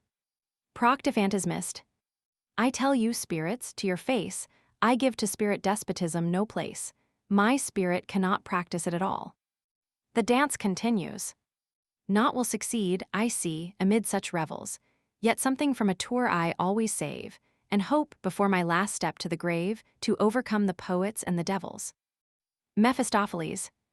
He now will seat him in the nearest puddle, the solace this, whereof he's most assured, and when upon his rump the leeches hang and fuddle, he'll be of spirits and of spirit cured. To Faust, who has left the dance. Wherefore forsakest thou the lovely maiden, that in the dance so sweetly sang? Faust. In the midst of it there sprang a red mouse from her mouth, sufficient reason. Mephistopheles. That's nothing. One must not so squeamish be, so the mouse was not grey, enough for thee. Who'd think of that in love's selected season? Faust. Then saw I. Mephistopheles. What? Faust. Mephisto seest thou there, alone and far, a girl most pale and fair. She falters on, her way scarce knowing, as if with fettered feet that stay her going. I must confess, it seems to me as if my kindly Margaret were she. Mephistopheles. Let the thing be. All thence have evil drawn, it is a magic shape, a lifeless eidolon. Such to encounter is not good, their blank, set stare benumbs the human blood, and one is almost turned to stone. Medusa's tale to thee is known. Faust. Forsooth, the eyes they are of one whom, dying, no hand with loving pressure closed. That is the breast whereon I once was lying, the body sweet, beside which I reposed. Mephistopheles. 'Tis magic all, thou fool, seduced so easily. Unto each man his love she seems to be. Faust. The woe, the rapture, so ensnare me, that from her gaze I cannot tear me. And strange. Around her fairest throat, a single scarlet band is gleaming, no broader than a knife blade seeming. Mephistopheles. Quite right. The mark I also note. Her head beneath her arm she'll sometimes carry, 'twas Perseus lopped it, her old adversary. Thou crav'st the same illusion still. Come, let us mount this little hill. The prater shows no livelier stir, and, if they've not bewitched my sense, I verily see a theatre. What's going on? Servibiles 'twill shortly recommence, a new performance, 'tis the last of 7. To give that number is the custom here. 'Twas by a dilettante written, and dilettanti in the parts appear. That now I vanish, pardon, I entreat you. As dilettante I the curtain raise. Mephistopheles, when I upon the Blocksberg meet you, I find it good, for that's your proper place. Roman 22. Walpurgis Night's Dream. Oberon and Titania's golden wedding. Intermezzo. Manager. Sons of meeting, rest today. Needless your machinery, misty vale and mountain gray, that is all the scenery. Herald. That the wedding golden be. Must 50 years be rounded, but the golden give to me, when the strife's compounded. Oberon. Spirits, if you're here, be seen, show yourselves delighted. Fairy king and fairy queen, they are newly plighted. Pug. Cometh Puck, and, light of limb, whisks and whirls in measure, come 100 after him, to share with him the pleasure. Ariel. Ariel's song is heavenly pure. His tones are sweet and rare ones, though ugly faces he allure, yet he allures the fair ones. Oberon. Spouses who would fain agree, learn how we were mated. If your pairs would loving be, first be separated. Titania. If her whims the wife control, and the man berate her, take him to the northern pole, and her to the equator. Orchestra. Tutti. Fortissimo. Snout of fly, mosquito bill, and kin of all conditions, frog in grass and cricket trill, these are the musicians. Solo. See the bagpipe on our track. Tease the soap-blown bubble, hear the schneck-schnick-schnack through his nostrils double. Spirit just growing into form. Spider's foot and paunch of toad, and little wings we know 'em. A little creature 'twill not be, but yet a little poem. A little couple. Little step and lofty, leap through honeydew and fragrance, you'll never mount the airy steep with all your tripping vagrants. Inquisitive traveler. Is't but masquerading play. See I with precision. Oberon the beauteous fay meets, tonight my vision. Orthodox. Not a claw, no tail I see. And yet beyond a cavil, like the gods of Greece, must he also be a devil. Northern artist. I only sees, with sketchy air, some outlines of the tourney, yet I betimes myself prepare for my Italian journey. Purist. My bad luck brings me here, alas. How roars the orgy louder. And of the witches in the mass, but only 2 wear powder. Young witch. Powder becomes, like petticoat, a gray and wrinkled naughty, so I sit naked on my goat, and show a strapping body. Matron. We've too much tact and policy to rate with jibes a scolder, yet, young and tender though you be, I hope to see you molder. Leader of the band. Fly snout and mosquito bill, don't swarm so round the naked. Frog in grass and cricket trill, observe the time and make it. Weathercock towards one side. Society to one's desire. Brides only and the sweetest. And bachelors of youth and fire. And prospects the completest. Weathercock towards the other side. And if the earth don't open now to swallow up each ranter, why, then will I myself, I vow, jump into hell instanter. Zenies. Us as little insects see. With sharpest nippers flitting, that our Papa Satan we may honor as is fitting. Hennings. How in crowds together massed, they are jesting shameless. They will even say, at last, that their hearts are blameless. Musigates. Among this witches, revelry his way one gladly loses, and truly, it would easier be than to command the muses. Ci devant genius of the A. The proper folks one's talents laud, come on, and none shall pass us. The Blocksberg has a summit broad, like Germany's Parnassus. Inquisitive traveler. Say, who's the stiff and pompous man? He walks with haughty paces, he snuffles all he snuffle can. He scents the Jesuits' traces. Crane. Both clear and muddy streams, for me are good to fish and sport in, and thus the pious man you see with even devils consorting. Worldling. Yes, for the pious, I suspect, all instruments are fitting, and on the Blocksberg they erect full many a place of meeting. Dancer. A newer chorus now succeeds. I hear the distant drumming. Don't be disturbed. Tease and the reeds, the bitterns changeless booming. Dancing master. How each his legs in nimble trip lifts up, and makes a clearance. The crooked jump, the heavy skip, nor care for the appearance. Good fellow. The rabble by such hate are held, to maim and slay delights them, as Orpheus. Lyre the brutes compelled, the bagpipe here unites them. Dogmatist. I'll not be led by any lure of doubts or critic cavils.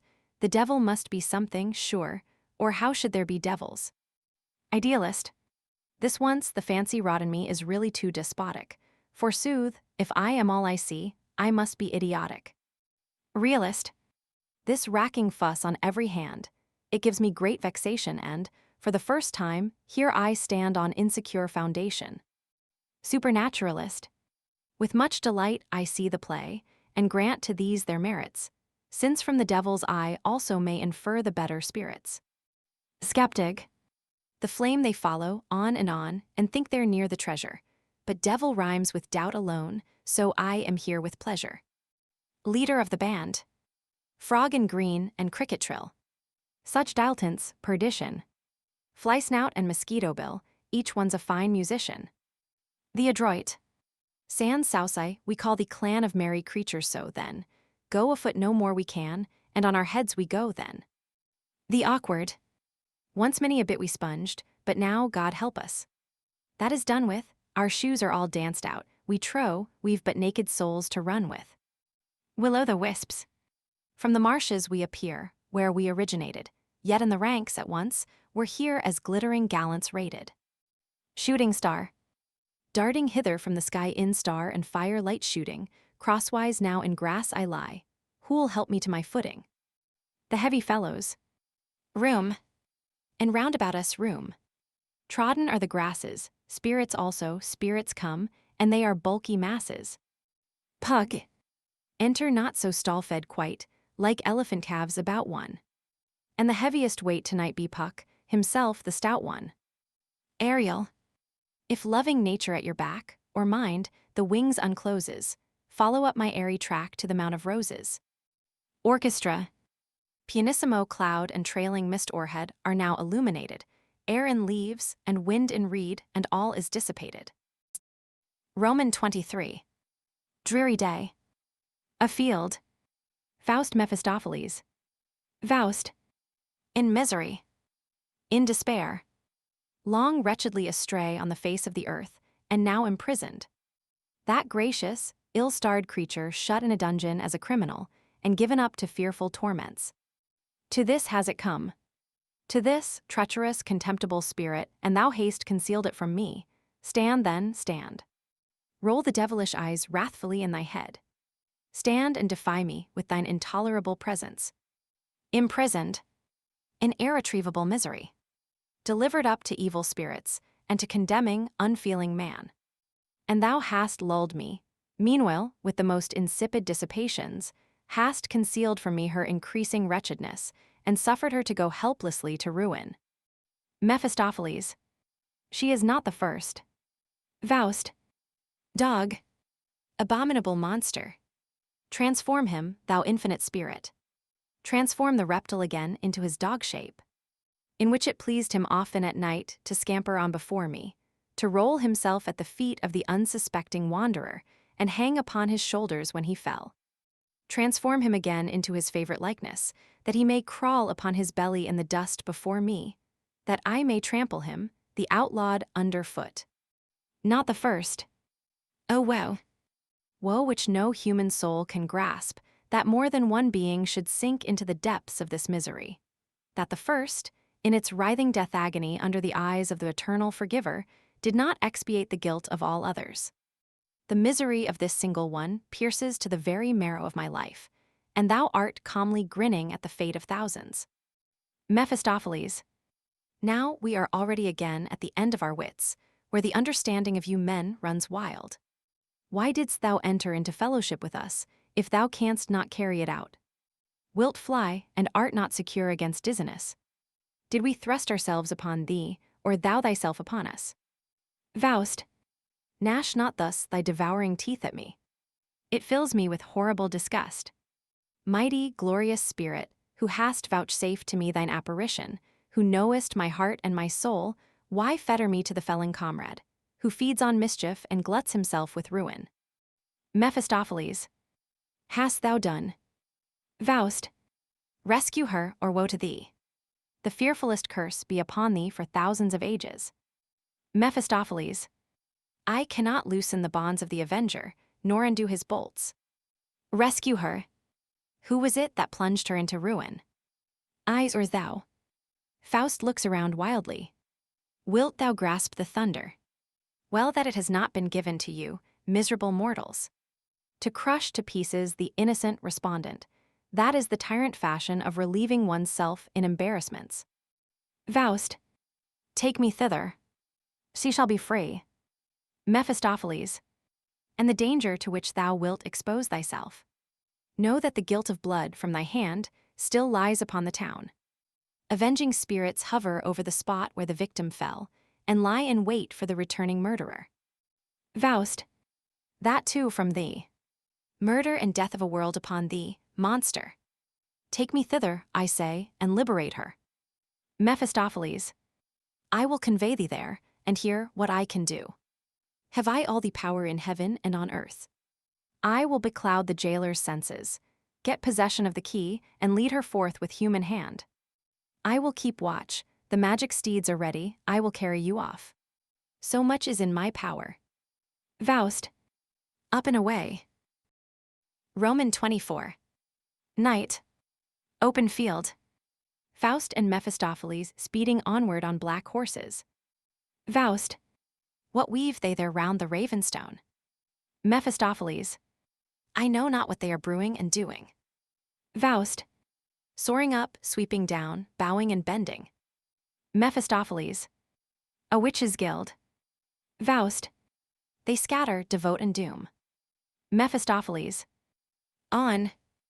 On. Roman 25. Dungeon. Faust.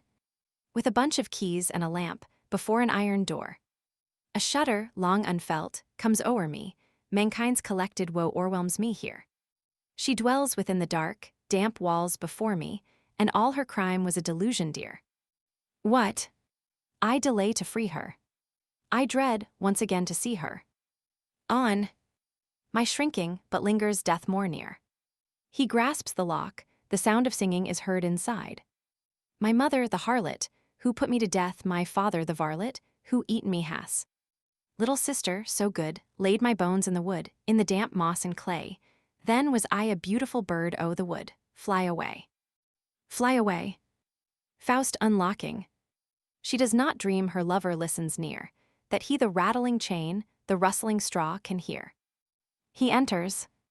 Margaret hiding herself on the pallet, woe. Woe. They come. O death of bitterness. Faust whispering hush. Hush.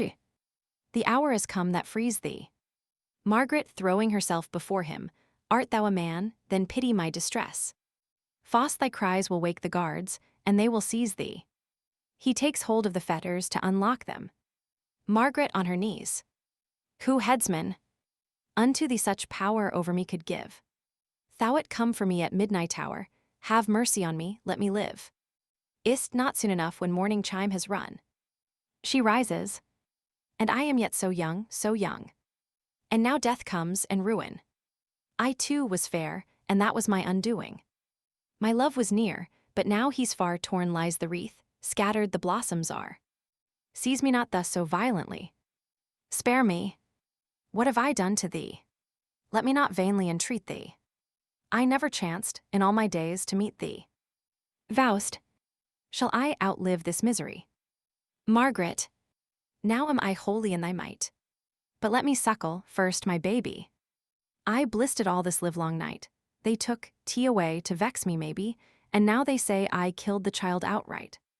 And never shall I be glad again. They sing songs about me. 'Tis bad of the folk to do it. There's an old story has the same refrain, who bade them so construe it. Faust falling upon his knees. Here lieth one who loves thee ever, the thraldom of thy woe to sever. Margaret flinging herself beside him. Oh, let us kneel, and call the saints to hide us. Under the steps beside us, the threshold under, hell heaves in thunder. The evil one with terrible wrath seeketh a path his prey to discover. Faust aloud. Margaret. Margaret. Margaret attentively listening. That was the voice of my lover. She springs to her feet, the fetters fall off. Where is he? I heard him call me. I am free. No one shall enthrall me. To his neck will I fly, on his bosom lie. On the threshold he stood, and Margaret, calling, midst of hell's howling and noises appalling, midst of the wrathful, infernal derision, I knew the sweet sound of the voice of the vision. Faust, 'tis I. Margaret, 'tis thou. Oh, say it once again. Clasping him, 'tis he. 'Tis he. Where now is all my pain, the anguish of the dungeon and the chain. 'Tis thou. Thou comest to save me, and I am saved. Again the street I see where first I looked on thee, and the garden, brightly blooming, where I and Martha wait thy coming. Faust struggling to leave. Come. Come with me. Margaret. Delay now. So fain I stay, when thou delayest. Caressing him. Faust. Away now. If longer here thou stayest, we shall be made to dearly rue it. Margaret. Kiss me, canst no longer do it. My friend, so short a time thou it missing, and hast unlearned thy kissing. Why is my heart so anxious, on thy breast? Where once a heaven thy glances did create me, a heaven thy loving words expressed, and thou didst kiss as thou wouldst suffocate me, kiss me. Or I'll kiss thee. She embraces him. Ah, woe. Thy lips are chill and still. How changed in fashion thy passion. Who has done me this ill? She turns away from him. Faust. Come, follow me. My darling, be more bold. Acclasp thee soon with warmth 1,000-fold, but follow now. 'Tis all I beg of thee. Margaret turning to him. And is it thou? Thou surely, certainly. Faust. 'Tis I. Come on. Margaret. Thou wilt unloose my chain, and in thy lap wilt take me once again. How comes it that thou dost not shrink from me? Say, dost thou know, my friend, whom thou mak'st free? Faust. Come. Come. The night already vanisheth. Margaret. My mother have I put to death, I've drowned the baby born to thee. Was it not given to thee and me? Thee too, 'tis thou. It scarcely true doth seem, give me thy hand. 'Tis not a dream. Thy dear, dear hand, but ah, 'tis wet. Why wipe it off? Methinks that yet there's blood thereon. Ah, God! What hast thou done? Nay, sheathe thy sword at last. Do not affray me. Faust. Oh, let the past be past. Thy words will slay me. Margaret. No, no. Thou must outlive us. Now I'll tell thee the graves to give us. Thou must begin tomorrow the work of sorrow. The best place give to my mother, then close at her side my brother, and me a little away, but not too very far, I pray. And here on my right breast my baby lay. Nobody else will lie beside me. Ah, within thine arms to hide me, that was a sweet and a gracious bliss, but no more can I attain it. I would force myself on thee and constrain it, and it seems thou repellest my kiss, and yet 'tis thou, so good, so kind to see. Faust. If thou feelst it as I, then come with me. Margaret. Out yonder. Faust. To freedom. Margaret. If the grave is there, death lying in wait, then come. From here to eternal rest no further step, no, no. Thou goest away. O Henry, if I could go. Faust. Thou canst. Just will it. Open stands the door. Margaret. I dare not go, there's no hope any more. Why should I fly? They'll still my steps waylay. It is so wretched, forced to beg my living, and a bad conscience sharper misery giving. It is so wretched, to be strange forsaken, and I'd still be followed and taken. Faust. I'll stay with thee. Margaret. Be quick. Be quick. Save thy perishing child. Away. Follow thee ridge up by the brook. Illustration. Equals if the grave is there, death lying in wait, then come equals. Over the bridge into the wood to the left, where the plank is placed in the pool. Seize it in haste. T's trying to rise, T's struggling still. Save it. Save it. Faust. Recall thy wandering will. One step and thou art free at last. Margaret. If the mountain we had only passed. There sits my mother upon a stone, I feel an icy shiver. There sits my mother upon a stone, and her head is wagging ever. She beckons, she nods not, her heavy head falls o'er, she slept so long that she wakes no more. She slept while we were caressing, ah, those were the days of blessing. Faust. Here words and prayers are nothing worth, I'll venture then, to bear thee forth. Margaret. No, let me go. I'll suffer no force. Grasp me not so murderously. I've done else, all things for the love of thee. Faust. The day dawns, dearest. Dearest. Margaret. Day. Yes, the day comes, the last day breaks for me. My wedding day it was to be. Tell no one thou hast been with Margaret. Woe for my garland. The chances are over, 'tis all in vain. We shall meet once again, but not at the dances. The crowd is thronging, no word is spoken. The square below and the streets overflow. The death bell tolls, the wand is broken. I am seized and bound and delivered, shoved to the block, they give the sign. Now over each neck has quivered the blade that is quivering over mine. Dumb lies the world like the grave. Faust. Oh, had I ne'er been born. Mephistopheles appears outside. Oft. Or your lost heir mourn. Useless talking, delaying and praying. My horses are neighing, the morning twilight is near. Margaret. What rises up from the threshold here? Here. Suffer him not. What does he want in this holy spot? He seeks me. Faust. Thou shalt live. Margaret. Judgment of God. Myself to thee I give. Mephistopheles to Faust. Come, or I'll leave her in the lurch and thee.